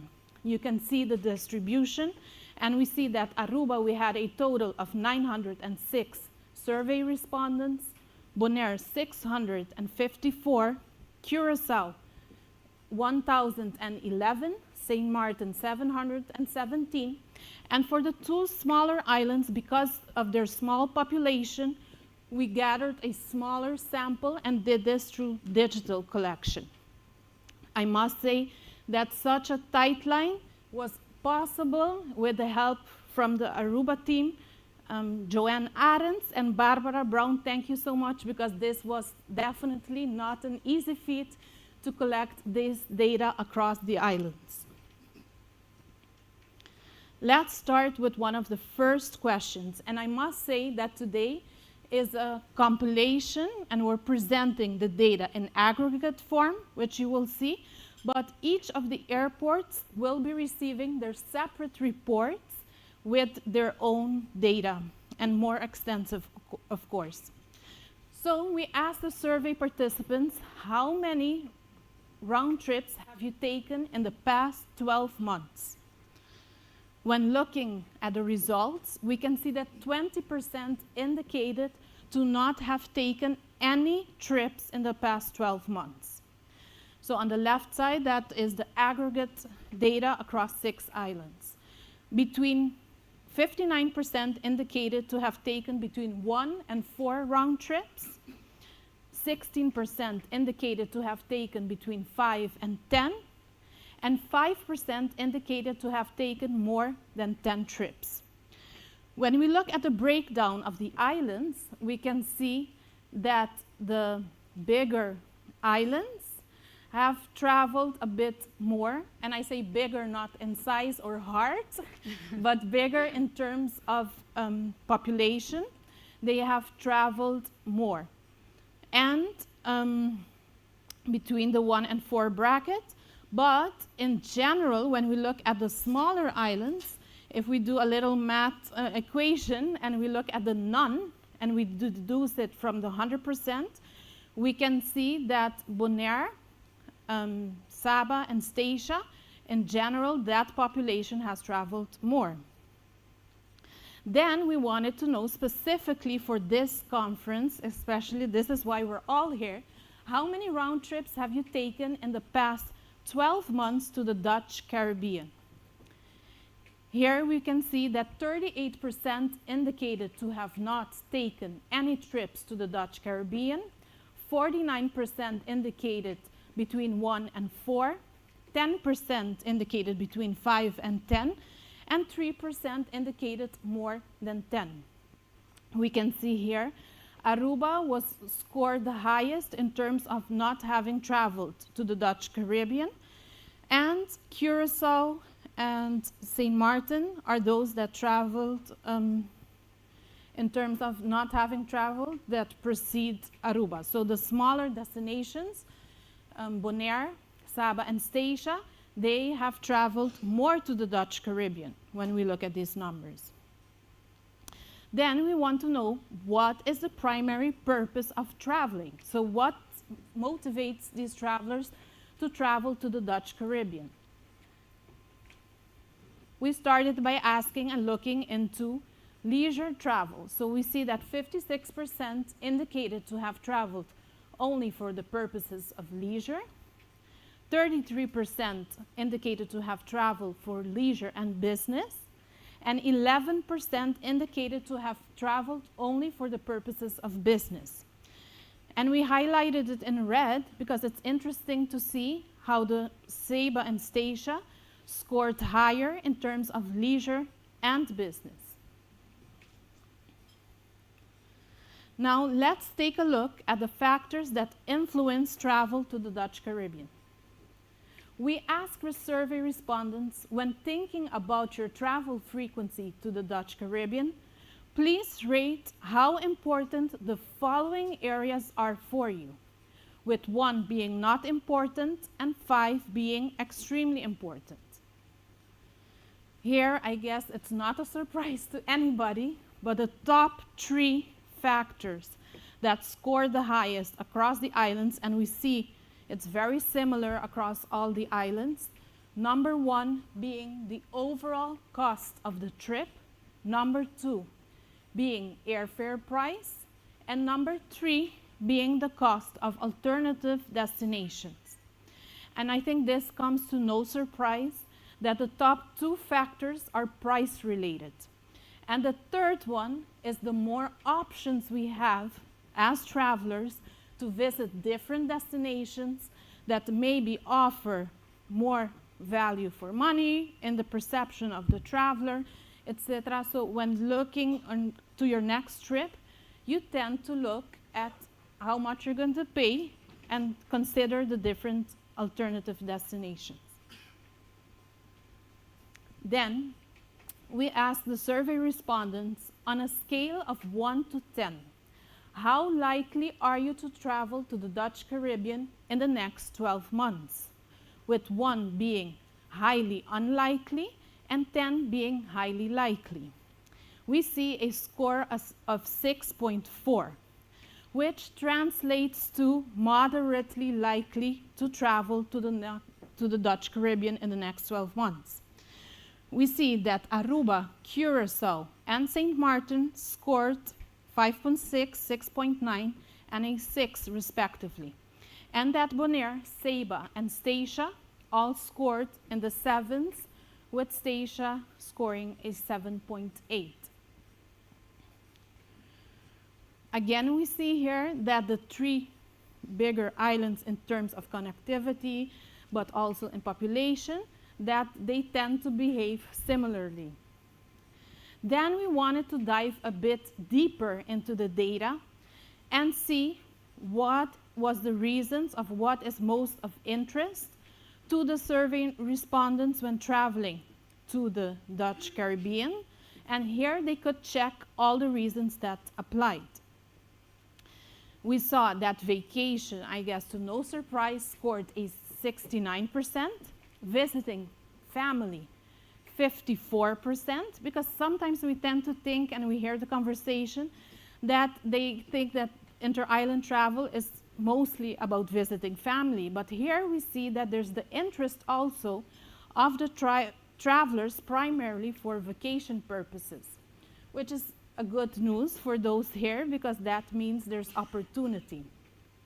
Then we see 32% indicated for business purposes. Festivals and cultural events scored 25%, celebrations such as weddings 21%, music events scored 20%, educational events 13%, medical purposes 13%, and sports events 11%. And of course, this varies. This is the aggregate data from all islands. However, when we delve deep into the different islands, you see that, for instance, the medical might score higher at the smaller islands that go to the bigger islands to obtain health treatments and so on. Then, it's interesting. What we did, I'm going to go back just to explain something here. So for those that scored at the question of how likely are they to travel to the Dutch Caribbean within the next 12 months, those that scored a 7 to 10, because it's on a scale from 1 to 10, those that scored higher than a 7 received the question for which purposes, right? But those that scored that they didn't show much interest, so between a score of 1 and 6, they received this question additionally because we wanted to know why they're not interested to travel to the Dutch Caribbean. Here we can see at a 64% that the reason that they are not traveling to the Dutch Caribbean in the near future is because of airfare price. Then, secondly, the overall cost of the trip at 49%, flight availability at 25%, airline dependability at 18%, no interest to travel to the Dutch Caribbean in general at 12%, and then also the travel time, they scored at 12%. So we see again that the biggest hurdle for those in the 6 islands is related to the price. Now I'm going to pass over the mic to, well, symbolically pass the word to Caroline, which will continue with the presentation. Thank you, Nerys. So we've been talking about general travel patterns. We spoke about what are their primary purpose of traveling. Also, we looked at their likelihood to traveling in the next 12 months. But in addition to that, we also wanted to know what are some of their travel attitudes regarding traveling within the Dutch Caribbean.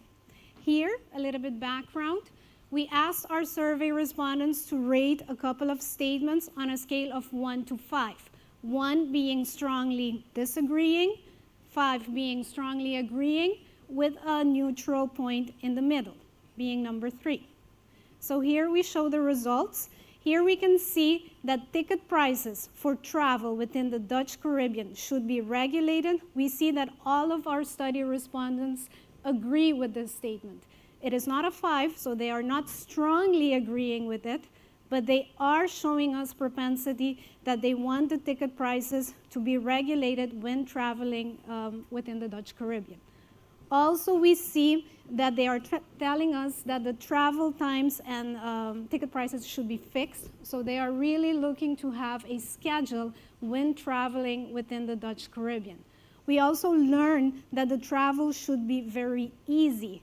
As you can see, the statement number 3, they are telling us that the airport processing time, so the moment you arrive at the airport up until the moment you take off, should be no longer than 45 minutes. We also see that travel times within the Dutch Caribbean should be fixed. Again, they really want to plan their traveling and have a fixed schedule when traveling inter-island between all 6 islands. We also see that when asked about their 100% digital experience, here we see, that is the statement before the last one, here we see that they have a neutral stand. It's almost right in the middle, telling us that travel within the Dutch Caribbean should be 100% digital, so that means you have an entire digital process. Here we see that that is still not the case. They are not negatively accepting the statement, but they are not strongly agreeing with the statement either. So they have a very neutral position when it comes to that. Then finally, today at the conference, in the past 2 days, we've been really discussing the environmental component when it comes to inter-island travel. So we asked our study respondents, I am willing to pay 20 to 30% more to travel in an environmentally friendly manner. Here we see that they are not really embracing this concept yet. We believe this creates an opportunity for everyone today in this room to really work together, because we know sustainability is the future. However, our customers or our study respondents are telling us that they are not willing to pay about 20 to 30% more in order to fly in a more sustainable manner. We're not there yet. Let's look at the price component. I know the crucial part of the study was the price component, and here we had a very dynamic model built within the survey. So we asked our study respondents, please tell us what are you willing to pay to travel, first to the ABC Islands and then later to the SS Islands. For each island, we start at a baseline price, which is the current average price. So let's look at the results for the ABC Islands. Allow me to walk you through this graph. Here you can see the blue bar is telling us what our study respondents are willing to pay, whereas the pink bar is telling us the average actual price as of today. It is an average, so it might vary. So let's look at the Aruba, for instance. Our study respondents are telling us for a round trip ticket to travel from Aruba to Curacao and Bonaire, we are willing to pay about $244 US, whereas the current price is on average about $300. Same thing with Curacao. Curacao study respondents are telling us that the current price that they are willing to pay to travel from Curacao to Aruba and Bonaire is about $207, so the blue bar, whereas the current price is about $250 US. We see the same development for Bonaire. Study respondents are telling us they are willing to pay through $234 US, whereas the current price is $300. St. Martin, study respondents are telling us to travel from St. Martin to Aruba, Bonaire, and Curacao, they are willing to pay $400, whereas the current price is set at $500, and so on. So you might be, we're seeing that our study respondents are willing to travel, However, they do want to travel at a lower price. You might be wondering, how does this impact demand? And we have this for all 6 islands, but we are going to show for today the island of Curacao and Bonaire. So this is only for Curacao. What we can see in this graph is their average willingness to pay. Of course, the lower the price, the higher the average willingness to pay. But look at the dotted line in the middle. The current average price is $250. So about 42% of our study respondents is telling us we are willing to pay that, we accept that, which is more or less the current price. However, if we move a little bit to the left, we see that at around $200, which is more $200, which is more or less the average current price, set at 207, if you want to be exact, you can see that the willingness to pay bumps up to about 66%. So we can see that as the price drops, our study respondents are willing to travel as well. We have the same graph for the island of Bonaire, so would you be willing to pay a ticket to travel to Aruba or Curacao from Bonaire? Here we see that the average current ticket price is about $300 for a round-trip ticket. And we see that 31% of our study respondents are willing to pay this. However, if we move down a little bit to the left to around $240, close to the average, which is around $233, we can see that the willingness to pay goes up to 44%. So there is a demand, however, not at the current price that we are offering. So let's look at the results for the SS Islands. So again, the pink bar is the blue bar is what our study respondents are willing to pay, whereas the pink bar is the current average price. In the case of Aruba, our study respondents are willing to pay about $277 to travel from Aruba to Ceiba, Statia, and St. Martin. However, the current price is set at $700. Same thing for Curacao. Study respondents are willing to pay $215, whereas the current price is set at $600.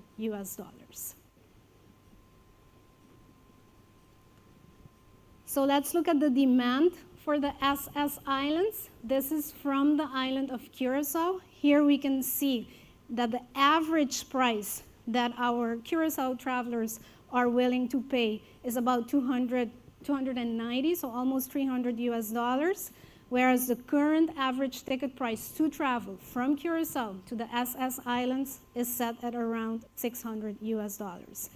Demand being around 13%, whereas if we drop the price to the 300 range, we see that the demand goes up to about 70%. We have the same graph for the island of Bonaire. Here we see that the average ticket price to travel from Bonaire to the island of Ceiba, Statia, and St. Martin is set at around $600, whereas they are willing to pay around $361. And we can see how this impacts demand as well. So what are some of the study key takeaways? So if you forget everything that we've just said in the last 20 minutes, you should remember that the purpose of travel, when it comes to traveling within the Dutch Caribbean, is mainly for leisure, for the exception of the smaller islands, which is Ceiba and Statia.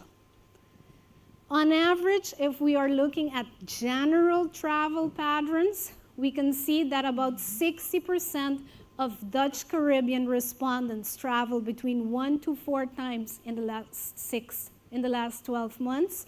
So we see that there is traveling happening on the islands. When it comes to the BESS islands, so the smaller islands, about 88 to 90% of our study respondents indicated that they have traveled in the past 12 months. In the case of Aruba, Curacao, and St. Martin, this is a little bit lower in the 75s and 80, which is still high. So we do see that our people like the concept of traveling, of connectivity, and of course of broadening their own horizon. This is for general travel patterns, so if they're going to other destinations other than the Dutch Caribbean.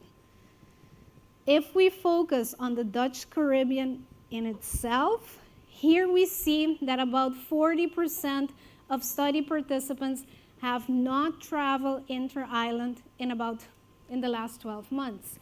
And the top 3 factors that are impacting their travel frequency are the overall cost of the trip, airfare price, and the cost of alternative destinations. Looking ahead for the future, what are their likelihood to travel? Here we see that on a scale of 1 to 10, survey respondents are moderately likely to travel to the Dutch Caribbean in the next 12 months, with Aruba having the lowest score, followed by St. Martin and Curacao, while the best survey respondents indicated to likely traveling to the Dutch Caribbean in the next 12 months. So we see actions on the smaller islands. What are their top reasons for traveling to the Dutch Caribbean? Mostly vacation, visiting friends and family, and business. And the top reasons for not traveling to the Dutch Caribbean, it comes down to airfare price and the overall cost of the trip.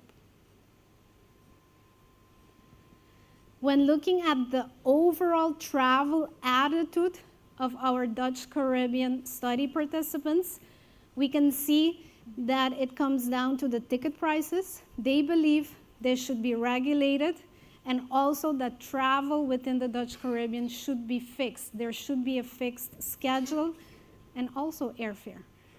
They also believe that travel should be easy.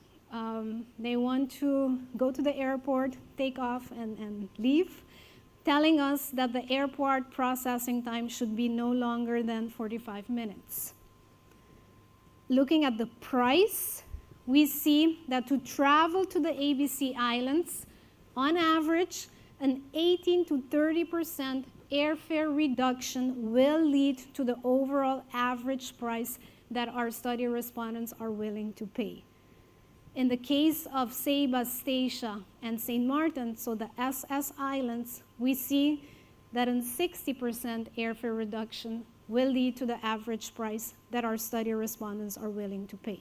So this is a little bit bigger than the ABC Islands. Thank you for your presentation. Thank you for your attention, sorry. And should you have any more questions, please feel free to reach out to us. And of course, we know today we presented a snapshot of the study, but we do have these insights and results by island, where you see overall the general pattern we presented today, but overall you also see that some of the islands do behave differently than their sister islands. Thank you.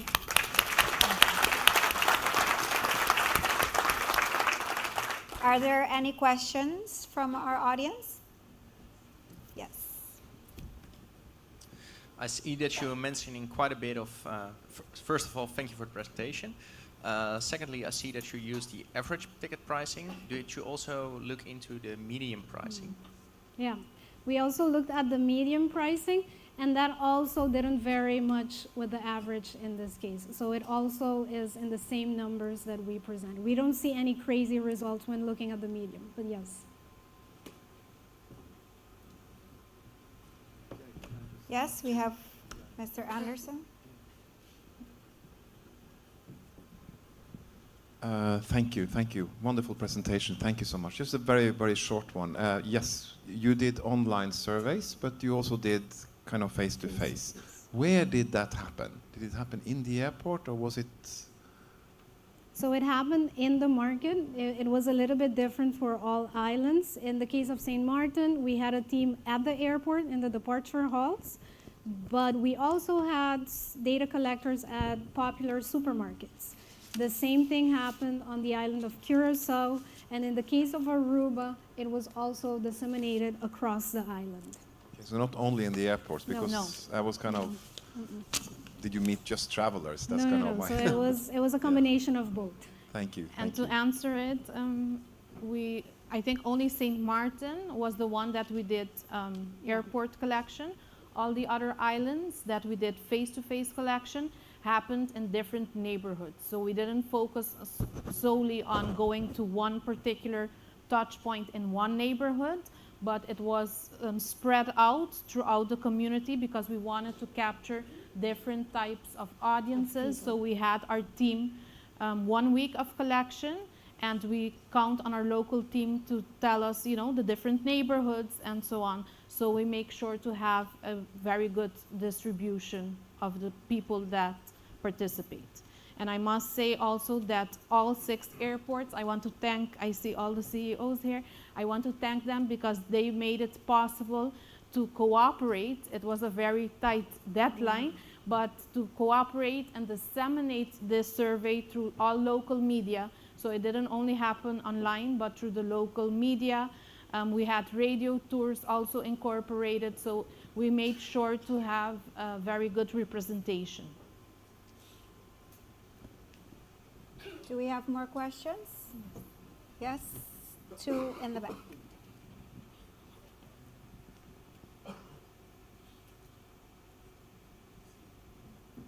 Very nice presentation. On the slides where you showed what is actual pricing versus the willingness to pay, it would be interesting to see what would be the willingness to pay additionally a premium for net zero and true zero flights. So, and in this audience, if you will work on an update, that would be interesting to see what is the willingness to pay premium, net zero and true zero emission flights. Okay, that's indeed a very good suggestion. And I must give a shout out. This study started due to the vision of initially the Aruba Airport Authority that last year conducted the first study of its kind, because of course IATA does a wonderful job in giving us valuable data regarding travel and then Latin America and Caribbean. But this was the first time that the airport wanted to delve a bit deeper, and it started with that, with their vision.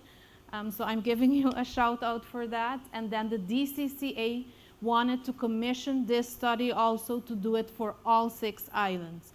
And I think it's very important because for you, all of you, with your different hats, different stakeholders, everybody needs data in order to make informed decisions.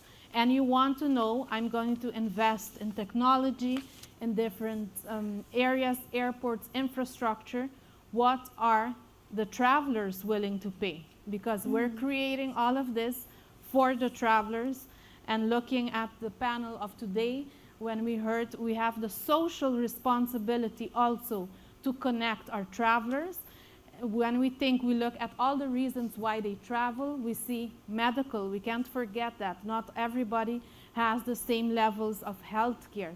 So it's not only the vacation part, but the responsibility that we have to the different inhabitants of the island for further education. Many people, Caroline traveled to Curacao to further her studies. Many people traveled from Bonaire to Aruba, so we have many responsibilities. But it's a good point. Building upon that, I think next time we should really measure the green component, maybe a little bit different. Yes, thank you. Hello, thank you, Darius and Caroline, for the presentation. It was very insightful. Just to build upon his question, I believe there was a question in the survey regarding sustainability. Maybe you can share a little bit more as to what the factor sustainability, what was the exact score, and what did it score? That's correct. This Compared year, with the rest. Yeah, so this year we focused a little bit on the travel attitudes, focusing on the Dutch Caribbean with looking at all 6 islands. Indeed, last year when we did the study for Aruba as an island, so as a destination by itself, we also looked at visitors back then, so not only locals, but also visitors in order to measure their demand for inter-island hopping. There we also had a little bit more questions on sustainability, But there again, we see that for our locals, the pricing is still a hurdle. And there we do see that they are open to travel in a more environmentally sustainable manner. However, they don't want this to impact their pricing, their costs. And I think that's the challenge in general. How do we fly sustainably without impacting the price? There are many promising technologies out there, and we've heard over the past 2 days technologies that have the capacity of lowering costs, so that would be great. So we see, I think it's a component of educating our community, and we see that maybe in Europe, in the States, they are very much open to sustainable, to paying or choosing brands that are sustainable. But we have also, and I don't think it's only the job of those in this room, it's broader than that, in educating in terms of the sustainability that is needed. Yeah. And maybe that going hand in hand, and it will take time, of course, that then people are willing to say, you know what, I'm willing to pay extra in order to fly sustainably. But to the gentleman in the back, I think this is a great start, and indeed, we have to take it further to get more valuable data in regards to that. We have a few more minutes for questions. Anybody else? Maybe you need some coffee after lunch. But we'll be here, so if you think of something, reach out to us. Oh, we have one? I had another one. You presented, let's say, the willingness to pay, you presented how much that will influence, but do you have an idea of how much lowering the actual fees will actually have an influence on demand, and how many extra flights will be conducted, and how many people are now still paying the price which they are not really willing to pay but still pay? Yeah. So our model really measured their willingness to pay. So I think it goes back to looking at the average price. So if we can pull the slide. Okay. So as they're pulling up the slide, we can see that the average pricing, you can see that I believe for the case of Curacao, it was about around 30%. So that is what our study participants that are living in Curacao are willing to pay to travel to Aruba and Bonaire. So let me just want to go over right here. So you can see that it was about 42%. That's the $250 that they are willing to pay. So that's the current situation. We didn't ask when it comes to the amount and number of flights, so we don't have that information. But you can see that if we meet the average price, which is around $200 US, their willingness to pay goes up to 60%. So it's a jump, but we do see that if the price goes down, we have a higher willingness. How big the market will grow exactly, that is something that the study in itself did not measure. It does provide an indication for what is the willingness of our study participants. Yeah. And if I may add to what Caroline mentioned, this is an exercise that, based on the reports of each of the airports that they will receive, they will play with the numbers and looking. And of course, I don't think any study in itself can give 100% accuracy, this is what it will be, because this looks at one component, right? There's other external factors that influences this, but I do know that the airports can then go and use this to start planning, playing with the numbers, looking at their current, the amount they're doing to see how much that would translate to. And building upon that, again, it's basically we're reporting what the study respondents are telling us. So we're not looking at supply. And yeah, so that is their willingness, but that doesn't mean that the market is also able to offer that. So we're basically reporting the response of our consumers. Thank you. Yeah, thank you. All right, thank you very much, Darlene Thank you. and Caroline. Thank you. And as they mentioned, they are here at the conference, so later on in the coffee break or after, please approach them for more information. Thank you. Thank you.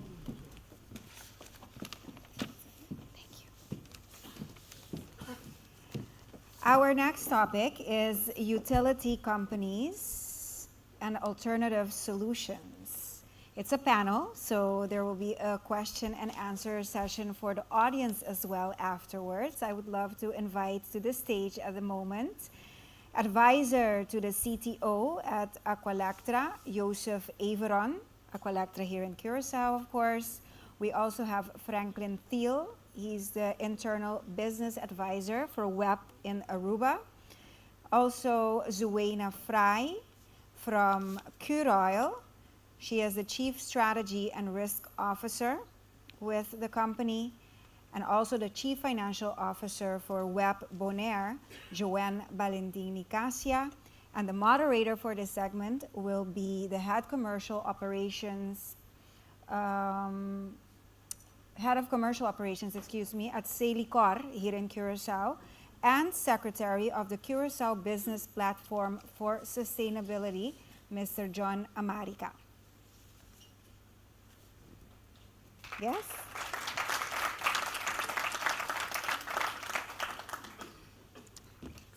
Do you need it? You need? No. Okay, you have the option, John, if you want to stand here or you want to sit with the panelists. Okay, thank you. All right. Welcome.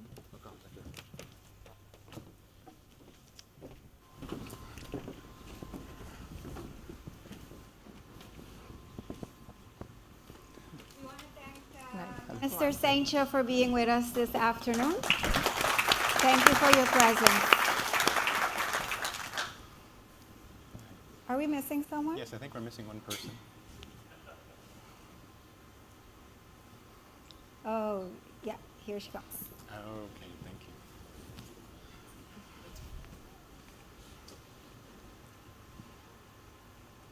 Okay, so you all sat on that side. Okay. No, it's okay. No, he has to sit as well. Okay. You want to sit? Okay. Okay, welcome everyone to this panel session. I hope that you're all enjoyed the event so far, and thanks for staying this afternoon. As they say, we save the best for last. Recently, Scandinavian Airlines opened bookings aboard its first electric planes, which will take to the skies in 2028. The announcement marked the first time that commercial passengers could reserve a seat on fossil fuel-free flights. The aircraft is a 30-seat ES-30 developed in partnership with Heart Aerospace. All the flights are fully booked, which demonstrates a desire for people to fly carbon emission-free. Electric and hybrid flight is developing rapidly, with many companies racing to become leaders in this emerging market. In addition to Heart, there are the startups Wright Aviation, Eviation, and Ampere, which is a hybrid airline. And of course, the big boys, such as Boeing, Rolls-Royce, and NASA, they're all working on electric and hydrogen engines. Currently, electric and hybrid aircraft are much closer to getting approval from aviation authorities for commercial flights, while hydrogen-powered aircraft are still in the developing phase. The current focus is on smaller aircraft for short hauls. Private planes and retrofitting aircraft is also gathering a lot of attention. With all that being said, utility companies are probably not the first thing that springs to your mind when we're talking about the future of flight. However, currently there are no airports that are capable of recharging an electric plane. There's also the question of how long the recharge process will take. With entire business models based on quick turnaround time, how long would an aircraft take to recharge could put a huge strain on an airline's costs. So that's why the panel today consists of representatives from utilities, and by the end of this session, you'll come to appreciate how vital they are to the future of local sustainable aviation. I'd like to ask each of the panelists to just introduce themselves quickly. Start with ladies first. Thanks, John. So good afternoon now. I'm Zuena Fry, Chief for Strategy and Risk Officer at Curoil, and here to share what we've learned so far and also learn from you all and hear your suggestions on how we should move forward with this topic. Joseph? Ladies. Go ahead. Hi, good afternoon. My name is Joanne Valentin Nicastia. I'm the Chief Financial Officer indeed for Web Bonaire, utility company. Looking very much forward to this discussion. My name is Joseph Averon, advisor to the CTO at Aqualectra. My name is Franklin Thiel. I'm the Internal Business Advisor Technical at Rapid NV. Thank you. Okay, so let's get started. If we're looking at a future of electric or hybrid aircraft as a way to reduce CO2 emissions in the aviation industry, it would be best if the electricity supplied also comes from renewable sources. So my question to the panel is, let's start with the electricity utilities. What percentage of your production right now is from renewable sources, and what are your future plans for 2030, 2050? How are you planning to increase that, and are you planning to increase that? What type of methods are you planning to use? Should we start with Joanne? Ladies first again. Yes, thank you very much. Well, funny enough, when Bonaire, we have been decreasing a little bit our renewable in the last couple of years. We started with 40% in 2009, 2010 already. But what you see is that the island is growing so rapidly. I think it grows for the last 10 years, 5% a year, which means that we have been keeping up with demand. But now we are ramping up also the renewable. We just this year implemented a 5 megawatt plant for solar and batteries. We have a big, I think that more than half of our island demand, we have installed batteries for also the balancing of the grid. And now we are going forward also to implement much more wind power. We are looking into those. We had this plan since 2020, but now we are looking into implementing new wind power. And with that, we are planning to get to 70 to 80% durable energy on the island. And we can only do that because of the investments we have done before. Oh, that's really good. 70%, that's very impressive, yeah. Yeah, well, all the while, the island continues to grow 5% a year. So it's a challenge, not only for the power production, but also for our grid to, we have to expand our grid, we have to reconfigure our grid, but for growth and for sustainability. And the battery backup helps you do that? That helps with the quality of the power, the balancing of the energy on the grid. Yeah.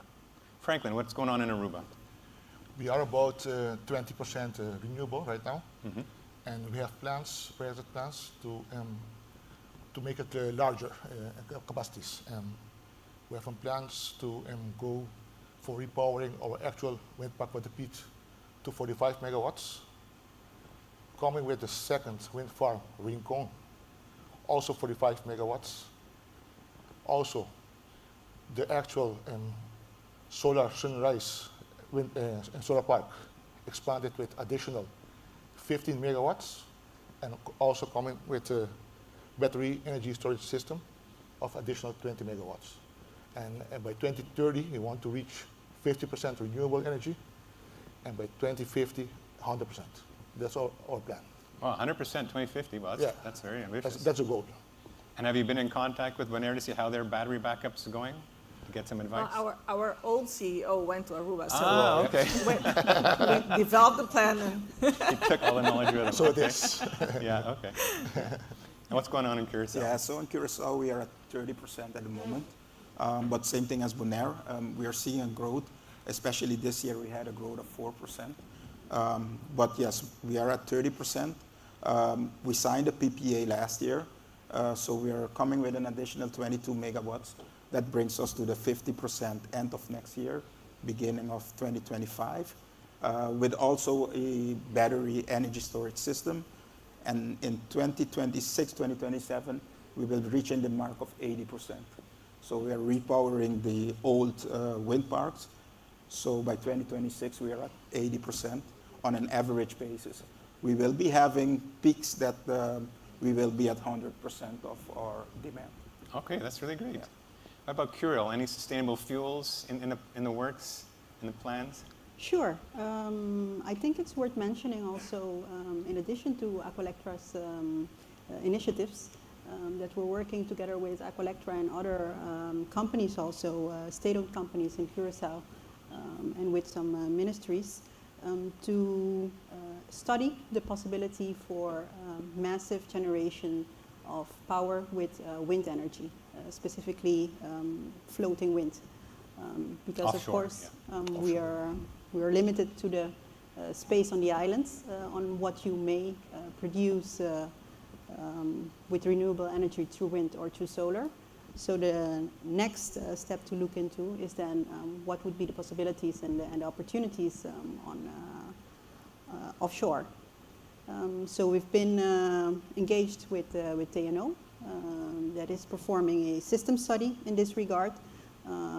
We just received the first results, and they look promising with respect to the possibility there to produce massively renewable energy on a large scale. So not just for domestic use and for domestic demand, but with a possibility also to export that through energy carriers.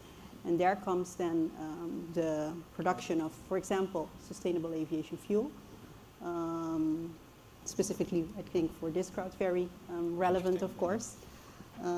So we're looking into that. And the timelines are, let's say, for a more longer term. We're looking there into before 2030, that we may start with a demonstrator and then scale that up to larger scale on a longer term. Yes, I think many of us have heard about the offshore wind farm that the government is pushing along with several partners. So that's a very impressive project. And as you said, energy carriers, ammonia, hydrogen are going to be the result of that, which is very, very applicable for sustainable aviation fuels. Considering that Curacao right now supplies, I guess, all of the jet fuel for the airport, do you see electric or hybrid and or hydrogen flights as a threat or an opportunity for your company? Definitely first as an opportunity. Basically, we see that our role is and always has been to organize the logistics, to organize the storage, and organize the distribution of energy carriers, being in this sense fossil fuels based. But if you look into hydrogen, which is also an energy carrier, we see that our role to continue with specifically the logistics and the distribution part is still part of our, let's say, bread and butter or core business. So we see a role in there to walk ahead and discuss with the industry what their needs are, discuss with our stakeholders here, the energy producers as well, what their possibilities are, and see how we can match that and come with a solution that works for everybody. So we certainly see a role in there, and rather than a threat, we see that as an opportunity to continue our existing role. Okay, that's good. And about the electric utilities, I guess you'd see it more as an opportunity, of course, more Yes, electricity, better for you. So. Yes, correct. We see it as an opportunity, and there are challenges, but we see it as an opportunity. As you know, on the island, the problem with energy we don't have. The problem is with capacity. So you have a growing peak demand.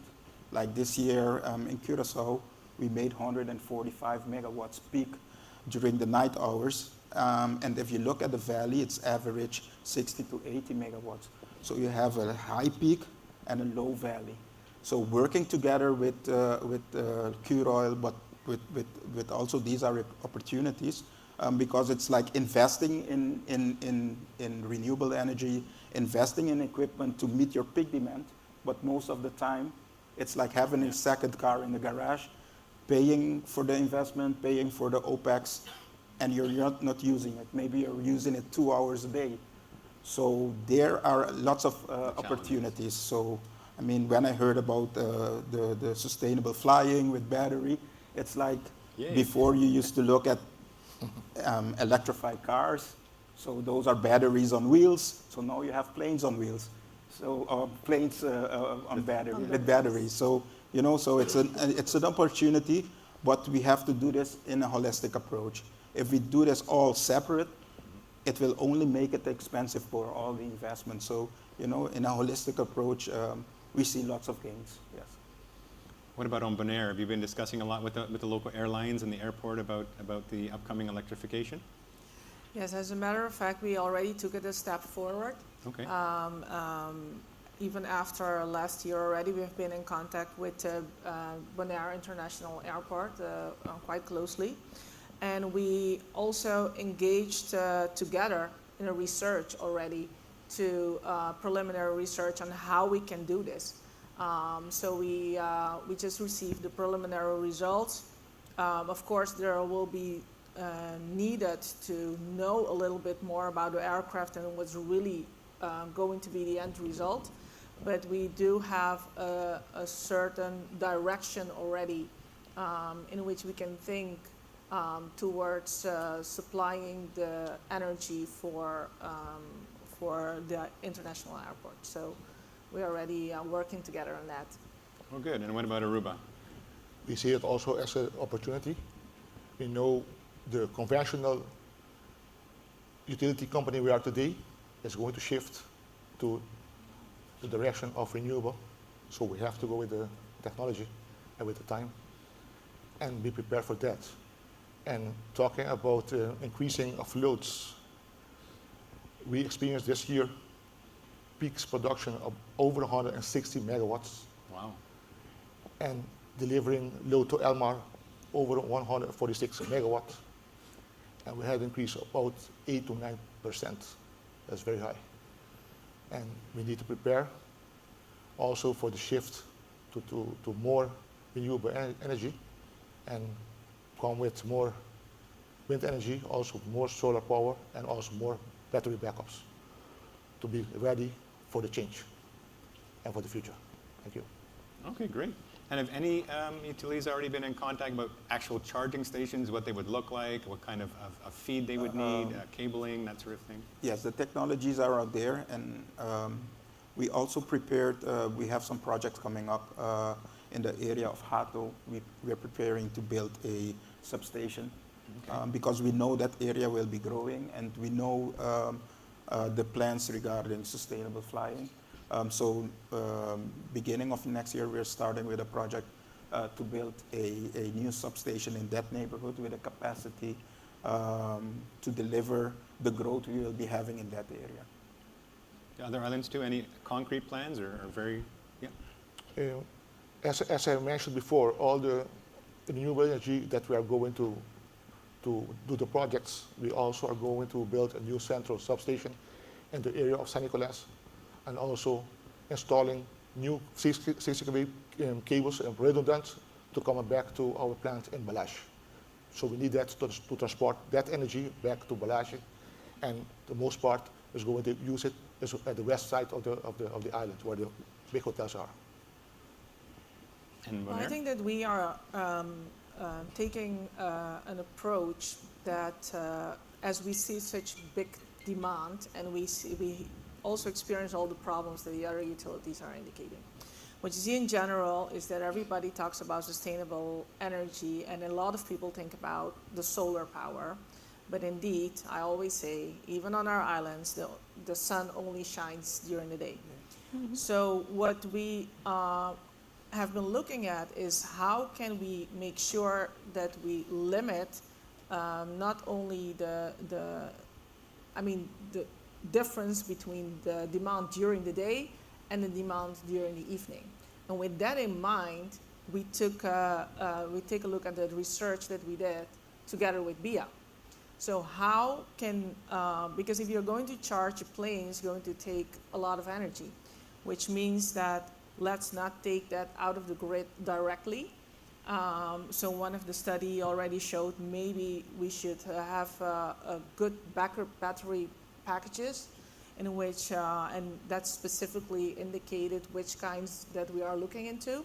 So basically the planes will be charged from the batteries and then slowly also generated back they will be charged back more slowly and when it's more convenient for the utility company or when solar is available.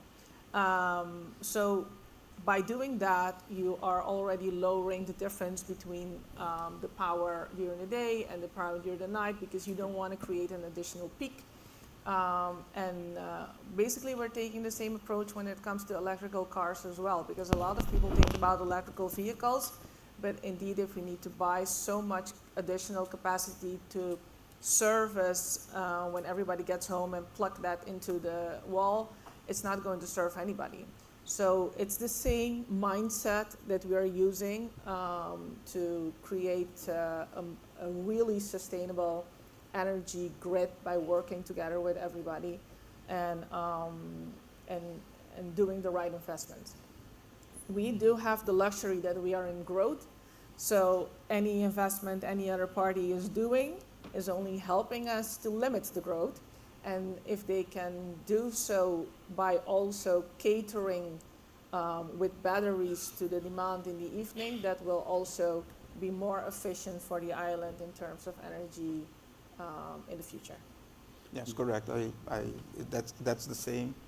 The electrical companies, the biggest problem is the peaks and the valleys, and you know, we don't like to invest in only peaks. So that's why we said, you know, this is the opportunity, but you have to do it together. You have to do it together, and it's investments that maybe they will be standing there for hours without being used. So if you get these opportunities, you really get the buck for the investment you're making. Yes. So, but we have to work together on that, yes. It's like you guys are reading my mind. My next question was, you know, seeing as the sun doesn't shine all the time and there are outages on our islands, do you think airports should invest in battery backup systems, or should that be left to the utility to always have the backup? What's your opinion, Franklin? Do you think the airport should invest in that backup battery, or should it be a joint effort? For sure, they have to invest in battery energy storage systems. And I'm going further. Maybe they have to think also in cogeneration, produce their own energy, renewable, and that so they can sell it outside. Hey, I'm completely renewable, and use that energy.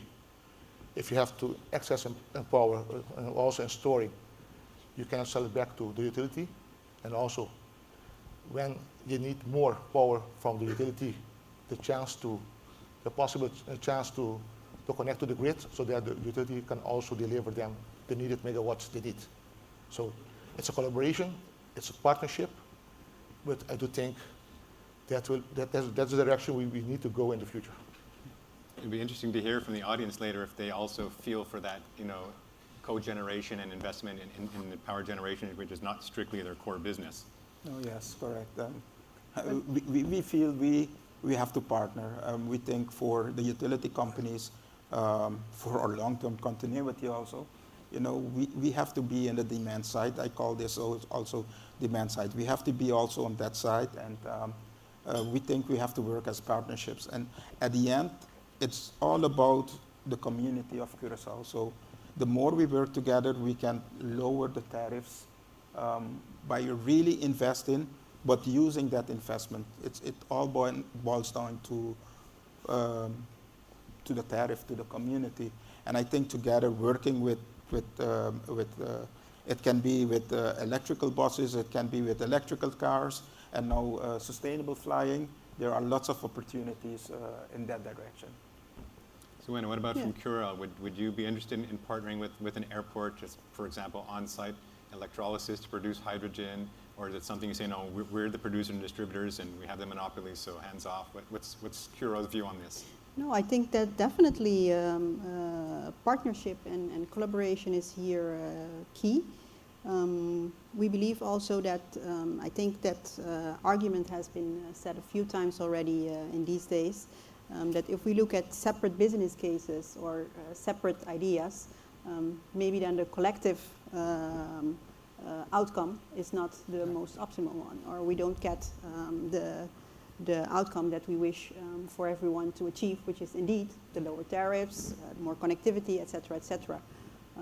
So indeed, from our point of view, we would certainly be open to cooperate with others, and again share what we know from distribution, share what we know from storage, and then compare that to the knowledge of others in this respect. So again, yeah, more people know more than just one individual.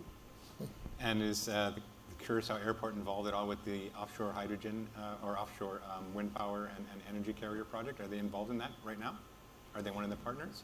We've had some previous conversations, and indeed we are very much aware that without offtake, which is basically where the airports get in, there is no business case. So certainly airports, but ports for vessels, so for marine traffic, should also be involved. And are involved in this regard. And I know that Curacao Airport Partners have a project on the books for 1 megawatt of solar. Are you aware of that, and are you working together with them, or is that just for the airport? I know there were some conversations in the past regarding also solars and using the rooftops at the airport. And what about regulations on the other islands? Would an airport be able to completely supply their own electricity or go beyond, let's say, a 1 megawatt power generation point? Or how does that work, regulations on Bonaire or Aruba? You mean electricity regulations or? Yes. Well, cogeneration, selling back to the grid, how much you're allowed to produce. On Bonaire, we do have a law for water and electricity. So we are a completely regulated business. And that means that everything is regulated. We do have a very, very low tariff when it comes to delivering back to the grid. And that's basically to not stimulate people to make their business case on earning the money from the utility company. And that has worked well. Just the problems in Europe right now with congestion, especially in the Netherlands, is because of that. But we are working, just as I said, I think we are working now with Dcca on also they putting their own generation, putting the batteries in place to charge the planes and limitly or more, depending on how much money they have, also power their own operations. That should be the primal. And then we are also looking, they can deliver back to the grid when they have too much, but what you're seeing already that even during the evening, they have to continue keeping the batteries charged, especially with the schedule that there are now. In the morning, most of the flights go. So that battery needs to be charged in the morning and not so much be delivered back to the grid. During the day that can happen, but what you see right now is that we try to configure it in such a way that everything that they generate, that they use as optimal as possible as well. Yeah, that's the most efficient, obviously. Yes, exactly. But in general, we are completely regulated since 2017. So we do have our tariffs also regulated in that way. So we're already used to that. So. What about on Aruba? What's the situation with regulation there? In Aruba, it's also possible that the one is producing the energy with solar panel can deliver it back to the grid via Almar. And the tariff for paying back is not the same as you pay to the utility. It's a business. And yes, right now also at Web Aruba we have 1 megawatt as pilot for what is the battery energy storage system. And we are going to expand, as I told before, to a 20 megawatt system. And yeah, we're looking forward to get more renewable so that we can also lower the price of the tariff for the clients. So that's the way we are proceeding right now. Thank you. Okay, so it's good to hear that it's allowed on all the islands and there's not really a strict limit. So if there was expansion, it would be possible. That's good news. Yeah. But they have limits. They have limits for residential and also for commercial. for residential, I think it was 10 kilowatt. And for commercial, I do think it is 100 kilowatt. So that would have to change if an airport wanted to ramp up, especially for electric flights. Probably you have to change the legislation and the procedures for that. Yeah. Okay, I want to turn attention a little bit to sustainable aviation fuels. What is your company planning to do for the production of sustainable aviation fuels? Are you involved in any project at the moment? We already mentioned the offshore wind. What about typical electric utilities? Are you planning to broaden your horizon to maybe go into green hydrogen production, or maybe fuels from algae, since we have so much sun and so much algae? I know that in Bonaire a while back there was a project looking at producing fuels from algae. What about Aqualector? Are they going to expand beyond electricity into other energy carriers? Not really in the fuel, but every investment we do, we evaluate, because investing in a utility company on any generation, it's long term. So any decision we make now on the part of fossil fuel, because we're on an island, and at some moment the wind doesn't blow and you don't have the sun, and you can fill the island with hundreds of batteries, but something has to fill the battery when there's no wind and sun. So fossil fuel will keep existing until now. Yeah.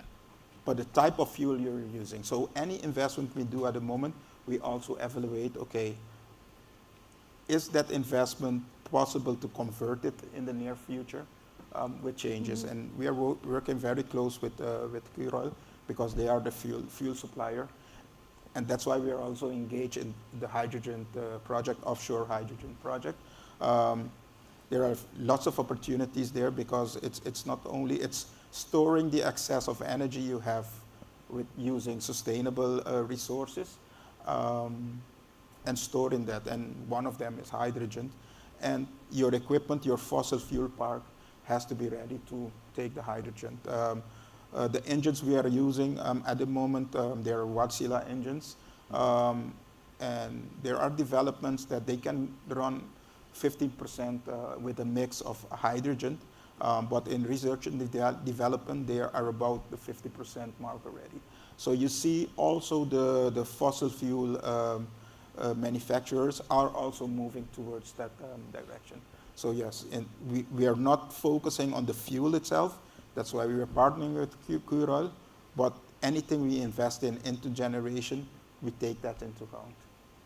I know, for example, in Curacao, there's going to be a new initiative at Bulumbai where they're going to be making biofuels from waste, agricultural waste. Correct. Is Curacao involved in that at all? Or would you be willing to help them maybe make that biofuel into sustainable aviation fuels? Well, we've thought that would be a possibility, of course, and we reached out to them. But we understand that SAF, so sustainable aviation fuel, it's indeed a type of biofuel, but it's not the same technology that you would use. And as we all know, aviation has very strict certifications and safety rules. So the technology and the procedures are a bit different. So it's not just that you would use the same plant for biofuels or biodiesel for a SAF plant. So that is not a possibility that we see in short term. But another possibility would be to just import, of course, SAF if there is a demand for it. We know from our long-haul flights customers like KLM and TUI that there is interest in required by law, by European law. For commingling, indeed.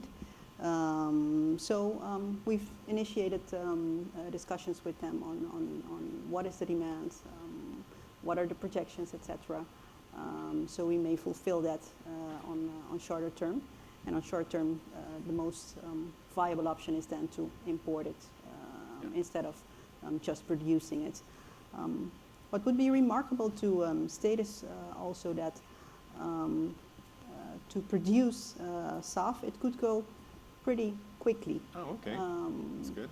In the sense that, for example, in a demonstration phase for offshore wind, we've calculated that with about 62 to 70 megawatts production of electricity. You could convert that into hydrogen and then into SAF, which would replace the current consumption of, let's say, traditional jet fuel. So that doesn't sound like a very high Big number step, yeah. and a very big step indeed to change that. So that makes it a bit more, let's say, closer to home, that you would pursue that. But of course, we're now really into more the feasibility phase, see what makes sense, and I totally understand also the direction and attention that airlines give primarily to okay, do we have a product that we could sell the tickets to our clients? And if we don't have those numbers, we're not able to commit to these initiatives. So we're very much into that feasibility phase now, and see what it would look like really in practice. So we'll hear more in the next conferences. Sure, sure. What about Anaru? What happened with that whole algae fuel project? Do you have any information about? Sorry, I'm Bonaire. No, well, as a matter of fact, the algae initiative was an initiative of the University of Wageningen. And what we did is basically they did a research on the type of algae that can grow on the island as more effectively as possible. And that study has been conducted, but then at the moment it's at the stage of looking for funds on how to scale that up. It appears that the best thing they can use the algae for is for high priced products like cosmetics and those kind of algae use, food for fish and stuff like that. So, but in terms of biofuel or the fuel initiatives on itself, what we're doing the same. Any investments that we do, think about how can it be done with a dual fuel. So that's with our partner, Contra Global, we are looking into, how can we invest in dual fuel for the future. But more importantly also, once we do have the wind energy, and what we have on all our islands is that we have a very high wind period in which indeed we easily reach the 100% renewable energy mark. But then after in low wind season you don't have any wind at all. But in that high season you have so much power that you basically curtail a lot of wind energy. And as hydrogen, for instance, and other technologies continue to develop, and let's be very clear, they are not there yet, but they are developing. You might be able to look into using that curtailed energy as well to produce hydrogen and then use it in a later stage going forward. At the moment, of course, it's not there, and it looks to be too expensive and not economically viable at the moment. But we hope that after 2030, there might be possibilities in that range. So with that in mind, with the future in mind, we do try to look into the best investment when it comes to dual fuel and the possibilities in there. And that includes hydrogen, but even though we're not there yet either when it comes to engines. What about Aruba? Any foray into sustainable aviation fuels or other energy carriers, concrete projects, or again, just looking at the future horizon? I do think, as all the panelists has told before, we also have to go in the direction of sustainable aviation fuel, and also looking at hydrogen in the future for running our engines and producing electricity. But as Joanne told before, the technology is not there yet, but let's hope so in the near future. The technology is there, and we can produce also electrical energy with hydrogen, because you need a working horse to keep the right frequency and the right voltage level. Otherwise, it was going to be weak, and you're going to get brownout or blackouts. So we have to go for that. Thank you. And what about regionally? I know there's an association, I think it's called CARIFTA or something, or and what about the regional? CARILAC. CARILAC. Are they looking at this on a broader scale, maybe working together with other islands and investing in a pilot project somewhere to reduce the step-in costs? It's always now in the topic on the agenda, going to sustainable fuels, because the industry knows that the fossil part has to stay there. But if you can produce it with sustainable fuels, you change also the direction. So yes, it's a topic that's ongoing in the conferences. Yeah. May I elaborate a little bit on that? Yeah, please. Because you see, because at the CEO conference in May, you hear that there is a lot of talks about sustainability, but one of the issues really that the other islands have is funds. Absolutely. Because it's different. One of the things that regulation has brought to us is that we are able to set our prices at a cost-effective way. And that, with the growth, it has been a blessing because we can then plan growth and investments and be a comfort for banks. But when it comes that you don't have regulations or you have prices regulated by social reasons or political reasons, that's what a lot of them encounter as well, and that therefore they're pre-financing oil and are not able to even keep up with their fleet of engines, let alone make that part go into the sustainability.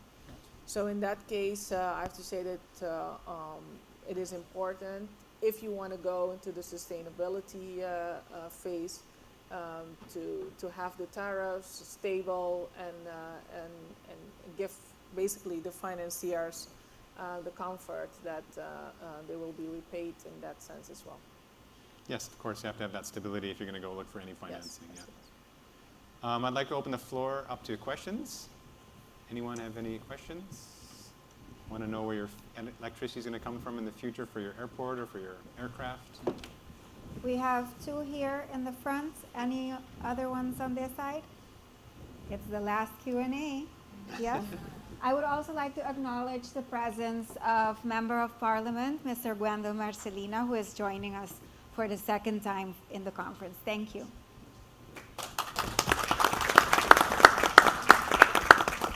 Yes, let's start here. Yeah, hi, great panel. I hear, I'm not an expert, but I hear a lot of the peak, off-peak, and what comes in between. Has there been any advance in offering a better price for off-peak electricity? Let me start with Aruba. Do you have any tariff differentiation based on peak and off-peak? No, right now we don't have a differentiation in tariffs. We just have one flat tariffs.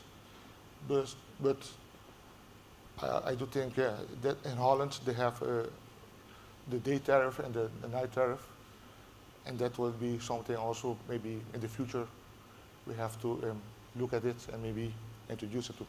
So that's right now we don't have it. So no concrete plans either that you're aware of? Right now we don't have concrete plans.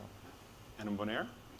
Well, in Bonaire, the tariff structure is very different than on the other islands. We do have a fixed tariff, which basically covers our grid cost, and then we do have the variable tariffs that covers our production cost, and that is a flat tariff. However, because of the developments, especially when it comes to electrical vehicles, we are now talking to the regulator to differentiate the tariff.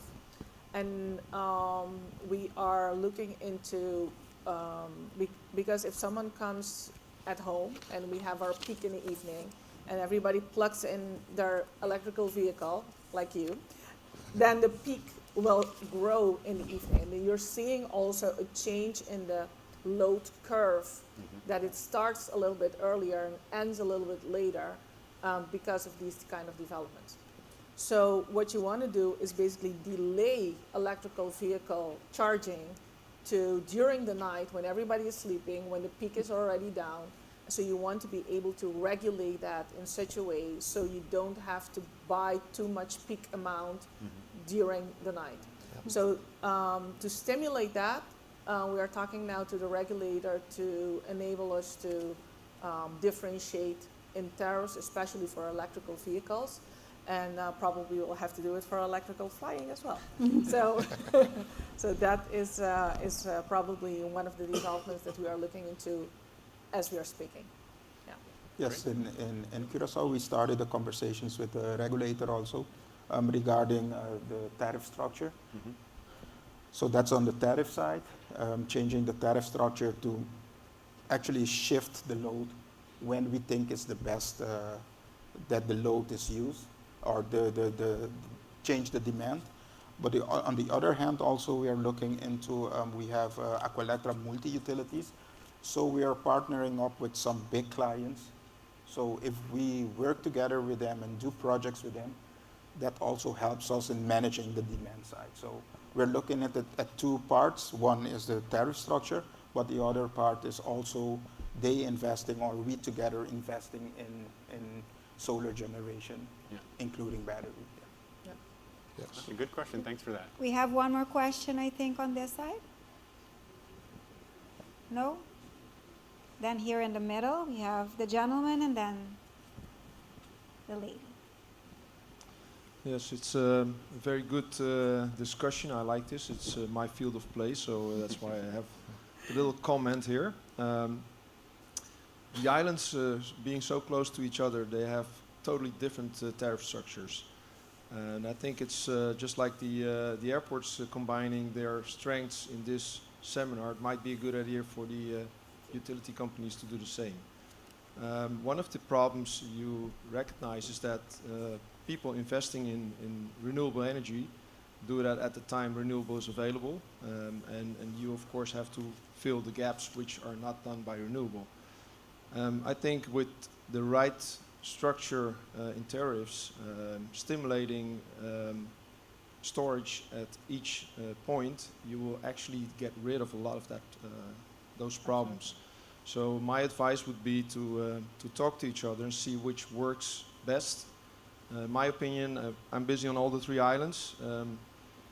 Big compliment to Web. Of course, it's also the regulator, Which but one? I think the Which Web Bonaire, sorry for that. I think your structure works mostly in the way you want it to be. It's stimulating to also store your own energy and use it at nighttime, do the load shifting which you need. So my advice to all the utility companies and regulators is to look at stimulating the private sector to invest in things that are good for the whole island and energy system. So that's my 2 points. It works with aviation in the end as well. It does work with the automotive in the end as well. So that's one thing I think you should be looking at together. Thank you. So it's not a question, it's more a piece of comment. More a comment. Okay, Okay, remark. very Makes good sense. point. So then maybe in the future you can start a mini Cadillac just for the ABC Islands. Yeah. Well, there No, are we, some. as said, we are looking in that part, especially what you call the demand side management, and tariff structure is very important to stimulate that. But also working together with the big clients is very important also to manage the demand. But on the other hand, the grid stability is very important also. So you see, it's a balance as a utility companies, how you will manage your grid stability, but also introducing more renewable penetration. So it's a balance in all of that. And everything is an investment. Until which point you can invest, and until which point you can invest together with other partners. Yeah. And at the end, if you look at it, it's about 7 to 80% of the community, or maybe now less, let's put it at 60%. Just those are the people who cannot invest in solar equipment, and you're only going to make it more expensive for that group. So it's all about the balance to make it at the end lower the tariff for the whole community. Yes. Yes. So it That has to is- be a win-win. That is indeed one focus point for us that is very important is we used to get a lot the question, why is the tariff for giving back electricity not higher? I was like, oh, who do you think is paying that? You know, it's the poor people that are basically cannot put a solar panel on their roof. They're paying for it, and those are the people we should be sponsoring, not asking for more money.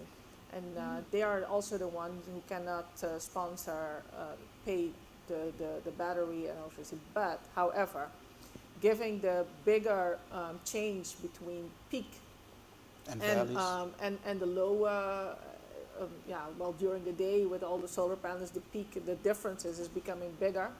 And as the island is growing, we do stimulate right now, and we're talking about financial institutions also to come with a campaign for people to buy solar plus batteries, not only solar panels, but solar plus batteries. So so we can limit the amount of peak in the evening when they are using their batteries, and that works like a charm. Except you'll have some days that, of course, you have only 50% of solar, but even so, it helps. Let's say till 10 o'clock or 11 o'clock, so it helps with your peak in the evening. Yeah. David, one more question from the lady Yes, over we there? have a lady in the front. Well, thank you, and it's good to have the utility companies at the floor this time. I think that's very important. You've partly answered my question already, because my question was, why can't you pay a better price for delivering back the energy to the energy companies? And I understand your arguments, why not? But on the other hand, I would like to challenge you to think about how you can give a better price in that way, stimulating airports and airlines to invest in sustainable energy. Because now it's not profitable for them to do that, because they got only a small amount of money back for it. How can we stimulate them to do it, and how can are there possibilities for higher tariffs, or are there any legal restrictions to do that? Thank you. Yeah, who is the question for? For all three? For what? Well, I'm not sure I do agree with that. The reason is several. First is the reason I already gave, that whatever the airports are saving, other people are paying, because one way or another, someone is paying it. But even so, if we look in the Netherlands, we had this discussion many times, and you see that it's stimulating people to be developing much more green energy than they are actually needing. Because basically to put that energy back into the grid, you have to be producing more than you need. And that has conducted to a lot of congestion in the Netherlands on the network, for which already, again, the people have to be paying to solve the congestion on the Dutch network, electricity network, as we're speaking. So you don't want such a development on the islands also. So we have taken, as we've indicated, a different route. We have done this now. I can speak out of research, because we have done the preliminary research, and it is more viable for them to invest in the solar, invest in the batteries also, and use the energy that they produce from the solar as effective as possible for themselves, but also for the electrification of the aircrafts going forward.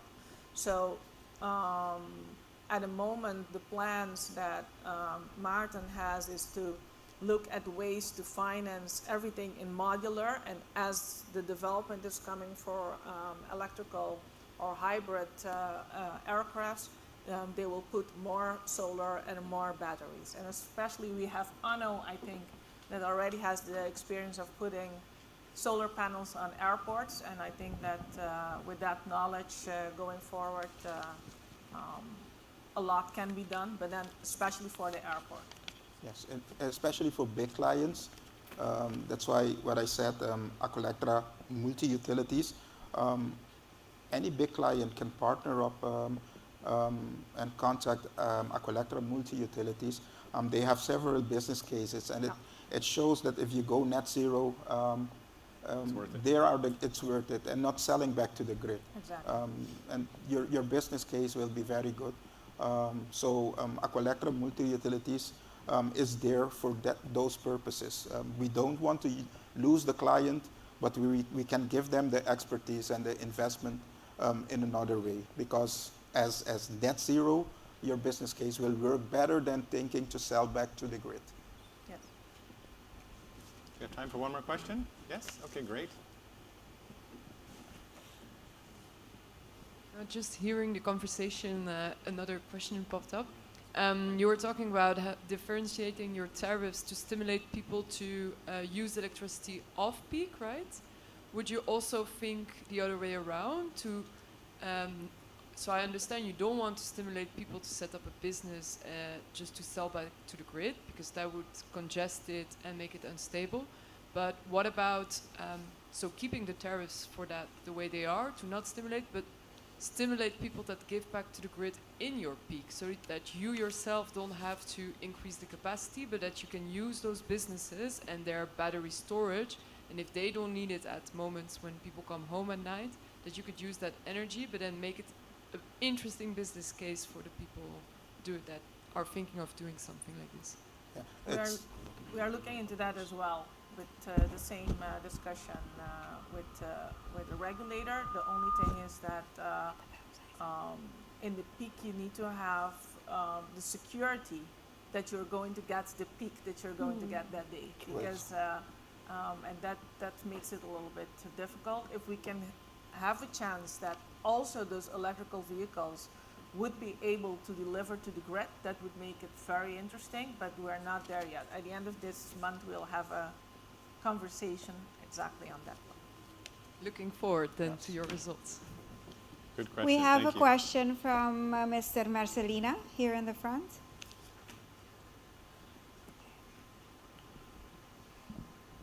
Thank you.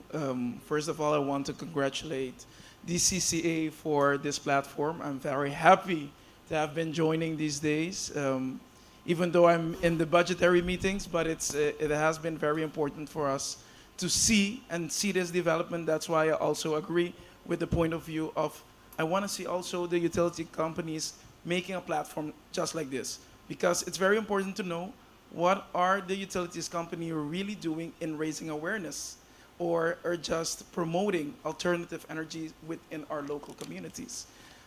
Being in a small island development state, seeing that we can become trailblazers of alternative energy because of our infrastructure, it's an opportunity. And what I can recall, I know that Aruba also signed an agreement with Eagle LNG. Curaçao did a hats-off agreement, but afterwards, as I heard in my answers for budgetary meetings, that Curaçao signed off. Yep. And it hurts, because when we're talking about alternative energy today, something like that would have been pivotal if we took it all together. So if you see Aruba doing it, if you see Curaçao doing it, Bonaire can do it, what about those possibilities in raising awareness and promoting also alternative energy, and which will help also the development of aviation, airports, CNG, LNG, name it. Thank you. No, I can answer that.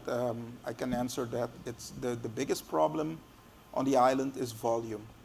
And just to promote sustainable energy, you cannot commit an island for a long term for that volume. Because the more you go into renewable energy, like we are planning to go to the 80% renewable energy, that fixed volume, it's a take or pay. So, you cannot be committed for 20 plus years for a take or pay, and you want to go to renewable energy.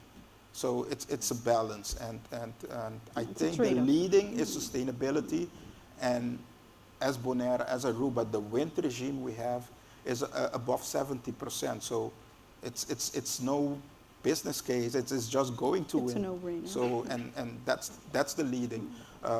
You want to negotiate to see what alternative fuels you have, but if you cannot come out in the negotiation as renewable energy being the leading, then, I mean, to commit an island for a long term, it's not responsible, I think. Thank you. Did anybody else want to react?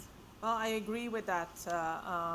With the LNG contracts, they go for 20 years, and if anybody can think what will be happening with all the developments on hydrogen and ethanol and all the other technologies we don't even know that will exist in 20 years, besides the volume, it's not something that we would be willing to commit very fast. Let's put it that way. It's a good alternative, but it's not the renewable energy that we have from naturally that you can, because that if you have that commitment, it's a cost, and that will also limit your own renewable energy possibilities for a lower price.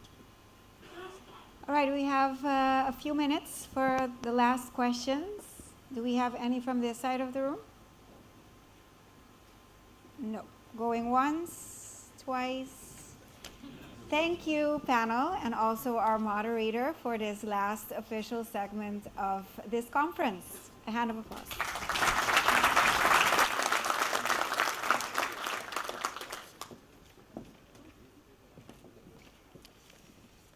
And with this, I would want to invite the CEO of Curaçao Airport Partners, Mr. Anderson, back on stage for a conference recap and also another very official part.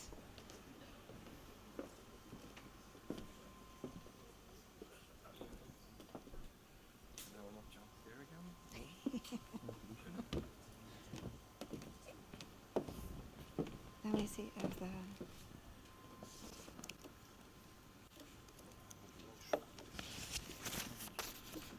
Yeah.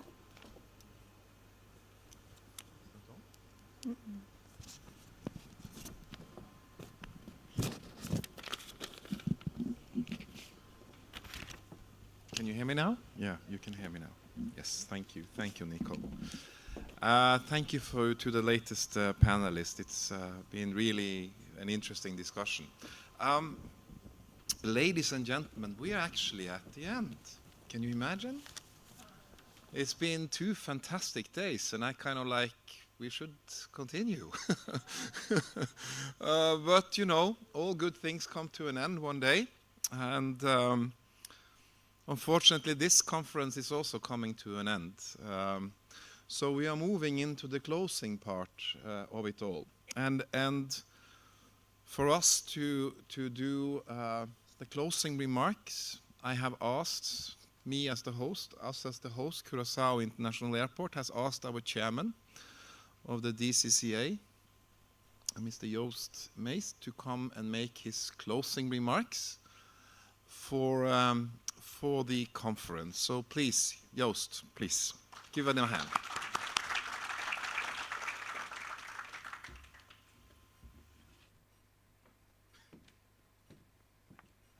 Thank you, Johnny.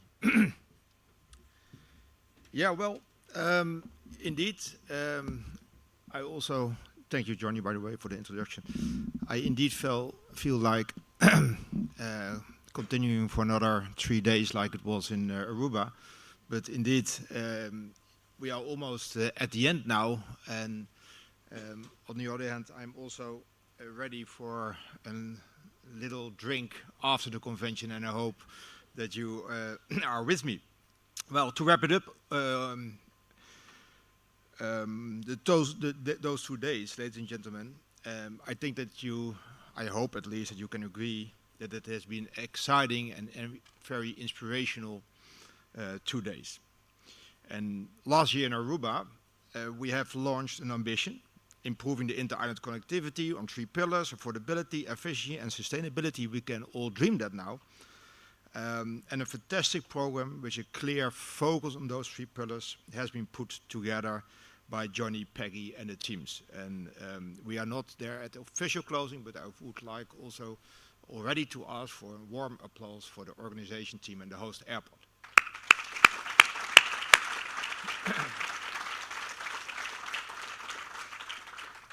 So I would say that during this event, the ambition and innovative approach at one hand, and realism and business sense at the other hand, have melted together. And I am happy that this could happen during these inspirational days. Johnny, Peggy, team, once again, you have been very, very successful in creating a program that has enough place for innovation and the will to move forward, but also for realism and business sense. And we had the two sides in one room. It's always easy to talk about innovations, but the proof of the pudding is always in the eating. And we all know that history has proven that this region, for the aviation business, can be very challenging.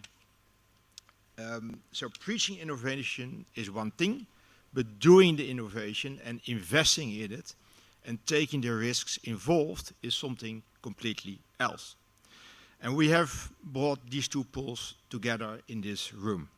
And like my dear mother always said, the church is always in the center of the town, and please keep it there. In other words, the right path forward can be found somewhere in the middle. And I thank everyone in this room for the input, their input, especially, of course, the speakers and moderators, regardless if they have demonstrated more their phase of realism or their phase of innovation. We need both stories to make it all happen. My conclusion, though, of what I heard is that, what we all heard, is that the main issues for further exploration are, one, the timing. When we'll be able to say the dream of a more affordable, efficient and sustainable concept is accomplished here in the Dutch Caribbean. We know for sure that it's still a matter of years, especially for the zero emission part. But how many years? And I'm sure if there's a collective will, I'm sure that we can speed up things and that the Caribbean can be the front runner in this. But some elements simply require time. And how to get there? What comes first? What is the sequence of actions? Do we need to work? Do we need to pause our actions till the first electric aircraft is on the market? Of course not. But when to work on what the GSP delivered, the Joint Strategic Plan delivered yesterday by Joanne, has very valuable suggestions and recommendations, very clear and tangible recommendations on a roadmap, what we can do on the short term, starting tomorrow, medium term, and what needs a little more time, the longer term. The third element, of course, is funding. As became very clear, this market of aviation in the Caribbean can be challenging. The profit margins for most of all the companies are relatively low. Hans was very clear about that. In the breaks also, Easy Air and DV Air are very clear about that. Several airlines came and went in the last decades. Having the ambition to become the first with electric flight means also an additional risk for this region. And our conclusion from these 2 days should be that funding from an external source is needed to make our ambition a reality. Airlines can carry only so much risks. Airports in the end can do a lot, but are in the end facilitators. And more than ever before, I feel that the governments are needed to help us here to get this all done. We have seen today that the funds are there, but how to get access to them, that is, for me, the key question. So we have homework to do, but who will do this homework? We can all leave this room and go to our daily matters, but who will do this homework and who will put the push and pull further? The DCCA will need, with the help of you all, to install that neutral transition team or transition platform. But I think it should be a team of 3 FTEs, as has been one of the recommendations in the Joint Strategic Plan, and assign the right people with the right profiles to start the execution of the plan. We don't have the people yet, so if you want to apply, let us know. And of course, the moment that we have installed that transition team, they can start executing part of the plans with the so-called no regret actions. We don't have to wait till everything has been finished. Someone should do the work. The airports have given their commitment already to finance it. It was back in September, at least for another year, to finance their team starting to work in the transition platform of making it all happen. And this group can, of course, also talk to airlines. That was also a very clear call from Hans yesterday, but also talk to civil aviation authorities more in detail, and governments, of course, to make the joint strategic plan even better than it is already now, and that everyone is in agreement with the content. We need all stakeholders on board and behind this document. Thereafter, that joint strategic plan can also be published. It has not been published yet. It has been presented, of course, yesterday by Joanne, fantastic work. But Marjan suggested yesterday, Marjan of the ministry, to organize work sessions instead of sending documents and asking for a reply by email. So I think that that new team, or maybe still the task force, we have to find out what works best, will be approaching at least the airlines and also the civil aviation authorities to bring this plan further and to adjust it if needed, of course. Yeah, and getting the funding. I hear growth fund, EU funds, all kind of funds. There's a lot of money available, that's clear, for electric or zero emission flights, but how to get it? I still hear Hans saying yesterday, again Hans, the moment that there is an electric aircraft available operating at a lower cost, he would have ordered it here and now, yesterday. But we have learned that there is still a big investment needed in the aircraft itself, in testing it out in the region here, in the airport infrastructure. We had some interesting stories just before my speech here. Maintenance, airport staff needs to be trained, firemen needs to be trained for this new segment. There's a big investment needed. There's a strong, clear conclusion, and we need funding for that, of making it all more affordable and efficient and sustainable. So the broader definition of sustainability, affordable for the public, and linking social communities again together. I'm very happy earlier today hearing Edison Reina saying that there are funding possibilities at the EU, the Growth Fund and all of that, and that even local players are potentially interested to play a role in the co-funding part of this topic. The transition team can also work further on the possibilities of a public service obligation or something like that. Public service obligation is always a dirty word when I speak it out. Or maybe a better alternative is simply copying of what the French are doing with their islands, sponsoring 50% of the ticket prices. In the end, Stan Little and Susan Ying were very clear that the operational costs can go down with 50% with electric flights over time. But we need to bridge the first upcoming years while there are more investments than income streams. What do we do in the meantime to make the ticket prices lower for the communities?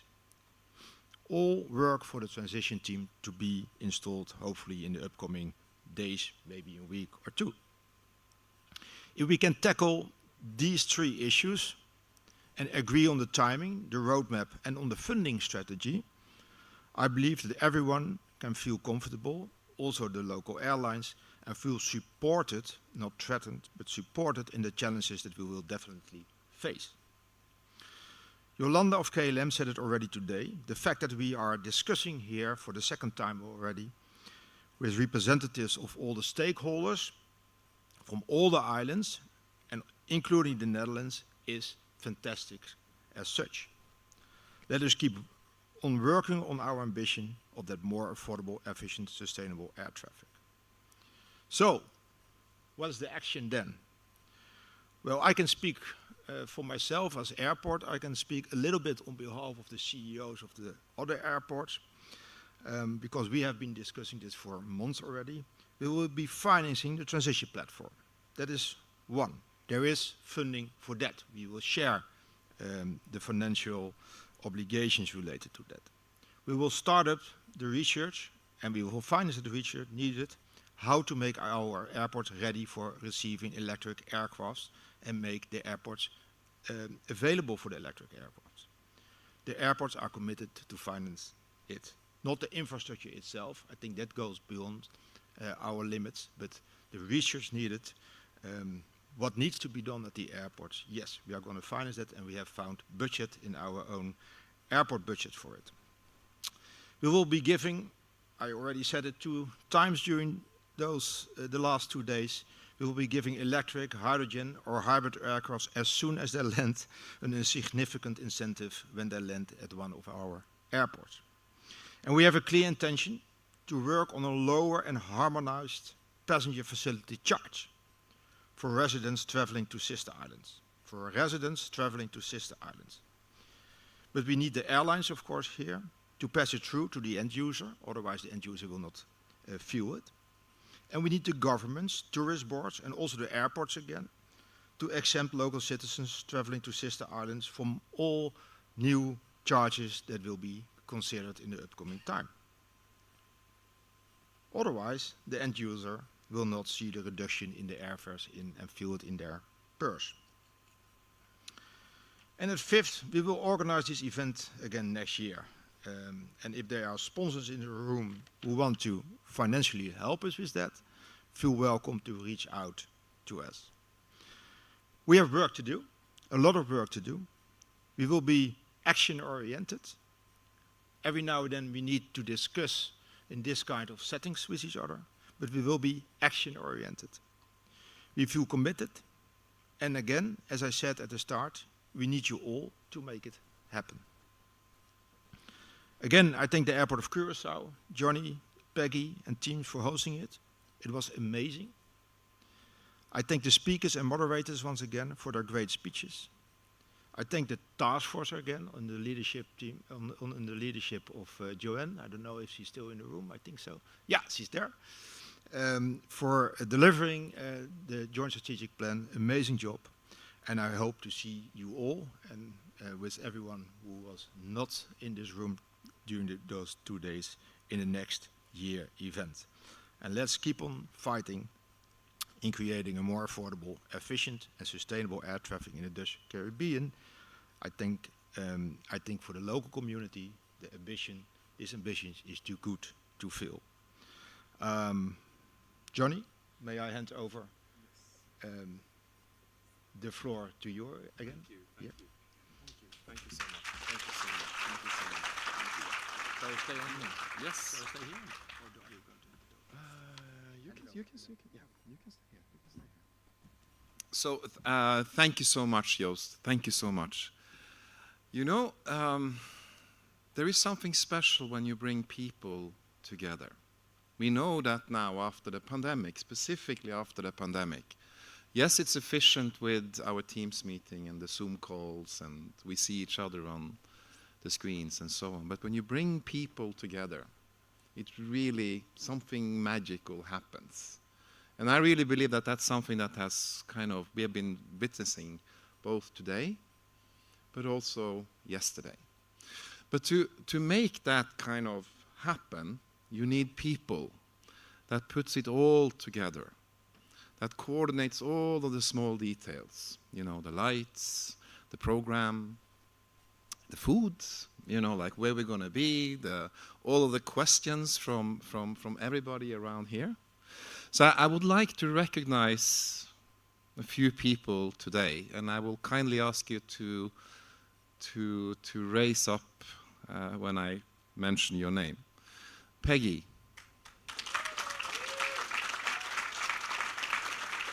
Faina, please raise up. Yes. Shurendel.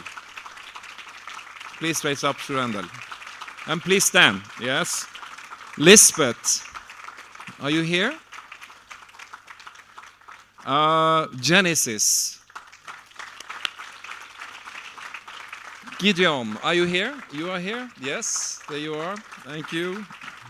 Rena, if you are here. And then Zena and Riangelo. We see each other, yeah? And Mihaima. She's our ops, but she's probably Mihaima. And then Mirza, of course. And then I also would like to recognize help that we got from St. Martin, Natalie, Shudeska, and Jovanka. And then not to forget our fantastic MC, Nicole. Thank you so much for stitching it all together and making us amateurs look fantastic. Thank you so much. Let's give them all a great hand. Thank you so much. Thank you so much. And as I said, you know, fantastic things happens when we are together, you know. And this is what we're going to do next year too.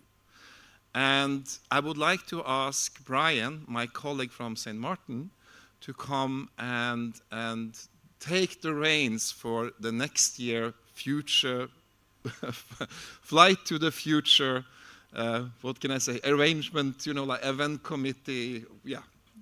So I have a little gift for you. It's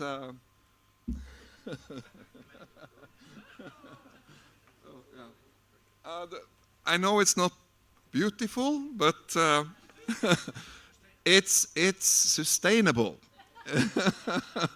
This is made out of recyclable, I think it's plastic, yeah, or material. And I would like to pass this on to Brian. And it's also made locally. You can see it carries the Cure logo. You know, it's just a fantastic. I wonder if it will fly. But I'm sure that Brian will make it fly next year. Thank you so much. Best of luck, and may you make a better event than us. Thank you, Brian. First of all, I'm looking for a sponsor for overweight. But on a serious note, St. Martin never has a problem in giving a party, but what I see happen this year and last year is putting a gathering, a conference with content for value, content for bringing these islands to the next level, and especially in the aviation industry. I think we did a great job. I think your team did a great job. And thank you for hosting. And I will make sure my team you set the bar, and we'll do it great in St. Martin. And see you next year in 2024. And to all of you, you are the ones that will make this happen. Nobody else. Nobody else. Thank you for being here. And thank you for contributing. And I hope to see you next year, and the following year, and the year after. Because we're going to deliver this. This is our task. This is what we're going to do. And we're going to start now. Thank you so much. Safe travels home. Thank you. And with these words from Mr. Anderson and also Mr. Mace and also Mr. Mingo, we want to thank you again for being here for these 2 days. Thank you to DCCA for enlightening everybody on this very innovative and futuristic journey that you've brought us all on. And like Mr. Anderson said, we hope to see you all next year in St. Martin.